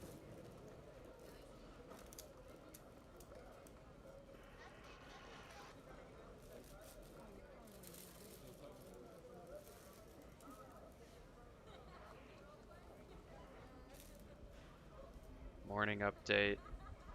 This is the Chief Best interview, where the Chief of Police of Seattle did a interview on. So she was right in the thick of it. You can see this is the Chief of Police of Seattle, the like foremost police officer in Seattle, head of law enforcement, and she's about the shooting. This is like 9 in the morning, and she's right in the heart. Like she's standing right here, guys. This is where she gave the press conference at 9 or 10 in the morning today. She's standing right here. So the chop's right here. She was like, I mean, she's well within the zone because the barricades are down here and over here and over here. So she's in the heart of the chop here. So she just walked right in and gave a press conference, which is fucking bold. I want to emphasize it's very early in this investigation, and the information we have is still pretty fluid, and our detectives are still working hard on the case. You can see this silver Jeep type thing here has appeared in multiple shots now. I think that's the one that pulled up here where you saw the guys get out earlier. Investigators arrived, they found a white Jeep Cherokee. And then I think it's also on 12th Avenue between Pike and Pine. We were told that there were 2 men inside it's also the vehicle, and both had been shot. It's right here now, so like that's definitely a vehicle of somebody that's in the zone. Who identify themselves as CHOP medics transported them in a private vehicle to Harborview. Once at the hospital, one of the men, an African-American adult male, was pronounced dead. A second male, an African-American teenager, remains hospitalized. Our homicide detectives searched for the Jeep and searched the Jeep for evidence, but there wasn't much we could find. The typical things we search for in a case like this.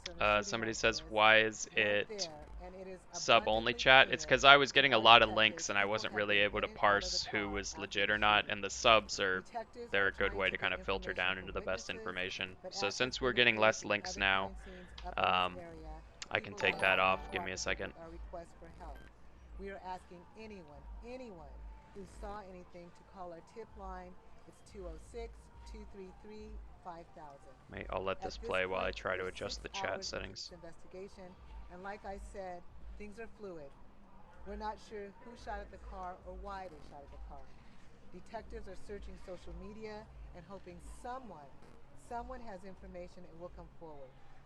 That's all we know for now. This is ongoing. Again, it's very fluid. Oh, somebody sent me another. That we have yet another murder in this area identified as the CHOP. 2 African-American men dead. Sorry, my computer's going a little slow here. Somebody sent me a clip of what a 22 sounds like from the gunshots we were listening to earlier. It's a 22 from 100 yards.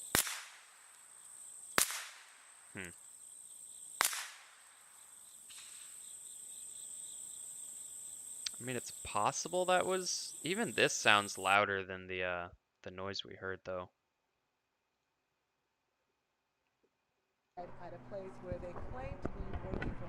Alright, let me get back to adjusting chat here, back to follow. Hold on. And for people in the other chats, we're mostly doing the discussion here on Twitch, so if they care about people, they're going to have to try to help us. So if you guys want to if you guys want to participate in the chat and drop links in that we watch, it's twitch.tv/SeanGuy. Cause the crime levels to go up like this. 2 men are dead. 2 men are dead. And a child, a 14-year-old, is hospitalized, and we don't know. Hold on, I'm trying to find the chat settings here, guys. Got a lot of tabs open. Any questions? Do you think the crime scene was tainted with Q13 news?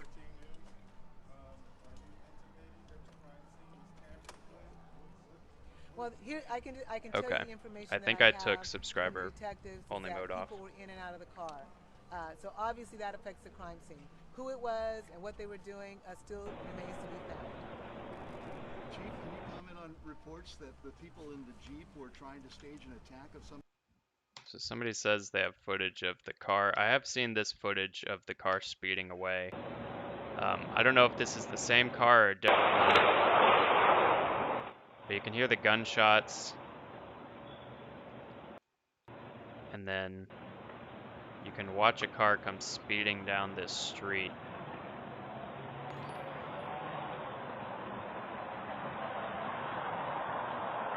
With its lights off.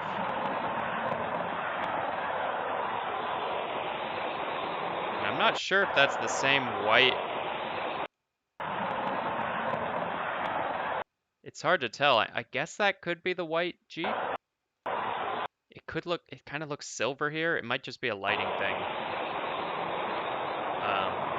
This is on Broadway and East Pike.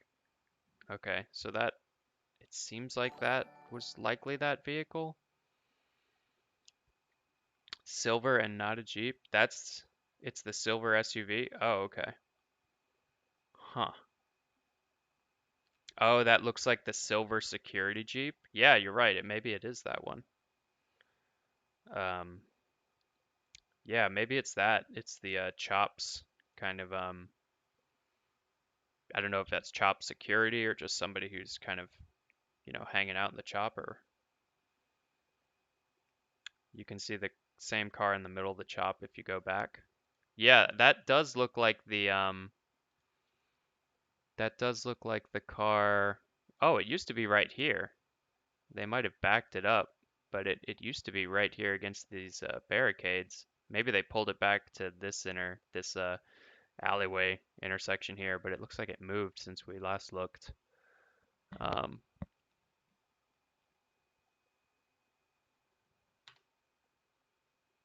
So hopefully nothing happens tonight.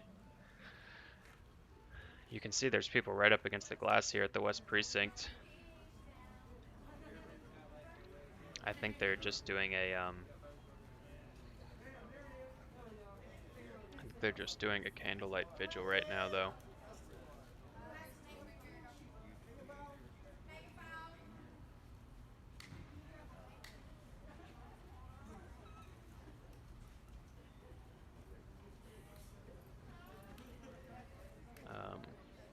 Let me see if I missed any links in chat here.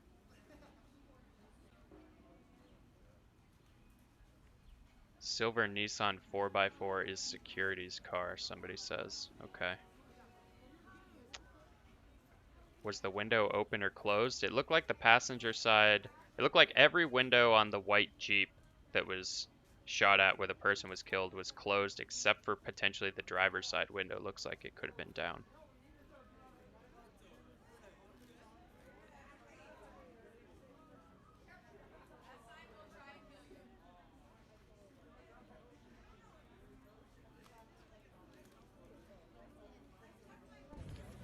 Hey, go ahead. So far, as far as I know. Somebody put another clip in here.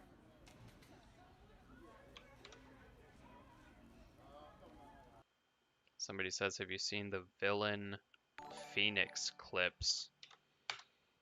So this is Villain Phoenix on Twitter.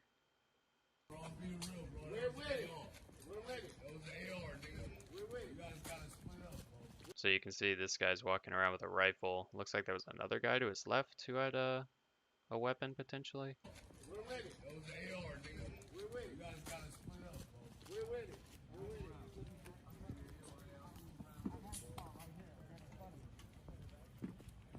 If you want to be safe, head to the precinct. Go to the precinct. Go to the precinct. Last warning. Go to the precinct. So you can hear them trying to rally people to the precinct to protect the people in the tents, because like we saw, they the car did drive right by the tents, and they were reporting that the tents were shot at. So I think they're trying to get everyone into the same place to, you know, protect them from their point of view. If you want to be safe, go to the precinct. You hear that? Go, Go ahead. So they just heard shots fired, potentially the shots involving the vehicle when it was up on 12th and its final destination, but you can see just a bunch of people running towards the gunshots. There is a lot of shooting going on right now. There's a car, a white SUV driving around the perimeter of CHAZ, just popping off shots. So far, as far as I know, nobody's been wounded or shot.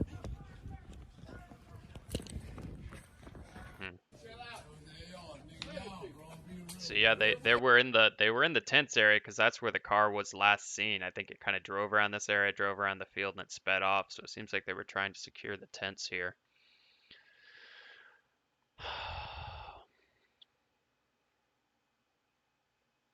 I think that's one of the standby medics in that gray SUV that speeds in. Okay.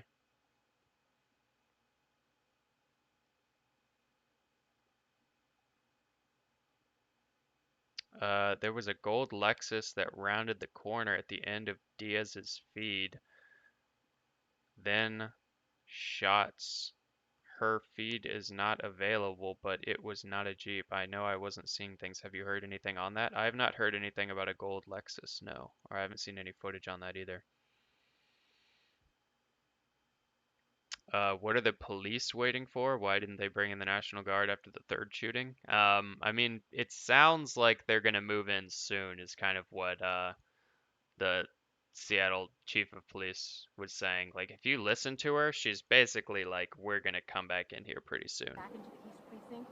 You know, at this point, the East Precinct, while important to us, what's much more important is that this neighborhood is not under siege and that there are not people being victimized. So basically, people are like, when are you going to move back into the East Precinct? And I think she's kind of saying the building itself isn't super important. It's important that people in this neighborhood don't feel unsafe and aren't being killed. So she's almost saying, like, listen, the building is just a building. What we really need is a police presence. So it could look like police just like having staging areas. Like, I'm sure they want the building back, but it could actually look like something different than them retaking the building. Like, if the building is super secured with people with weapons and people that aren't willing to let police officers in, like, they could easily just set up a staging area or multiple staging areas outside the CHOP and then kind of establish kind of like field offices, you know? Like, I don't think that's what she's saying here, but it's in a way she's kind of hinting that, like, as long as the community feels secure and we can have fast response times, it seems like that's what she's saying is the real thing they want to address. You know, the precinct is a building. The precinct is a building, but people dying, rapes, robbery, assault, that is what we need to deal with. That's what we need to deal with. They would have murdered that kid 14 times. David Douglas with NBC News. What do you say, Chief, to what protesters tell us that these barriers that were placed here by SDOT saved lives last night, stopping that vehicle? Yeah, I don't agree. I absolutely do not agree with that. I think that is absolutely ludicrous. I'm not going to let the detractors and the naysayers and Somebody just put another video in chat, which I don't know if I've seen. Oh boy, Trump ads. Like you. Oh. Protesters suspect a coordinated attack inside the CHOP. This is from the 29th. Yes. Listen. Oh man, I'm getting too many directions, let's go. Man. Straight across. Listen.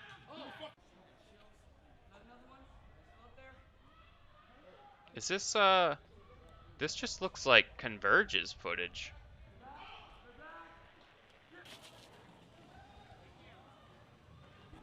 There's that silver Jeep again, guys.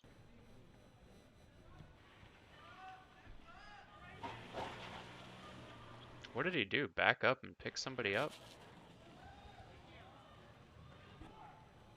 The footage kind of cuts here.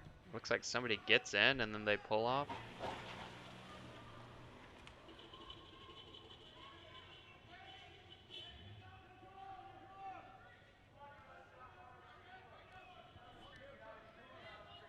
Just people like walking through with blankets.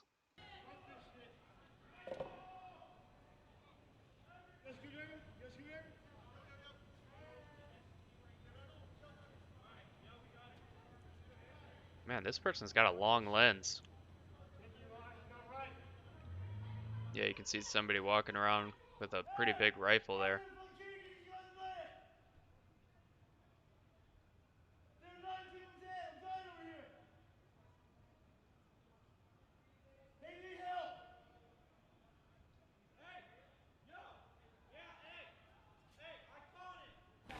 we ran over there to check that out because there was a car that was driving on the field, and then pops just started happening. Yeah, those are mine.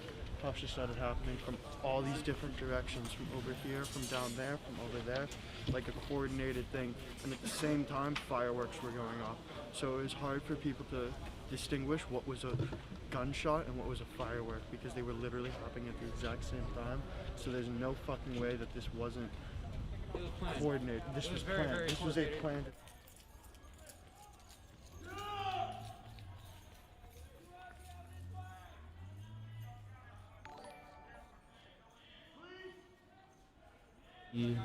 Was he one of the assailants? I don't know. I was there. I saw him bleeding out on the ground. He was not one of the assailants. They could not get an ambulance here because the city has been refusing to send them every single time something like this happens. So someone pulled their car in and brought him in a personal vehicle to an ambulance. I can't say anything about the current condition. So this is Ruptily YouTube channel. This is some footage I haven't seen before. These look like either private security or actual Seattle police officers, like detectives. That's some like, these are, okay, that says, does that say officer on it? Man, they got the big guns out. And maybe that's when they came in to secure the vehicle?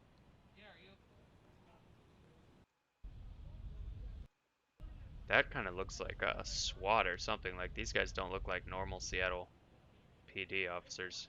Do you guys know who these guys are we're watching right here? Does anyone know who these guys are? Sorry, I'm way behind on chat. Let me catch up. SWAT, I think. That's private security. Okay. That's the car shop security? Oh, hearing different things here. He's got a badge on, guys. I gotta believe that's Seattle police, right? I don't think private security has badges on like that.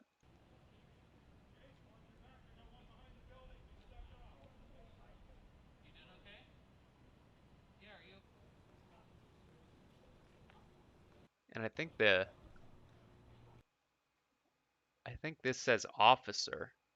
OFFICER, so I don't think it's private security. That's SWAT or detectives? Okay.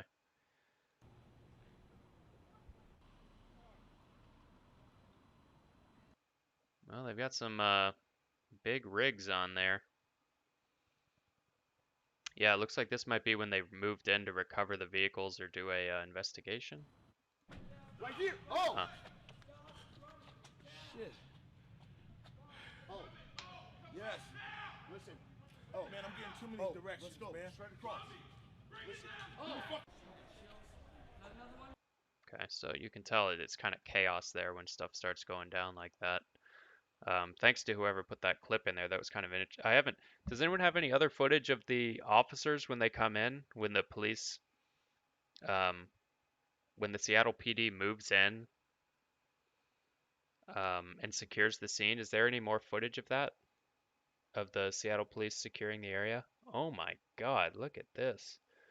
Somebody just sent me a Capitol Hill, Seattle like protection team. So this is these are the guys at Car Tender, the place that got broken into initially.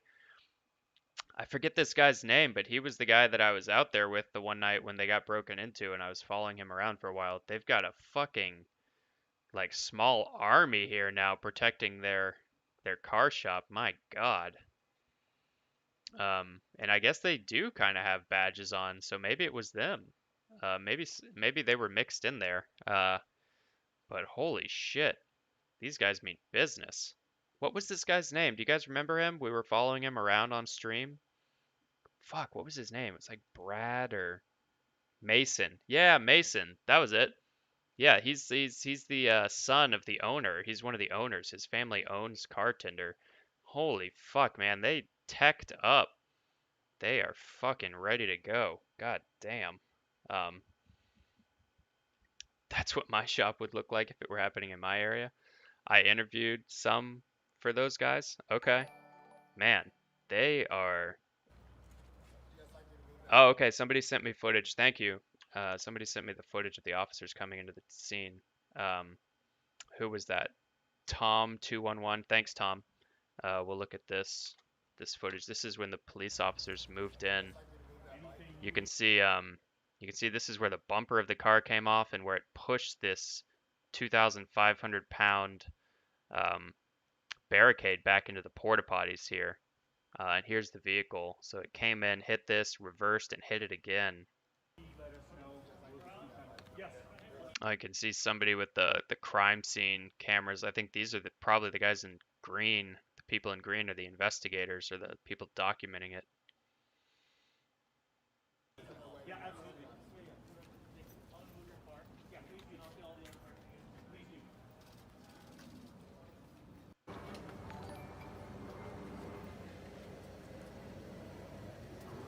So this is that back right tire that was blown out. And then you can see this window was open, but then, or sorry, this window was closed and then punched out. This back window looks like it took some damage. So this is when they removed the vehicle today. Again, guys, if you're just tuning in, this is the white Jeep that was involved in the fatal shooting last night in the CHOP. It kind of drove in towards where the tents are here. This is the East Precinct that was taken over by the CHOP of the protesters. And this Jeep drove in and hit the barricade. Unclear if it hit it because it was already being shot at and it was out of control. Unclear what, but yeah, this is the Jeep that kind of got just lit up and riddled with bullets, and where somebody was fatally shot. A 16-year-old black male was fatally shot, killed, and the passenger was a 14-year-old black male who's in critical condition.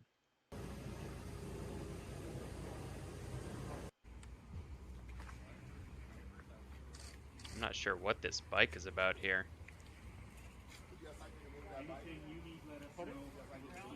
So you can see the cop here talking to the CSI investigators. He says, anything you need, let us know. Otherwise, we're going to secure the space for you to do your work. Oh, shot, sorry.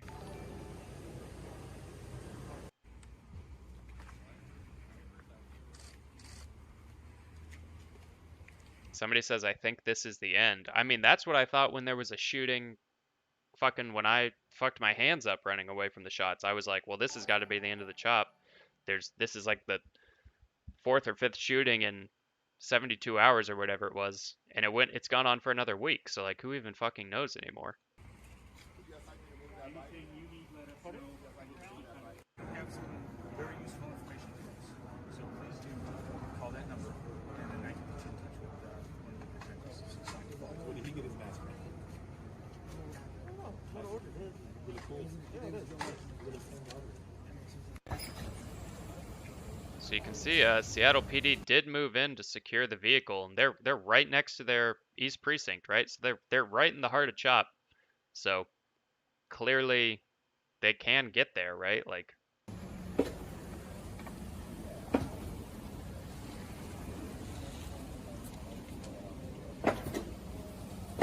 so it seems like if they're doing detective work, like a homicide investigation, it seems like they're allowed in. But if they're doing other police work that's not a homicide investigation, people aren't cool with them being there.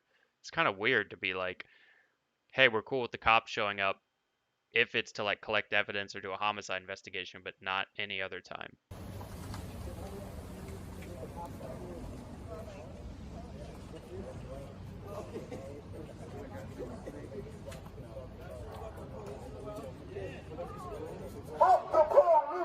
Hey! Hey! It's about time Seattle took the city back. Come on. Yeah, it's about time. Shut your fucking old white ass up. What? Is that a hate crime? Are you calling me a white ass? Oh, what? Yeah, you're insulting me with your words. Knock it off. Walk away. Walk away. Go. So that seems like, you know, that guy was trying to show support for the police and kind of wanted to cause some drama. This is the if you guys heard about the Fox News incident, I think there was a Fox News anchor who was trying to come in to make the Chief Best, the Seattle Chief of Police press conference today. And apparently he got into an altercation with somebody and they claim he shoved a woman. And then he went to this truck and tried to leave, and somebody stood in front of the truck, and then I think they claimed that they kind of nudged or hit somebody with the truck. He kept driving, and I kept like this. He would not stop his car. He kept driving. This is a crosswalk, and I have the right of way. You're taking off! Oh my God! Fucked up. You and your fucking partner. Look at you. You You didn't do shit. You didn't. So this is, I think this is, what's her name, Shyla? And I think she's the one that said she was pushed by the Fox News anchor, and these are the two private security guards for the Fox News anchor. You didn't do shit. Nothing. And you, And the bigger we make that fist, the harder we hit. So we need everybody on our side. We are not about supremacy for one group over another. We are about equality for all, and we are standing as a group, and we are telling the mayor that we will not be moved. Eric, is there a video of what happened? Let's get her done! So Eric has a video of the Fox News, or an article on the Fox News incident. So this is the news anchor. He certainly looks like a Fox News anchor. Fox News correspondent Dan Springer wasn't ready for the smoke that Black Lives Matter protests were preparing to serve him. Springer and his crew were accosted by demonstrators after he allegedly laid hands on a woman. Blah, blah, blah. Chaos erupted when he pushed the protester out of his way, prompting the woman to throw her coffee at him. Okay. So this is the Own up to it. All you gotta do is say you're sorry. That's it. Be humble. Be humble. You're gonna lose. So I think this is I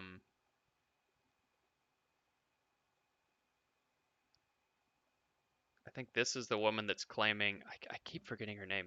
It's Shyla or LaShyla or something like that. Rashyla, I can't remember, but I think she's saying that she was pushed by him. Rashyla? Okay. So she was saying that the news anchor pushed her. I don't think there's any video evidence of that. If there is, if someone can find it, put it in chat. But you can see they've all got phones or cameras out, and they're kind of documenting his response. And I think what I've heard them saying is they were going to try to not let him leave or not get to his car unless he apologized, and that's what they're demanding now. I know, you got that hair.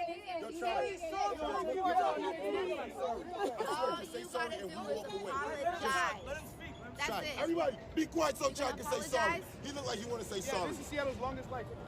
Yeah. Apologize. All you gotta do is say you're sorry. Look at him. It's like smiling about it. It's so weird. It looks like they're both kind of having fun with this. She's kind of smirking. I saw this guy smiling and he's smiling. It's kind of like they're all like, this is a fucking ridiculous situation. What are we doing here?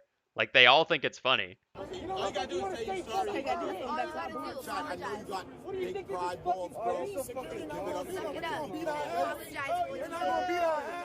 Are you really that fucking cocky? Like, you really think your ego is that fucking big? Like, bro, just say sorry. God damn, you're a pussy.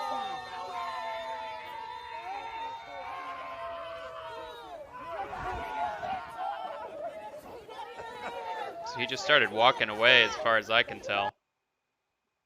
Doesn't seem like the clip, at least in this clip, it doesn't look like he clearly pushes anyone.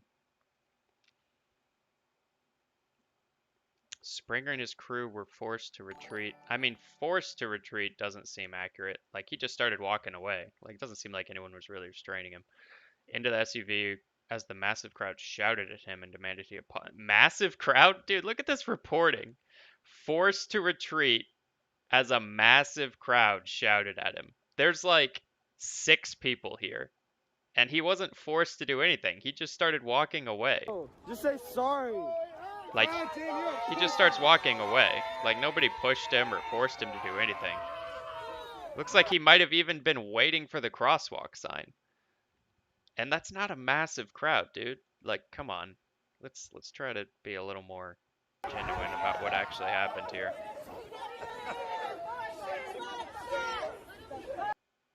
He was under verbal abuse? Yeah, I mean, they're definitely heckling him, but, like, when you say he was forced to retreat, you imagine something more than people saying like apologize or like fuck you, you're with Fox News. Like, I wouldn't say that's forced to retreat. That's like, if you want to say Springer and his crew were heckled until they chose to cross the street while they were pursued by 6 or 7 people, like, I'd agree with you. But forced to retreat as the massive crowd like that, it's just, I don't know about that.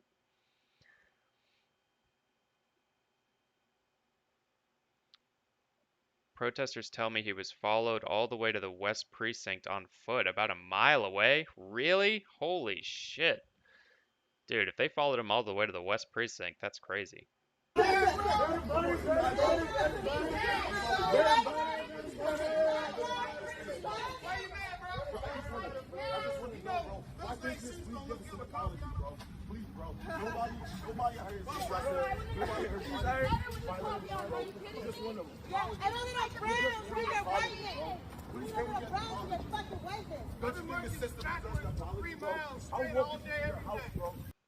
They're definitely verbally berating him. I'm just saying nobody's laid hands on him and it's not a massive crowd. There's like 1, 2, 3, 4, 5, 6, 7, 8, 9. Okay, maybe got 8 or 9 people there.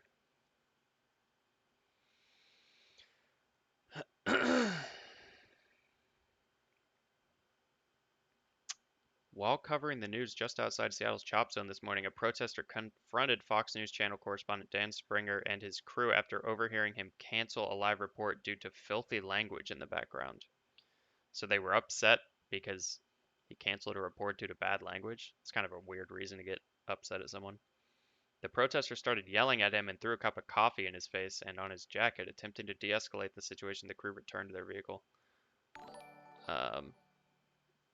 Okay, well, I think this reporting might be a little biased in the favor of the Fox News reporter based on the language we're seeing used here, but all right, well, that's the Fox News incident. Let's see if we can find any more. What's his name? Dan Springer? Let's do a fucking YouTube search on this.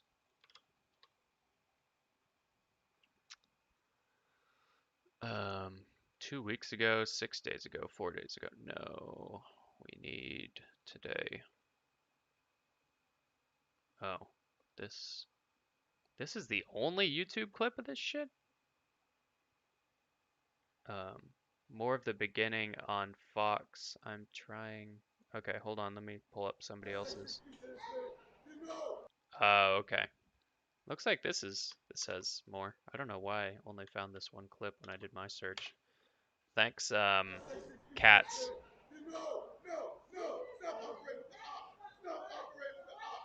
So there he is. There's the Fox News reporter right there.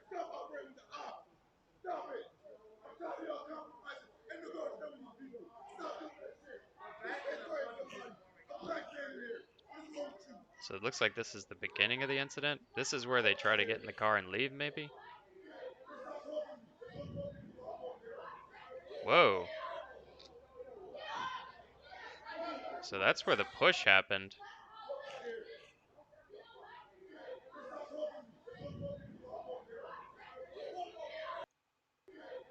It's hard to see because there's a body in the way, but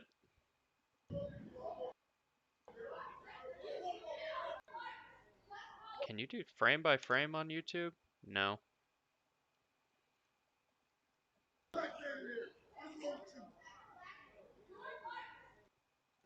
So he does approach. This is LaShyla, and you can see he does approach her. I didn't see a clear push, though.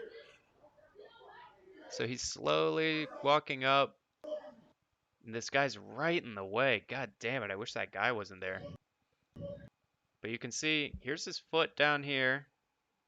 So he's not even on balance yet. And then so I don't know if he's pushed anyone. It looks like there's a hand on him first as he was approaching her. It's hard to tell, though.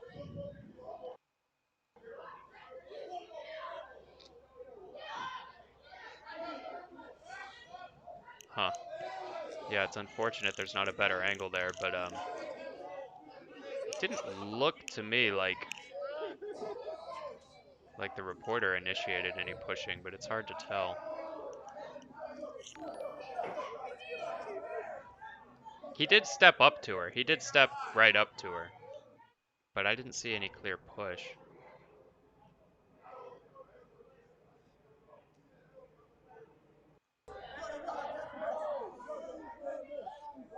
Is this another angle?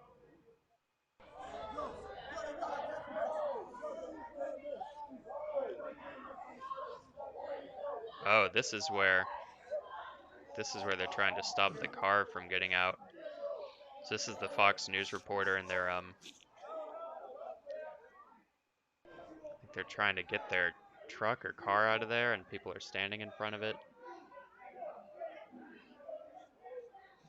There's Rick, one of the security people we've been watching for the past few weeks. He's the guy who's got the 2 pistols, and he works the grill sometimes too.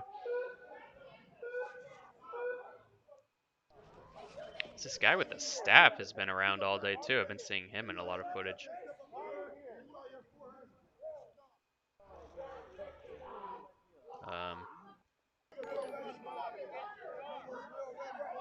So yeah, it looks like they're blocking the truck. They don't want him to leave.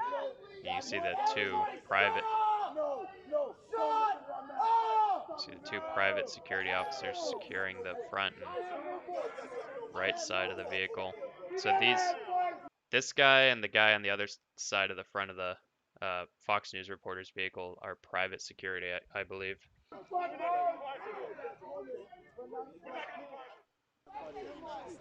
Private security for the Fox News correspondent.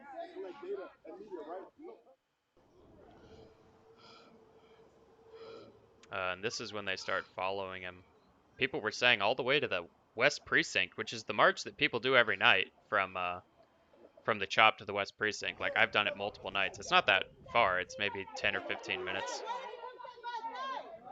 Maybe 15 or 20 minutes of a hike. But if they followed him all the way down there, that's kind of intense. It's a long way to follow someone on the street. Oh, here's the clip we saw earlier where he's waiting at the crosswalk. He does seem pretty assured of his safety with these guys next to him as private security. Oh shit, she got up on the hood.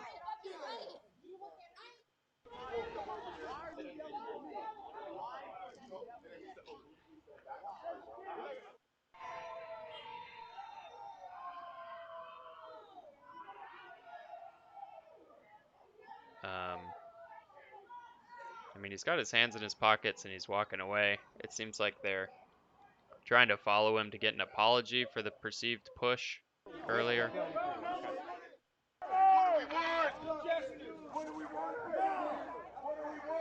I mean, maybe the footage we saw didn't...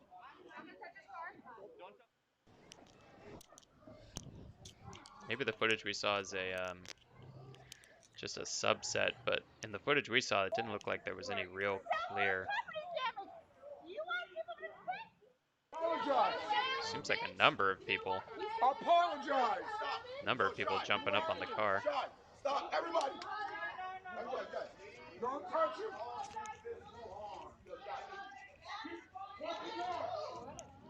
When he started walking a little faster there, it sounds like somebody might have laid hands on him or something.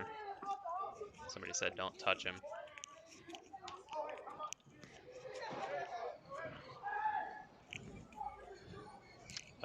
If chat's getting out of control, guys, we're just gonna go back to subs mode. Oh,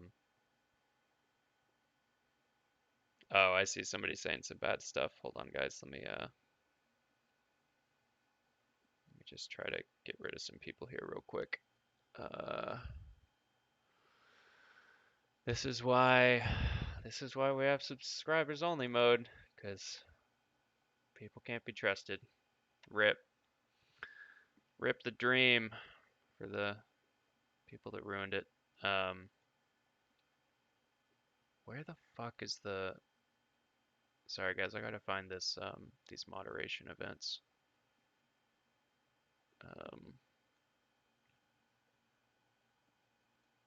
Community,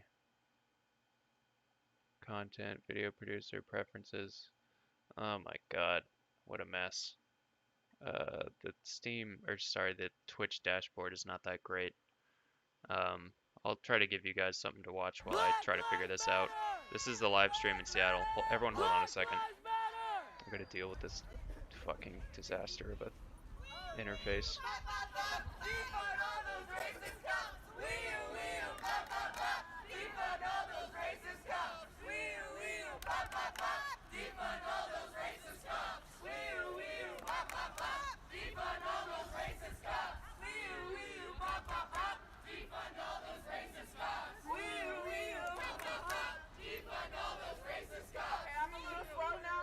I don't know why they don't put moderation in the stream manager. Seems like a terrible idea.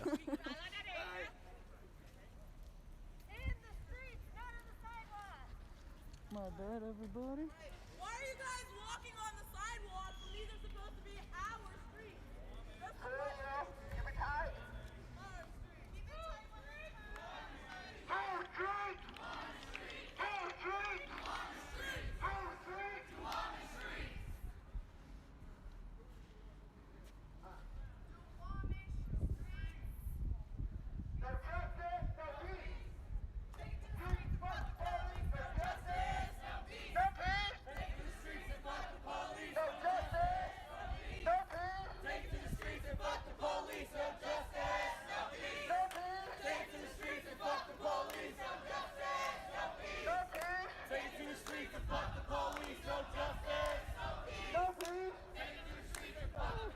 God damn it.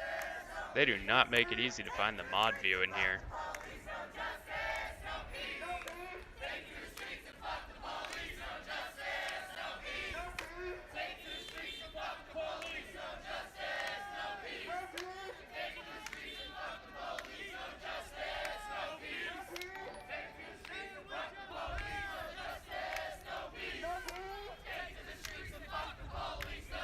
If anyone wants to apply to be a mod, by the way, you can DM me on Twitter. It's just at SeanGuy_. I could probably use some more mods these days. We do have 6 or 7, but they might not be online right now. Did they ever let TK go? Yes, TK is out. TK is free. Channel.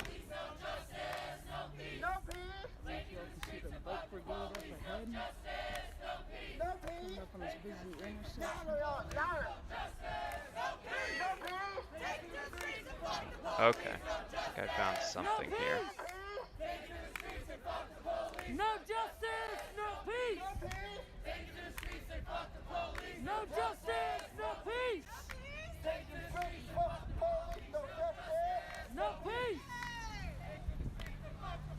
No justice, no peace. No peace.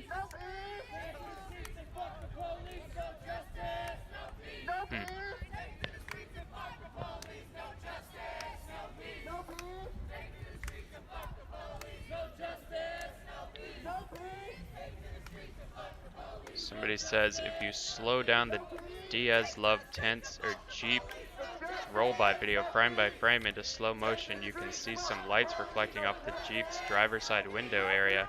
I don't know if you can frame by frame on Twitch, but it's 72240, 72243 on small gamer speed. Take a look and see what you think. You see lights, some lights reflecting off the Jeep's driver's side window. What's the relevance of those lights, Allie? No justice, no peace. No justice. People saying I shouldn't have any mods. Guys, I was seeing people put stuff in chat like, hey, they should kill that girl who like jumped up on, like, you can't threaten violence against somebody. If I allow that, it violates the Twitch terms of service. If there's a direct like death threat against someone or something like that. If I don't moderate it, we're gonna get the whole channel taken down, so it doesn't really work to not moderate that shit, unfortunately.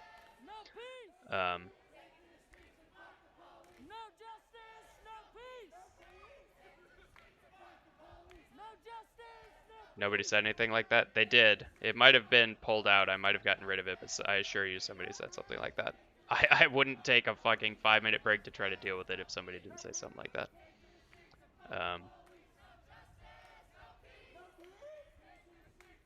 For people on other platforms that have no idea what the fuck I'm talking about right now, I only pay attention to Twitch chat. So if you're watching on, you know, Facebook or Periscope or Twitter or any of those other places, go to that link, twitch.tv/SeanGuy. That's where the primary stream's going to be in the future. And I'm probably going to stop multi-streaming here soon at some point as well. So Twitch will be the only place you'll be able to see anything.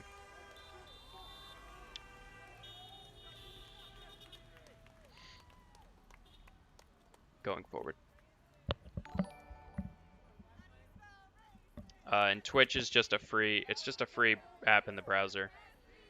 Oh, Sean, you can see if the window is open or closed on the driver's side. Okay, I get what you're saying. It's just kind of weird because they could have rolled it down before they came up, right? So the position of the window at that point is a little less important.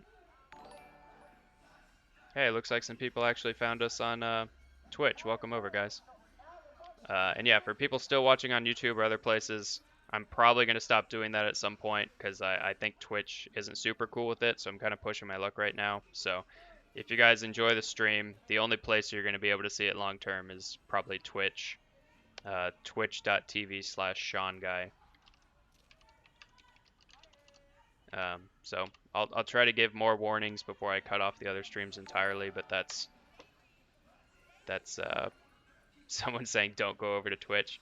I'm sorry, Marie, but I can't keep doing the multi-stream stuff. It's not something Twitch likes, and the vast majority of people are watching on Twitch anyway. So it's just kind of a moving over thing that I continue to do it right now, just to try to help people transition to Twitch, so that you know that the streams are still going. But eventually, I'm gonna have to cut it off because, yeah, I don't think Twitch likes that shit. There was TK, you can see in the red sweater, so TK is back out there for people asking. Hold on, let me get this clip that Allie put in here. So let's see if we can. Allie was saying you might be able to see if the Jeep that was involved in the shooting, if they have the window up or down at the point when Diaz Loves live stream sees it. So 7:22:40 is when. I'm guessing you're saying the lower timestamp and not the upper one.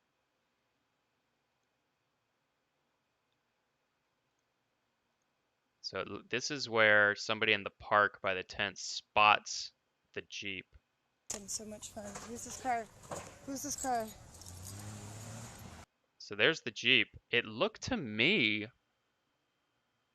like the window was down. If we could frame by frame that. I don't think I can frame by frame. Go look for Toby. Awesome. So much fun. Who's this car? Who's this car? Ugh, it's really hard to tell. That's a good catch though, Allie. I think I'd have to slow it down, and I don't see a good way to do that here.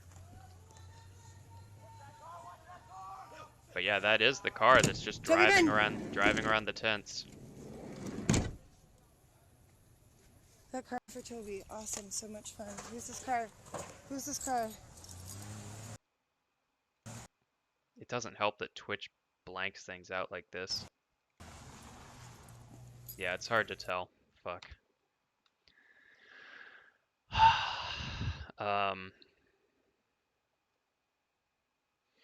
If the Jeep was shooting, the kids would have gunshot residue on their hands. Detective hopefully did the test. Yeah, that's true. I mean, also there's going to be the testimony of the 14-year-old, God willing, that the 14-year-old guy involved in that Jeep that we just saw in this clip is okay. Like, I really hope they're okay, and hopefully they can give a first-hand account of what happened. is it true that the protesters went to Mayor Durkin's house and she got pissed? They tried to go to where her neighborhood is, like where she supposedly lives, but people were saying she moved, so it's unclear. I don't think they knew exactly where her house was either. They just knew that she lived or used to live in a certain neighborhood and they went there. And I don't know if it pissed her off or not. We didn't personally see that. But my question to you is the police going to work with SDOT? Oh, this is a weird collection of clips here. So this is Andre Taylor, one of kind of the leaders in Seattle that's been working with the mayor to try to get the CHOP group to disband. And he's kind of shown up to the CHOP and spoken with the CHOP leaders before and tried to convince them to kind of take the CHOP down. And he showed up today and was trying to talk to them, but I think it kind of turned into a heated argument with him, and they're trying to basically tell him to fuck off, and they don't want his help anymore, I guess. You're fake, my man. You're fake. You're paid by the bill. And it's like he's been here. Makes those things, it harms the narrative about what's going on. And we just ask people that if they're going to come here and they're going to speak on behalf of CHOP, that they be in CHOP. Okay. So they're saying if people are going to come here or speak on behalf of CHOP, because he does go on to the news and kind of speak like he speaks on the issues and he speaks from his perspective, right? He says like, this is what I think about the CHOP. And it seems like people here are upset that he's kind of out in the press or talking to the mayor about the stuff going on in the CHOP. Hold on, let me catch up on chat here real quick. Can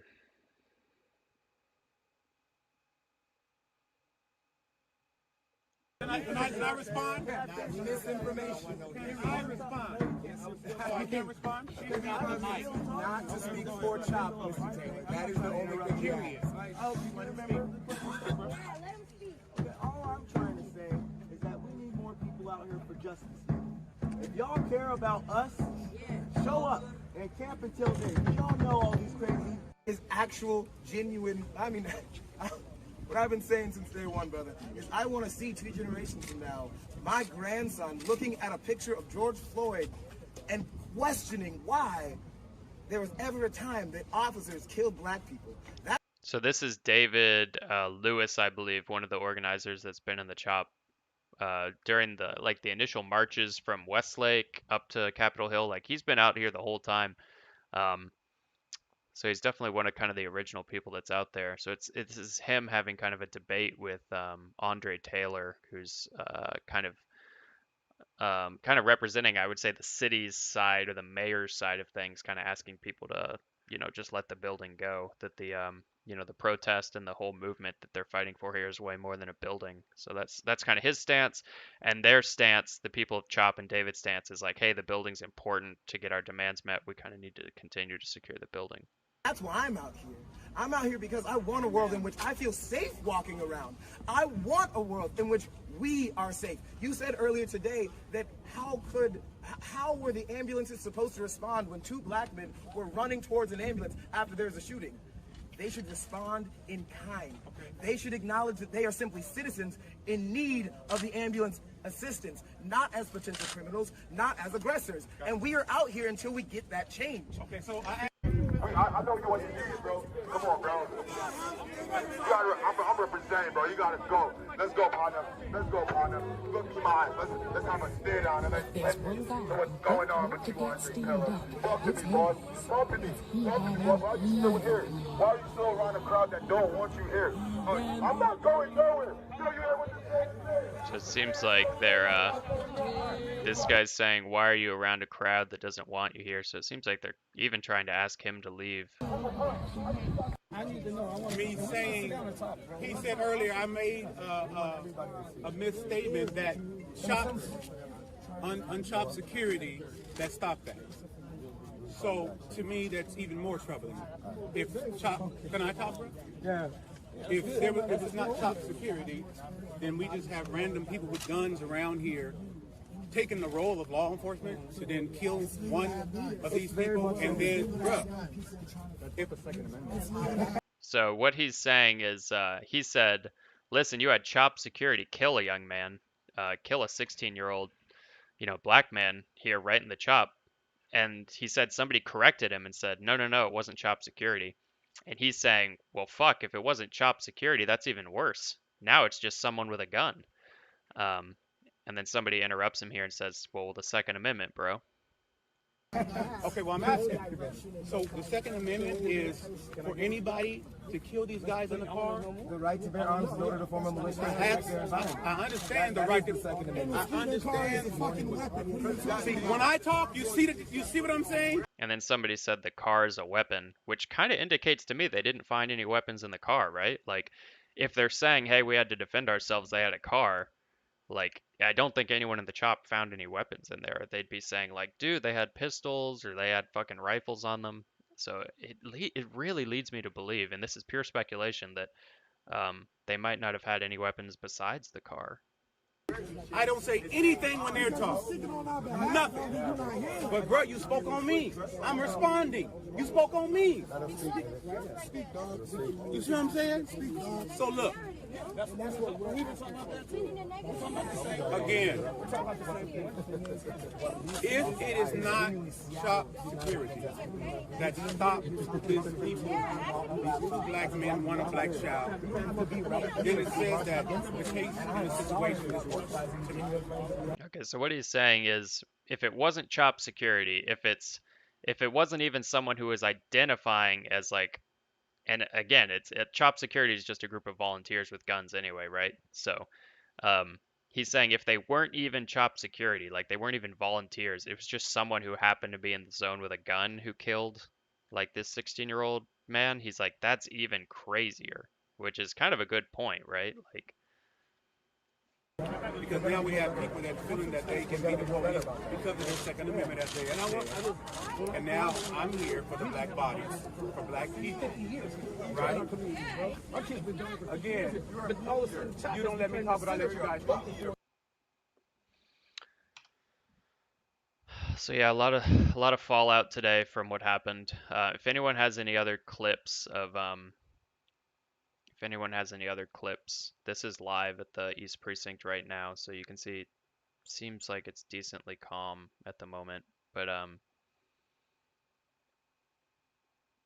if anyone has any other clips of stuff that went down today, put them in chat. We can take a look.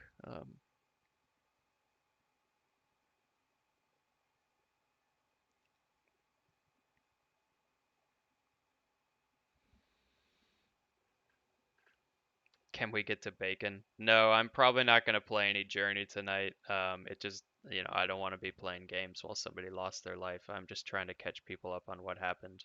So we're not going to play any games tonight, guys. I look like I need a break. It's a fucking dude. I've got friends out there still, right? So every time something like this happens, I ping like the people I know, right, that are still out there, and I'm like, dude, are you okay? How's it going? And they're just like, fuck, man, this shit's awful. We can't believe this is happening. So yeah, I know people that are still out there in the tents that I met while I was out there live streaming. If you guys are new to my stream, I've been out there on the ground for like the last 3 weeks, maybe even a month now, just filming all the marches, all the protests, the CHOP once it was abandoned, the shootings. I was like 50 feet away from when one of the shootings happened the other day, and I fucked up my hands and knee and had to recover at home. So now I'm just doing these. But yeah, man, I've got friends out there. Like I met these people, been talking to them for weeks, and they're still in the tents and they're scared, right? Like they want to keep fighting for what they believe in, and it's like, hey, that's up to them, right? They can stay if they want. I've been advising them to leave. I'm like, listen, dude, this shit's too risky. I don't know if you should be out there in a tent when there's gunshots every night or every other night. But that's up to them. They're just people I met, and I'm kind of concerned for their safety. So, and I was even there Sunday. I went Sunday briefly to like try to catch up with people and see what was going on, but there were so few people around that I didn't feel comfortable filming. And then Lucky Bamboo 13, who's a guy that we've filmed with in the past, he was told to stop filming by the same guy that grabbed me in the park the other day. There's this guy who grabbed me by my backpack in the back of my jacket when I was walking through the tent area, maybe like, I don't even remember, 2 weeks ago now. And that same guy went up to Lucky Bamboo 13 on Twitch, and he was like, "You have to stop filming right now. You know, turn the stream off." Like very aggressively telling him to, you know, kill his stream. So it does not seem like a good situation out there, in my opinion. Tent guy's still there? Yes, I confirmed yesterday that tent guy's still out there. Yeah, tent guy's still out there harassing people.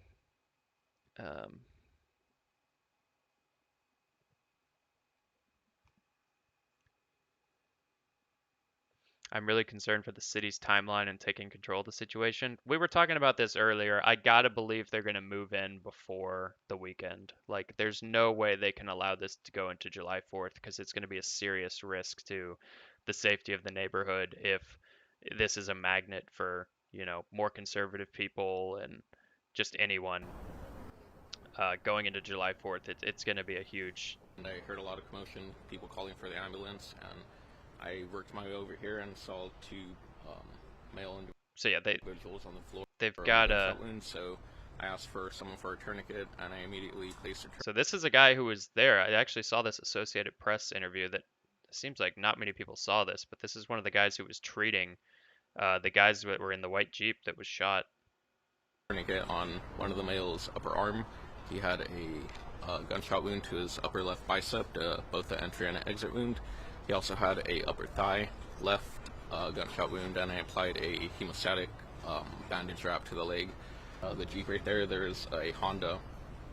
We all pulled him in. There were 5 people, or 6 people, and drove him. Sorry guys, I'm trying to skip the blood because somebody was telling me Twitch isn't cool with that. Thank you. This is still a barricade, and this is the public street where cars drive every single day. We had security, so thankfully we stood up for ourselves against closer so we can have less security. So thankfully we stood up for ourselves against her so we can have the protection that we did. But if we would have had a barricade right here on the street, this would have never happened. So what that guy was saying is the mayor wanted to come in and take these barricades, wanted to take all of them on Friday, and we stood up for ourselves and we didn't let her take the barricades. And he was saying if we had let the mayor take the barricades, this guy could have done a lot more damage. So that's kind of the feeling in the CHOP now from the residents is these barricades aren't going anywhere. We're going to fight for these barricades because they're keeping us safe.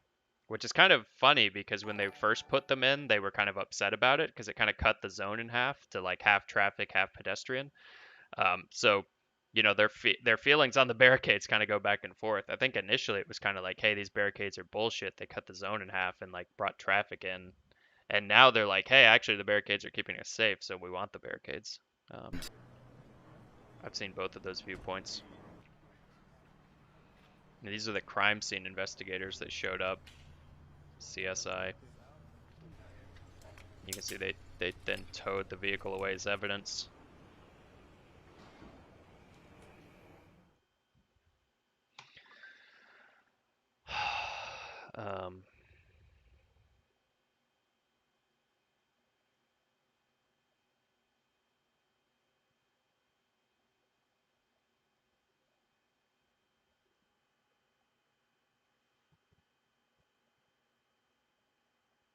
Medic on scene that help with the teens. Somebody's got a Twitter. Okay, so it looks like there's someone claiming to be a medic that helped with the shooting. I'm a medic at CHOP and I tried with my friends to keep these guys alive. We treated many wounds and then drove them to the ambulance. These guys were provoked by a privileged white boy with fireworks? They robbed and beat a lady, started shooting, drove around and crashed. I'm not sure if I trust this account or this information, but I'm a reporter with the New York Times. Could you DM me? No. Interesting. Yeah, I mean, there's no way to verify this guy was actually there, so who knows? Who knows if this report is valid or not? Let's see if Converge has done any more. So Converge is Omari. He's kind of the main guy on the ground these days. Converge Media on Facebook is their primary place, so I kind of check this for updates. He's been doing a lot of live tweeting updates too. Omari Sal on Twitter. 17 minutes ago, we are in talks with Seattle City Council member CMK, so Kashama Sawant. So she's been out there kind of supporting this movement. She's the socialist member of the Seattle like city council, I believe. Yeah, Seattle City Council member Sawant. So we're in talks with Seattle City Council member Sawant, who represents District 3, the area that CHOP, to come on our platform to address the residents of her district as well as the protesters in the CHOP about the current state of things. We'll update you if she agrees. Okay, so it looks like Omari's trying to get her on his show, his like live stream, to talk about. I'm sure he's gonna confront her about like the violence and what she thinks about that. CHOP Community Voices. We have Michael Solon, president of the Seattle Police Officers Guild, SPOG, as well as a few other officers tomorrow morning at 10 a.m. Okay. So yeah, the SPOG is the Seattle Police Officers Guild. So it looks like Omari's gonna have some nice interviews there tomorrow.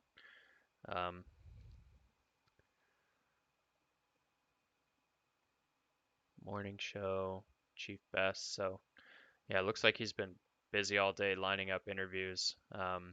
For those that missed it, I'm gonna try to catch up on chat and I'll show you what the police chief said here. Kind of weird to see in the beginning of this clip, she's kind of smiling. It's like, given a place where somebody lost their life, it's kind of weird before the cameras start rolling to see her. Especially, it's kind of weird for her to be. I would be so fucking nervous. She's right in the middle of the chop zone here. This is about 9 in the morning today, and the shooting happened at 3 a.m. So this is like 6 hours after the shooting, and she's right in the zone where everyone basically hates cops. I don't know how she's able to maintain a smile, but I don't know. Maybe somebody just cut a really funny joke or something, but Yeah, no, well, I think it's time. If there's any place I'm going to be, it needs to be here, right? Yeah. So let me know when you all are ready. Are you all ready? Yep. What's the closer count? Am I good? Brian!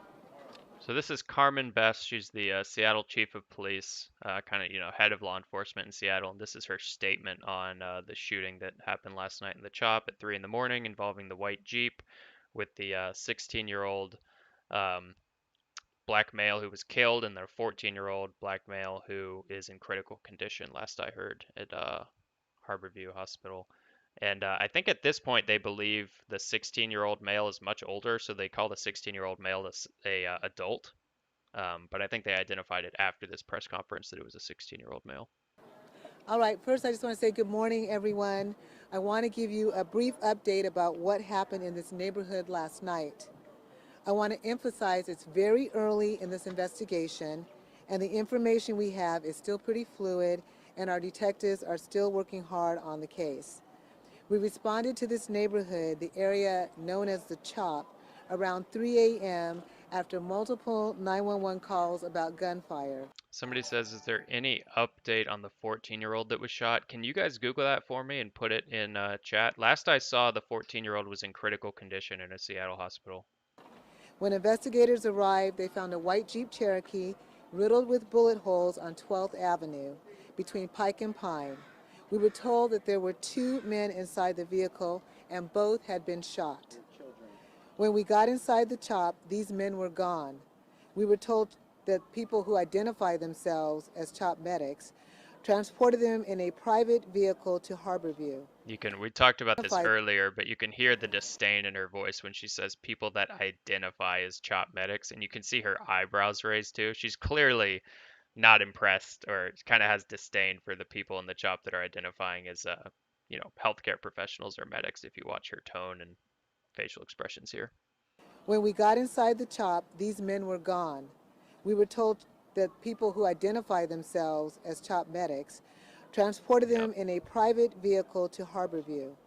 Once at the hospital, one of the men, an African-American adult male, was pronounced dead. A second male, an African-American teenager, remains hospitalized. Our homicide detectives searched for the Jeep, and search the Someone says, "Why is the sound mono-channeled?" I'm not sure. It only plays in my left ear. I think it's a King 5 issue. It's their footage is that way. I think their camera setup was fucked. Jeep for evidence, but there wasn't much we could find. The typical things we search for in a case like this or in a shooting like this weren't there, and it is abundantly clear to our detectives people had been in and out of the car after the shooting. Detectives are trying to get information from witnesses, but as has been the case in other crime scenes up in this area, people are not being cooperative with our request for help. We are asking anyone who saw anything to call our tip line. It's 206-233-5000. At this point, we're 6 hours into this investigation, and like I said, things are fluid. We're not sure who shot at the car or why they shot at the car. Detectives are searching social media. Do you guys know if she's done an updated announcement even after this one? This is the most recent one, but I think it was at 9 this morning. So if she's done a previous or a more recent announcement, somebody please let me know. And hoping someone has information and will come forward. That's all we know for now. This is ongoing. Again, it's very fluid. It's very unfortunate that we have yet another murder in this area identified as the CHAZ. 2 African-American men dead at a place where they claim to be working for Black Lives Matter. When she says 2 African American men dead, she doesn't mean both in this incident. There was one person who was killed. I guess this morning, early this morning, 3 in the morning, and then the other person that was killed was about a week and a half, 2 weeks ago now, I believe. But they're gone. They're dead now. And we've had multiple other incidents: assaults, rape, robbery, and shootings. And so, this is something that's going to need to change. We're asking that people remove themselves from this area for the safety of the people. If they care about people, they're going to have to try to help us to make it safe. Not opposed to anybody's issue or concern. They certainly can demonstrate, and peacefully any place, but they can't hostily take over a neighborhood and cause the crime levels to go up like this. 2 men are dead. 2 men are dead. And a child, a 14-year-old, is hospitalized, and we don't know what is going to happen to that kid. Enough is enough here. Any questions? Yes. Do you think the crime scene was tainted with Q13 News? Are you intimating that the crime scene was tampered with? Well, here I can. Somebody wanted to hear the full medics interview here in chat, but I can't show the footage because it's against the Twitch terms of service. So I'm just gonna play it on my other monitor so you guys can hear the full medics interview. This is someone who claims they treated the wounded person. Over here and saw heard a lot of commotion. And I heard a lot of commotion, people calling for the ambulance, and I worked my way over here and saw 2 male individuals on the floor. Both of them were unconscious at the time, and they were both suffering from gunshot wounds. So I asked for someone for a tourniquet, and I immediately placed a tourniquet on one of the male's upper arm. He had a gunshot wound to his upper left bicep, both the entry and exit wound. He also had a upper thigh left gunshot wound, and I applied a hemostatic bandage wrap to the leg. The Jeep right there's a Honda. We all pulled him in. There were 6 people, and we laid him all across our laps in the back seat and drove him to the nearest trauma center. I don't get my consent.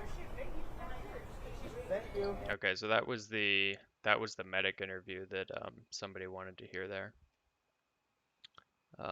This is live right now on the East Precinct. Doesn't seem like anything too crazy is happening. I know there was looks like they're on I-5 here. Ooh, what is this? What are they passing over here? Got some sort of a large box here.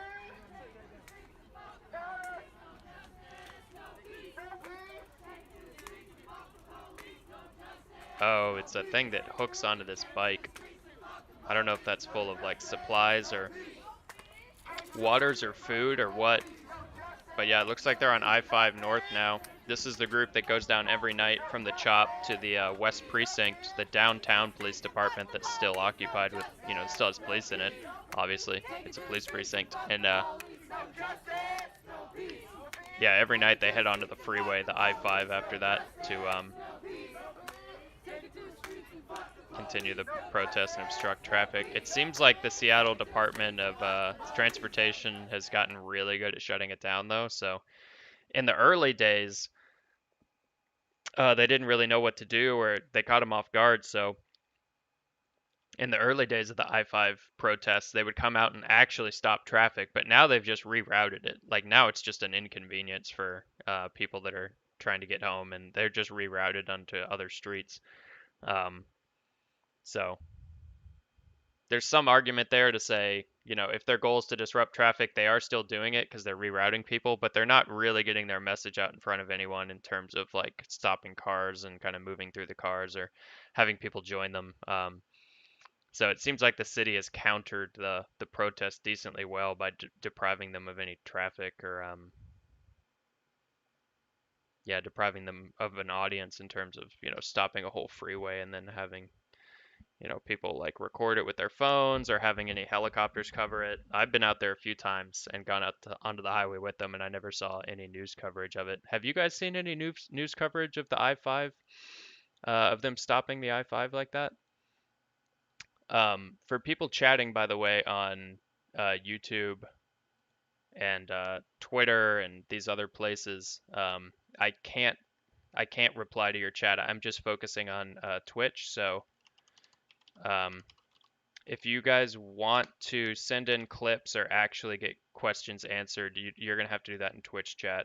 And I'll put the link in there into all the different streams. But if you go to twitch.tv/SeanGuy, I'll actually be able to see your questions. And like I said earlier, eventually everything's going to be on Twitch, and I'm going to have to kill all the other streams. So if you've been enjoying the coverage or, you know, the streams, Twitch is the place it's going to live long term, and I'm going to have to start killing the streams elsewhere eventually.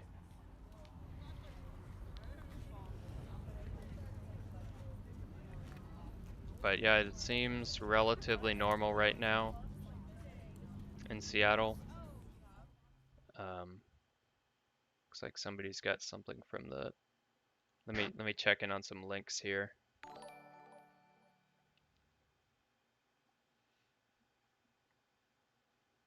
Oh, this is old footage. Someone's got some old footage here of when the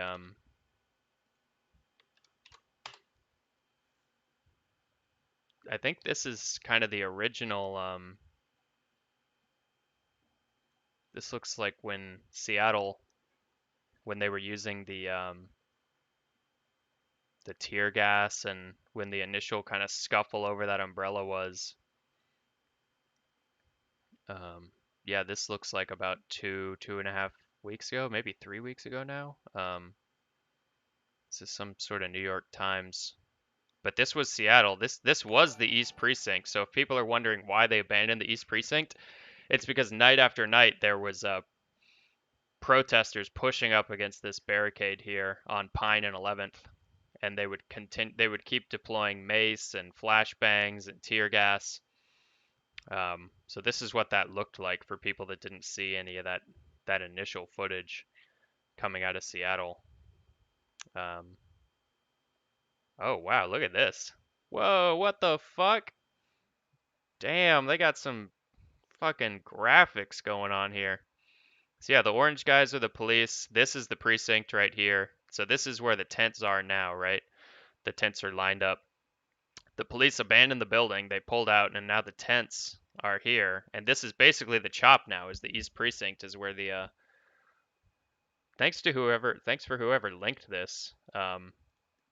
This is a pretty interesting kind of collection of clips and NewYorkTimes.com/interactive.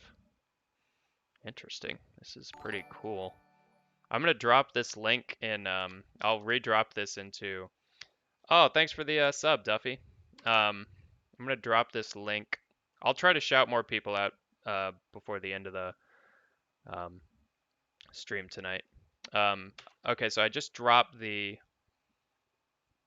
link to this article. This looks like a really cool. I probably won't take the full time this deserves to look over it, but for those of you guys in the other chats, you'll have to go to Twitch to find this. But there is a direct link to this article with this really cool kind of like mixed media. I think this is the original pink umbrella, or the original, yeah, purple or pink. I guess they're going with pink umbrella, where the scuffle started over here. Yeah, you can see it right here, right? It's slightly across the barricade, and then a cop grabs it. You can see the cop grab the umbrella, and that's what started like this whole event here. That's when all the mace started coming out. Umbrellas, yeah, you can see this pink one really stands out. And that's why the pink umbrella is the symbol of the Seattle protests now, are because this one pink umbrella and this officer grabbing it started the whole incident this day, where all the mace and all the tear gas came out.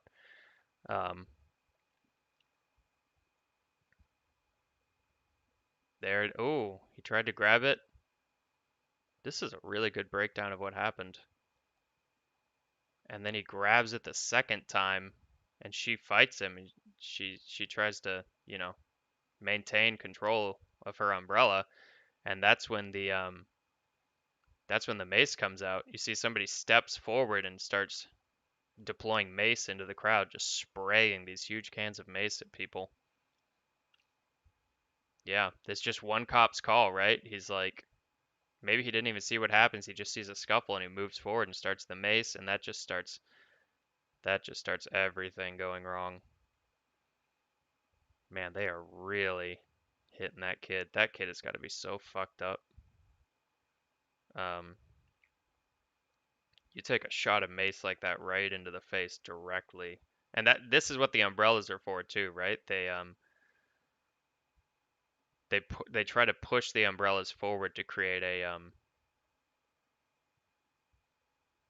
shield, and you can see something gets thrown into the police officers there. I don't know if that was a water bottle or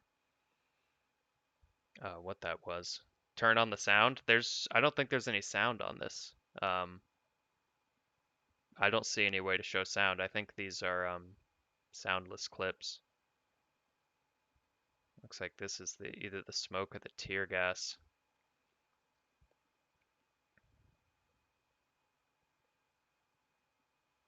But yeah, this was the scene. This is what it looked like before they pulled out of the East Precinct. There was National Guard and Seattle Police, and then the huge line of umbrellas every night for multiple nights until they pulled out. Their gifts, great footage. Yeah, this is a really cool compilation. I would suggest checking it out. I do see the massive crowd pushing the barrier back further and further before the umbrella was grabbed. I mean, that doesn't seem to be what they cared about, though. Like, if the gates move forward a few inches at a time, like, I don't think they really cared about that. They seem to care about the umbrella. Like, the gates moving didn't seem to be the inciting incident there. It seemed to be entirely braced around the umbrella. Like, you can see the gate is definitely, like, bowing forward in certain places. So the gate was moving, but they don't really seem to care. They're just holding their positions. It's it's entirely the umbrella that starts the shit happening over here. Huh. That's a cool article. Here's TK on the mic. If we're on the field, okay, say for instance, we're on the field like last night, right? There's a building that's literally to the left or right of us, that's right there, right? We can all run right there to that building and be in a big ass group right there behind cover. And stay together. There's the pre-plan right there. If we're on the field and shit happens, go to that spot right there, that building, on the side and take cover. Don't run towards the shit though. Okay, so TK is trying to advise people. And if we're in the middle of the street coming down Pine where we started at, fucking go around the cover behind Rancho Bravo. Let's all go right behind there and meet up there. You know what I'm saying? TK's trying to TK's trying to advise people if any more shootings happen. If there are cars getting on that way, maybe we should go that way. TK's trying to advise people if there's another shooting where they can kind of like a safety plan where they should evacuate to. As you can tell, we do want to start leaving earlier and earlier because it's literally just a straight up fact that most Pink Umbrella Gang. Yeah, the pink umbrella was the kind of became the symbol for the Seattle protest movement. You can hear some spray painting. You guys hear that spray paint? I don't know where they're tagging. Maybe it's in the background here against this wall. So can we get together up here? Just form a good group, good line. Get nice and close. Glad you liked the link. Yeah, thanks for that, Jade TTV. I appreciate it.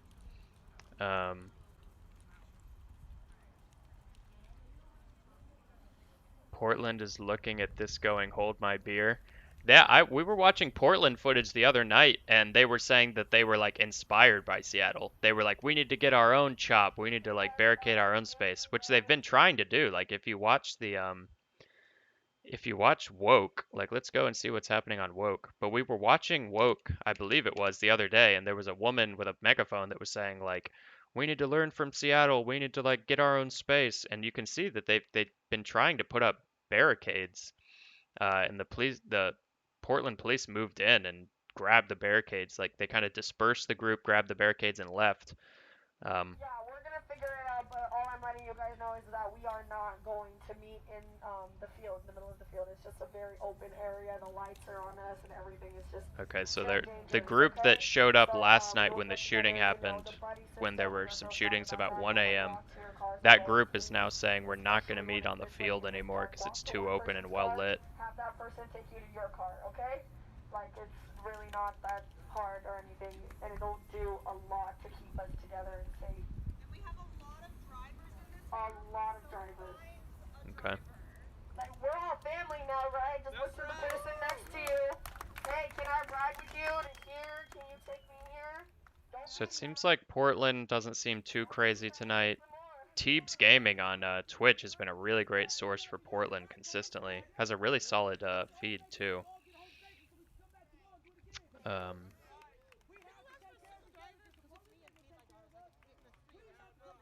I saw an article that said tons of people are moving or trying to sell their homes in Minneapolis and Seattle at the moment. It'd be interesting. I'd want to see some actual data on that showing that showing that those rates went up. If you have an article citing actual data, put it in chat. And for people watching on other feeds, again, Portland police haven't been okay. Well, I'm seeing some chat on the other like YouTube and other places, but again, guys, we are primarily chatting on Twitch tonight, so please go to twitch.tv/SeanGuy because we are gonna kill the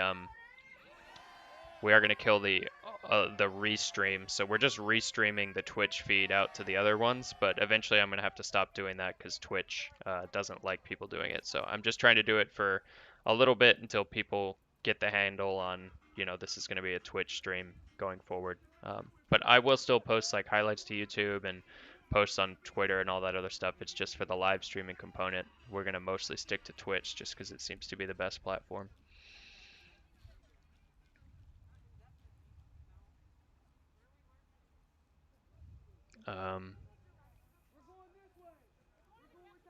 Nothing on Woke yet, someone says. You're right about the inspired point. Minneapolis was first to give up a precinct, which inspired Seattle, then Seattle inspired Portland.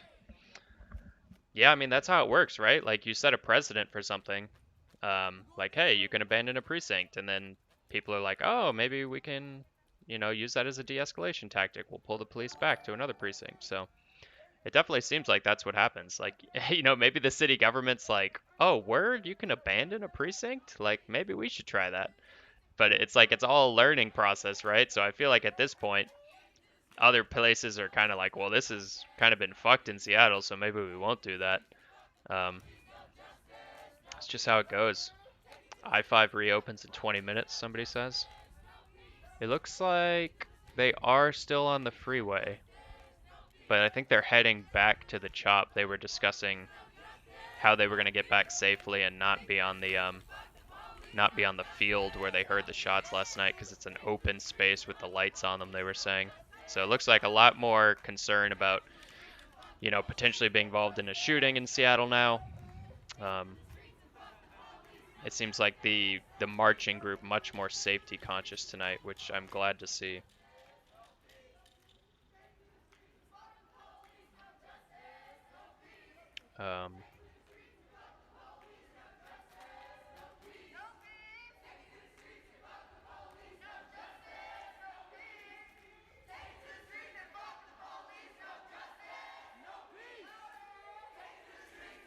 Portland has built up. They didn't give it up like Seattle or Minneapolis. Oh, Portland just keeps reinforcing their precinct. It's on and off at Portland. Gets tiring for them getting gassed every night. Yeah. Here's the article for people moving and selling. Okay, let me look at this. Interesting. I don't know if this is a good source or not, guys, but someone was discussing people selling houses in Seattle or Minneapolis. Nearly a quarter of the homes for sale, 43% of the apartments for rent in Minneapolis hit the market since violent rioting began in the city. Staggering number of homes just hit the market in Minneapolis. Nearly a quarter of homes for sale.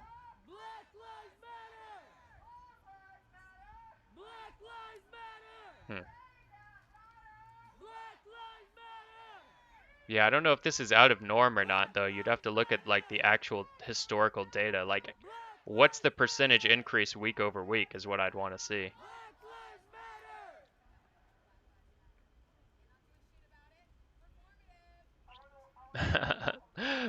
They're doing a Google search trends on leaving Minneapolis. Huh. Interesting. Okay. It's somewhat interesting data. Maybe not the best way to structure it, but somewhat interesting. If you guys in the other chats on like YouTube and Periscope, Twitter, where the fuck else are we streaming? Facebook. If you guys want to see these links that we're sharing in the articles, you're gonna have to go to the Twitch chat to see it, and I'll put it in there one more time for you guys. So twitch.tv/SeanGuy, and Twitch is just a free website. You watch it just like anywhere else, except for it'll be much higher quality, and you'll actually be able to participate in chat because it's kind of the only chat I have time to pay attention to.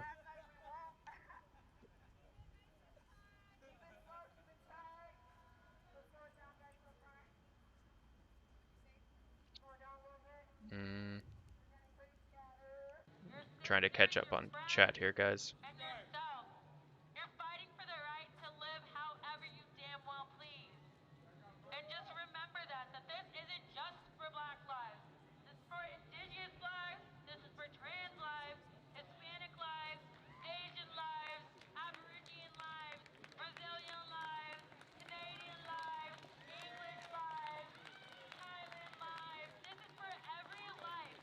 Y'all heard about St. Louis, right? Somebody says.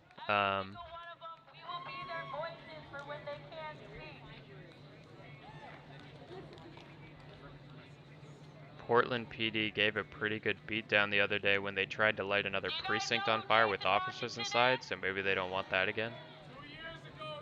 Interesting.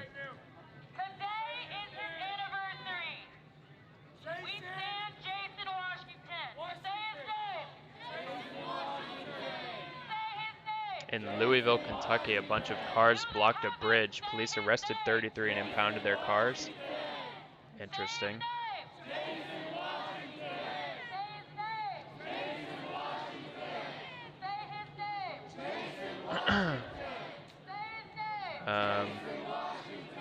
This Wall Street Journal story someone linked to has a paywall on it, or a registration wall.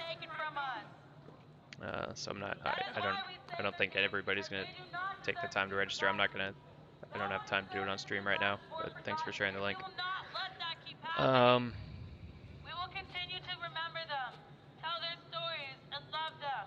Oscar Grant.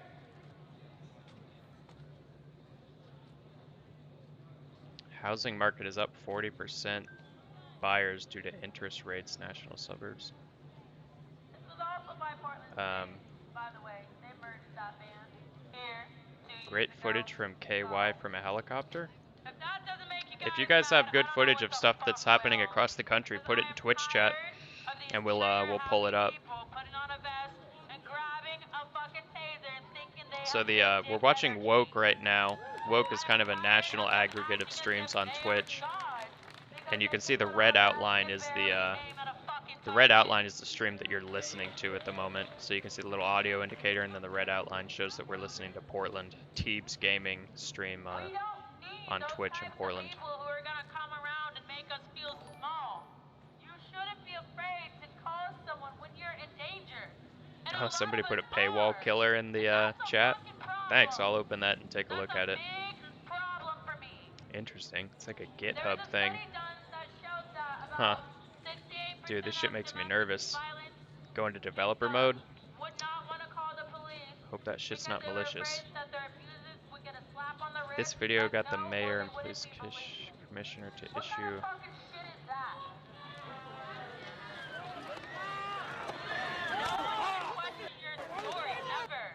Sorry, I'm looking at some clip in Philadelphia. What the fuck does it matter what they were wearing?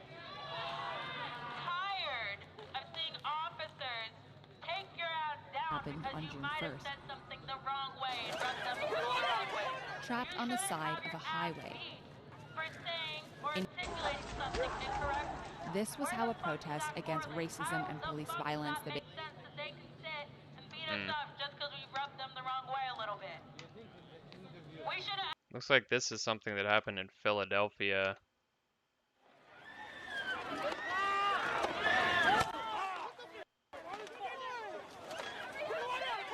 trapped on the side of a highway.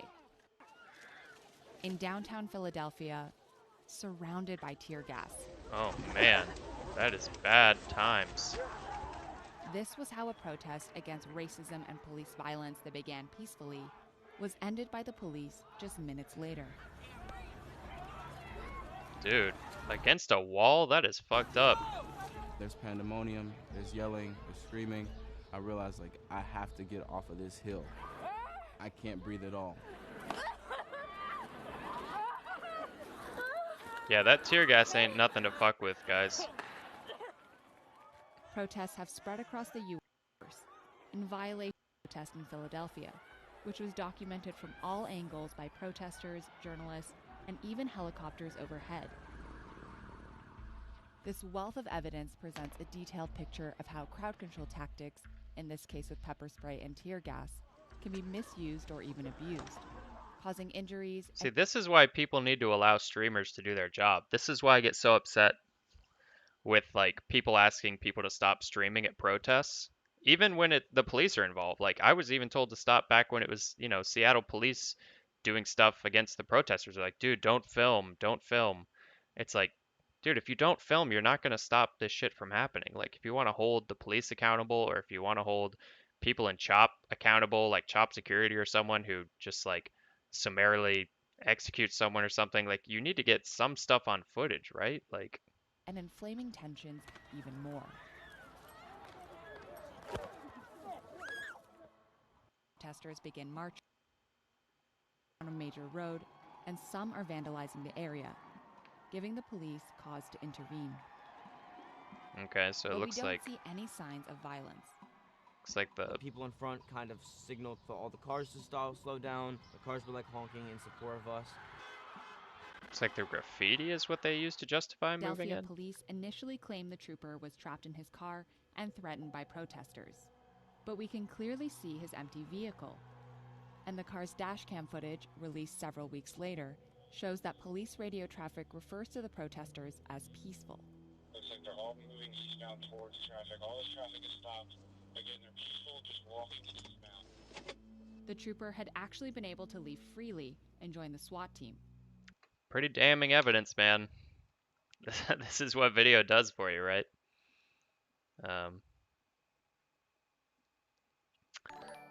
It is fucked up. I know people in Philly, explosions every night. Huh. Damn. 0 streams? Yeah, I haven't seen any Philadelphia streams, I don't think, on the woke Twitch. I wonder why Philadelphia...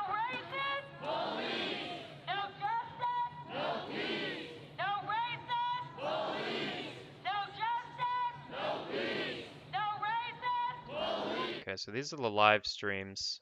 You guys have got some pretty good videos. Protesters shut down Clark Bridge.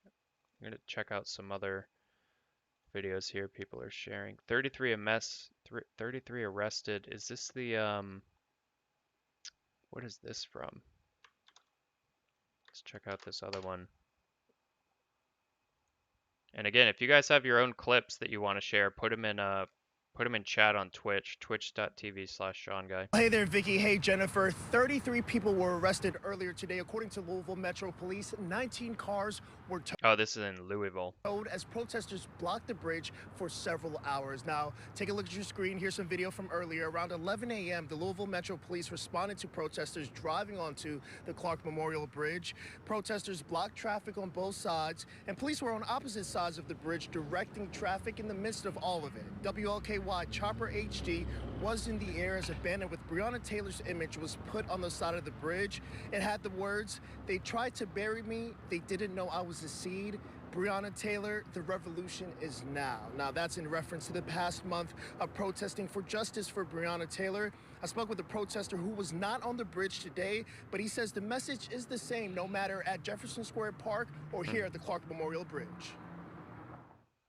No matter what happens out here, we're going to be peaceful. We're going to protest. We want change. We want this to happen, and we need everybody on board. Yeah, and the traffic flow here is the usual 5 o'clock traffic flow that you'll see on the Clark Memorial Bridge. Now, I can tell you that the sign of Breonna Taylor was taking off of the bridge right before the bridge reopened at 3 o'clock this afternoon. For now, reporting live. Okay, so that was in Louisville, Kentucky. I know there were some shots fired there the other day too. We kind of watched that unfold on the stream the other day. So Louisville, some stuff going on. Philadelphia, some stuff going on. Contradicting accounts by the city police. All we see is a marcher spray painting the empty car. Looks like he's trying to cover up the camera specifically the first there. SWAT team comes in from the east side through the tunnel. People panic, and the situation escalates as seen from the ground and overhead.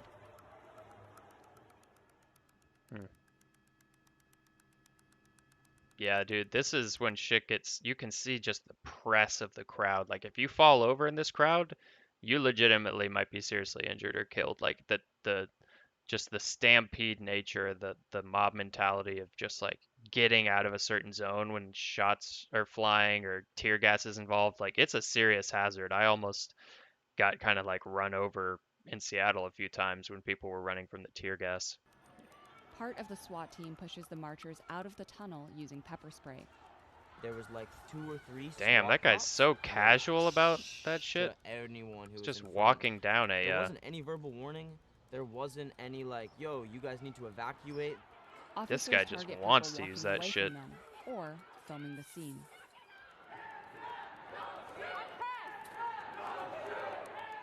Then the second SWAT team moves in from the other side with an armored vehicle. Ooh, you can see them Protesters are now deploying wedged in something between out of two the police turret teams. there. Man, that's Most fucked up. try They to comply squeezed with the the crowd like officers that. Didn't and really look give for them an ways to leave exit the scene. opportunity. Some escape. Others get trapped. Honestly, people were just trying to get away. There wasn't any kind of verbal warning. There wasn't any pushing with shields. There wasn't any pushing with bikes. I mean, we've seen a shitload of verbal warnings in Seattle and Portland. You know, you constantly see those like, "This is the Seattle Police Department. This is an unlawful assembly. Please disperse," or like whatever will be used. Like in Seattle, they started doing that a lot. And that was only towards the end actually, before they abandoned the precinct. They got speakers set up to announce it. So before then, it was just like shouting, or I think they tried to use a bullhorn at some point, but you couldn't hear them. So the like communication element here is what they're stressing is there was none from this police department, and even in Seattle and Portland, I think they had to evolve it over time. There was no megaphone. There was nothing. It was weapons. Weapons were the first warning. That's it. We spoke with this man who was pepper sprayed in the face by the second SWAT team after sitting in the middle of the highway. Ooh, flips him over. When I sat down, immediately 2 women ran and sat down in front of me. And I'm assuming they did this because they were protecting me. When a tear gas canister landed near him, he thought of the women sitting nearby. I can't let them get hurt for something I chose to do. All right, this was my decision. So I picked up the tear gas, I threw it back, not directly at the cop, but just away. And then I immediately sat back down, crossed my legs. He walks up into the girl in front, sprays her, pulls her mask down. Is clear and traffic is flowing. Well, this is crucial. Protesters had clearly complied with police. Shit's wild in Philadelphia, that's for sure. Sorry, I got a friend sending me some stuff. Let me take a look at it.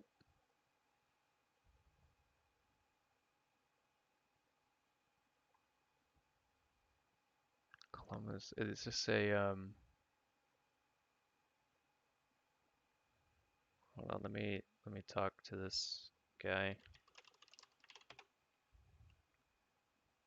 I don't know what I'm being sent here.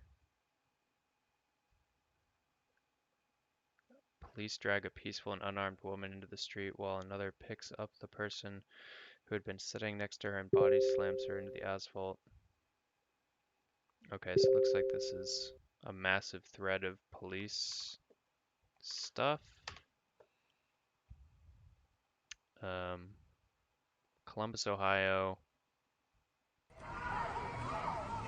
Oh, what the?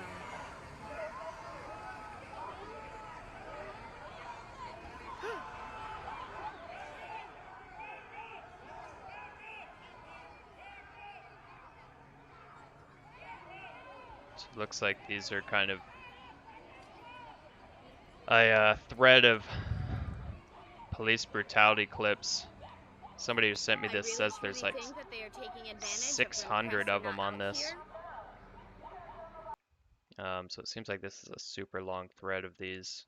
If anyone's interested on Greg, I don't know how you pronounce that last name.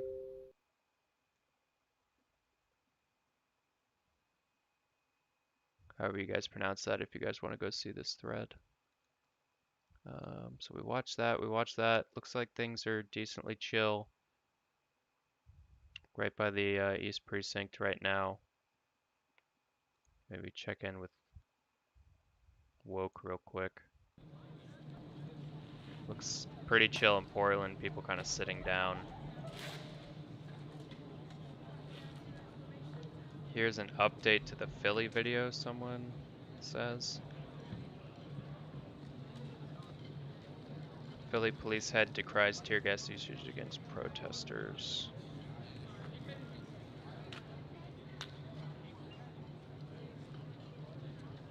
I got one more thing to say.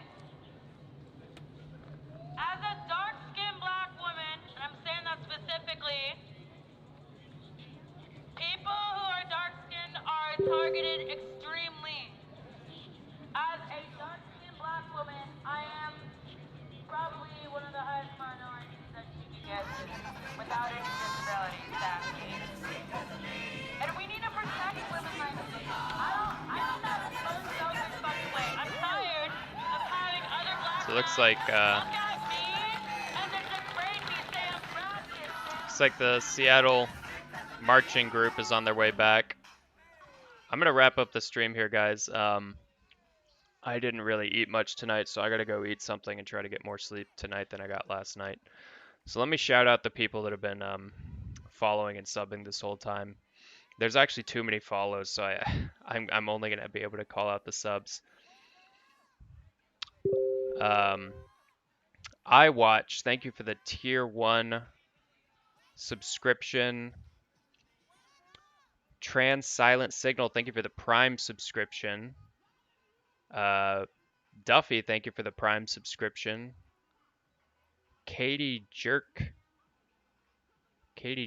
thank you for the tier 1 subscription. Alicia Frodite, thank you for the tier 1 subscription. Forever Trumper, thank you for the Prime subscription. Ray Cars, thank you for the tier 1. Thank you to everyone who followed. There's a lot of follows tonight. Tracy Nitha, thank you for the tier 1. Dan the Color Dan, thank you for the tier 1. G Hunter 4376, thank you for the tier 1. Granny X7, thank you for the tier 1. Tay Dow, thank you for the Prime subscription. Cat's Eye Blue, thank you for the Prime subscription. Gorgonaut, thank you for the... Oh, you gifted a tier 1 sub to Manny Weevil. So thanks for Gorgonaut, and congrats to Manny Weevil for the gifted sub. Agent Lucy Wild with the tier 1 sub. Spawn Die with the Prime sub. BBBLLLTTT, 3 BLTs. Thank you for the tier 1 sub. Gorgonaut tier 1 sub. Sean Wick tier 1 sub. MMag 2020, thank you for the tier 1. And I think that's it for the subscriptions. And thanks again to everyone who followed. Yeah, I gotta get more sleep tonight, guys, than I did last night. Am I back to working tomorrow? Yeah, I worked today, so I worked a full day today and then did this. So thanks for covering this stuff. Yeah, I mean half of it's just to keep my oh man, I love the little corgi guy.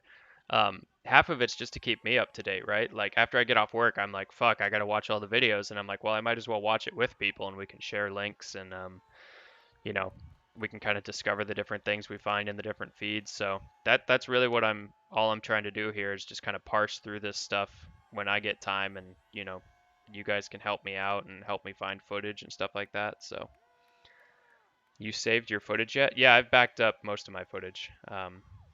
Check my Twitter messages sometime. Yeah, it's hard to check stuff on stream because it gets pretty boring, right? If I'm just checking messages all the time, but I do try to check that when I get a chance.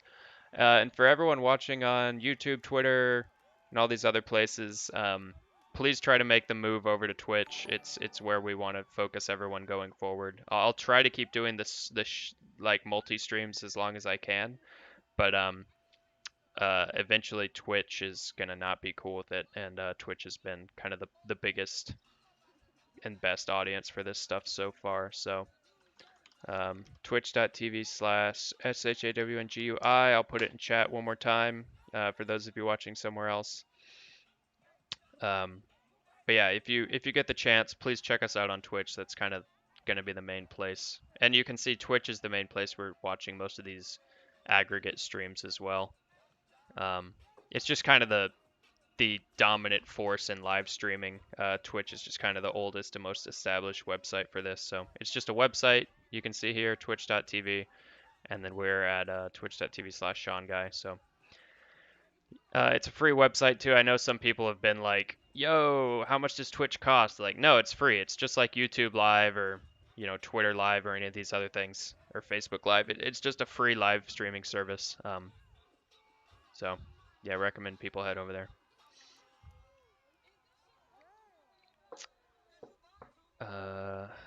Good night, Sean Gooey. Yeah, you guys are welcome. Wick, I'll try to watch that trailer on my own time and see what it's about, and then maybe we show it tomorrow. Somebody wants me to watch the Great Hack trailer, so I'll try to watch that and see if, you know, it's something we want to show to everyone or not. Okay, I've got it pulled up. I've got it pulled up in a tab here. I'll try to watch it maybe while I eat some food. Fucking love the Lambda, by the way. Oh yeah, this is my Half-Life shirt. I forget if somebody gave this to me or not, but yeah, I'm a big Half-Life fan. Half-Life 1 was a fucking world-changing game when it came out. I remember playing it at my grandpa's house in New Hampshire over the summer. It's good times. Sleep good, Sean. Maybe some more games again. That was a nice break. Yeah, I definitely want to keep playing some chill games with you guys to chill out. I have some friends that were saying they might want to play some Warzone, some Call of Duty Warzone with us. So Lambda, not many in chat knew that one. Valve fanboy. I went to Valve the other day. I have a friend who works at Valve, and I went there and I tried out the Half-Life VR. Half-Life Alyx game before it shipped. So I got to try that maybe a few weeks before it came out and help them beta test it. I played through the whole thing at Valve, so that was fucking fun. For those of you guys that know anything about games or game development, Valve is kind of a mecca for that sort of shit. So getting to go there as a Half-Life fanboy and play the Half-Life VR game before it even shipped was kind of a crazy moment. Yeah, it was dope. Shout out to my friend who made that happen. But yeah, going to Valve and playing it on the Index, which is kind of like the nicest VR headset, and then just like seeing how it ends and knowing how it ended weeks before anyone else did, and people would be like, "Dude, I bet you can't wait for the Half-Life VR game," and I'm like, "Bro, I already played the whole thing. I know how it ends," but I couldn't tell anyone. Um, I live 2 blocks from Valve. Oh, okay. Yeah, it's in um Bellevue for people that don't know. Valve is in Bellevue, so it's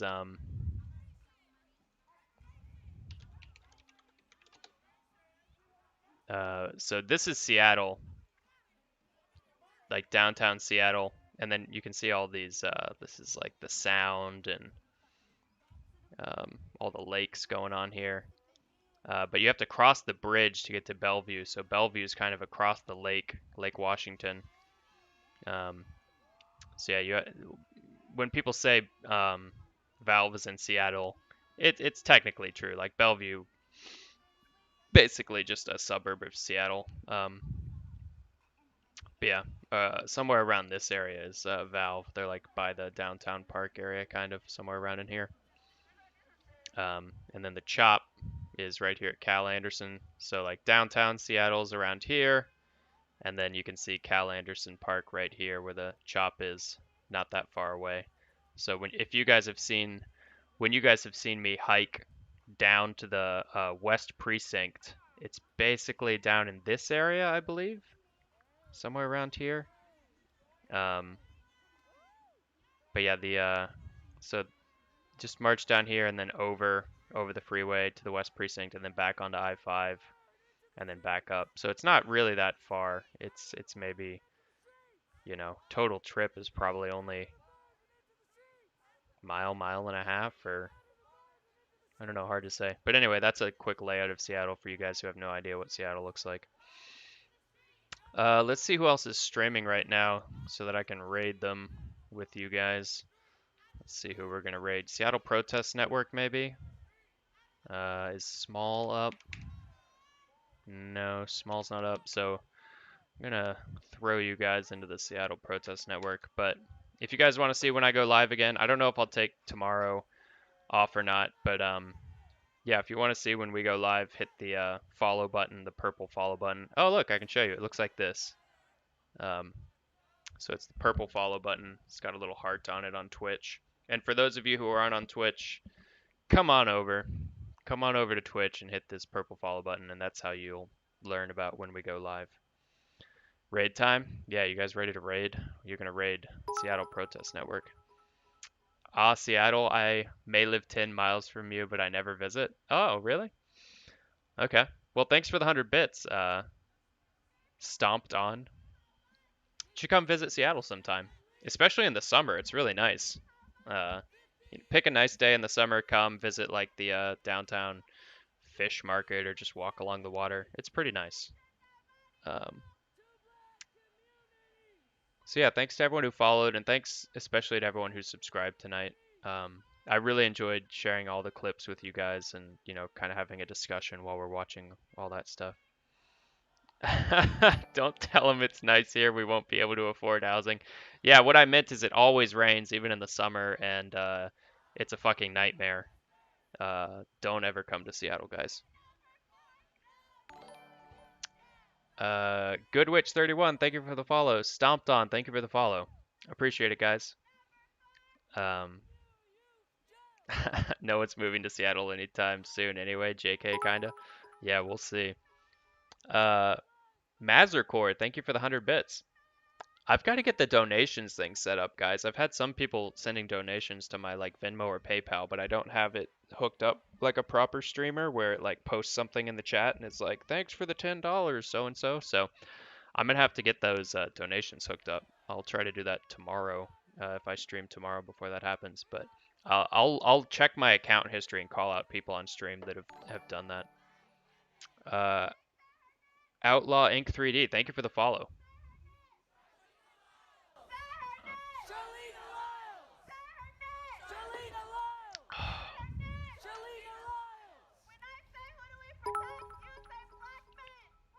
stomped on with another 200 bits. Damn, man. Thank you. Y'all calm down. Save it for future streams. I'm trying to wind this shit down. I think we went over all this stuff. Yeah, this is the footage. So, Subpixel Alchemist or Marcus Kulik? I don't know how to pronounce that. If you guys want to see the footage we watched earlier that has kind of the real-time incident of the crash and the shots being fired, shout out to them for that footage. That's incredible work capturing that. Storm Beast 1994 has this clip of the white Jeep on the field. King 5 has the clip on YouTube of the Seattle Police Chief Carmen Best kind of addressing the crowd 6 hours after the shooting, right in the middle of the chop. Continue to have props for her for fucking marching into the chop to give a speech in the middle of that intersection. I can't believe she did that. I can tell you the information that I have from the detectives is that people were in and out of the car. So obviously that affects the crime scene. Who it was and what they were doing still remains to be found. Chief, can you comment on... So yeah, anyway, this is a really interesting interview to watch. She kind of has some harsh words for the protesters. She's basically like, you guys fucked up a crime scene. And then she's also like, hey, the medics that are out there aren't real medics. She kind of shows a little bit of disdain for the volunteer medics. So an interesting interview to watch. MV49, thank you for the follow. This is another King 5 clip we watched. Converge Media, of course. We watched a lot of their stuff, so please support Omari and what they're doing out there. They've been on the street every fucking night. And it's just Converge. Facebook.com/WWConverge if you guys want to see Omari's stuff. He's probably one of the best sources out there on the street, along with Concrete Reporting, who I think just created a Twitch channel. But yeah, they've got really good shit.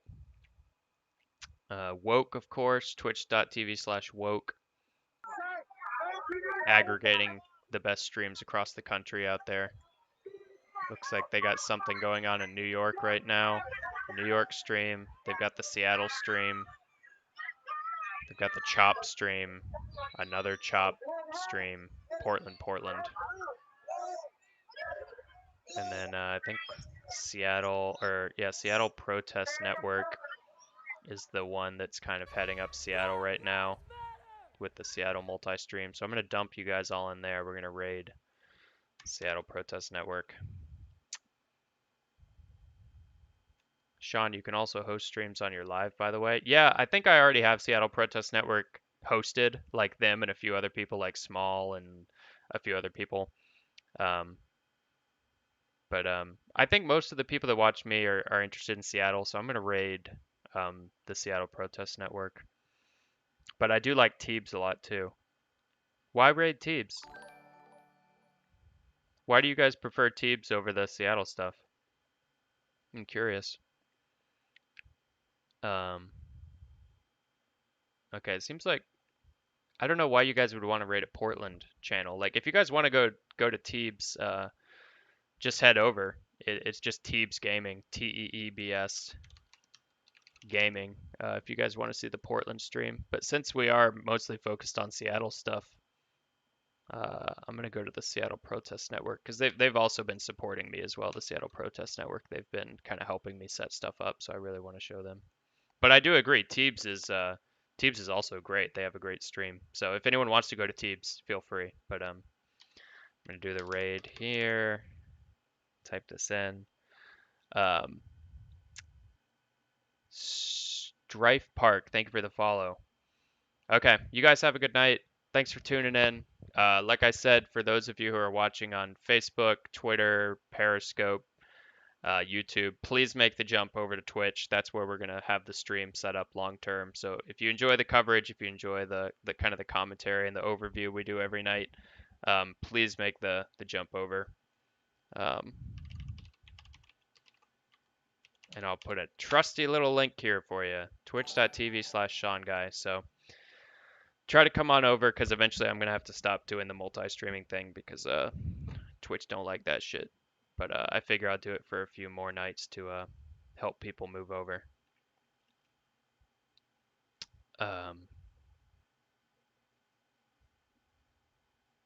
Enjoy the great hack. Be funny if you end up watching the whole thing tonight. I'm interested to watch the trailer. I'll definitely check it out. Okay, so we're gonna raid this shit. Thank you guys for watching, and I'll see you tomorrow. Okay, it's getting the raid ready. You guys ready to raid? Don't be dicks over there too, please. Because if I raid and you guys are assholes, I'm gonna get shit. So please be nice.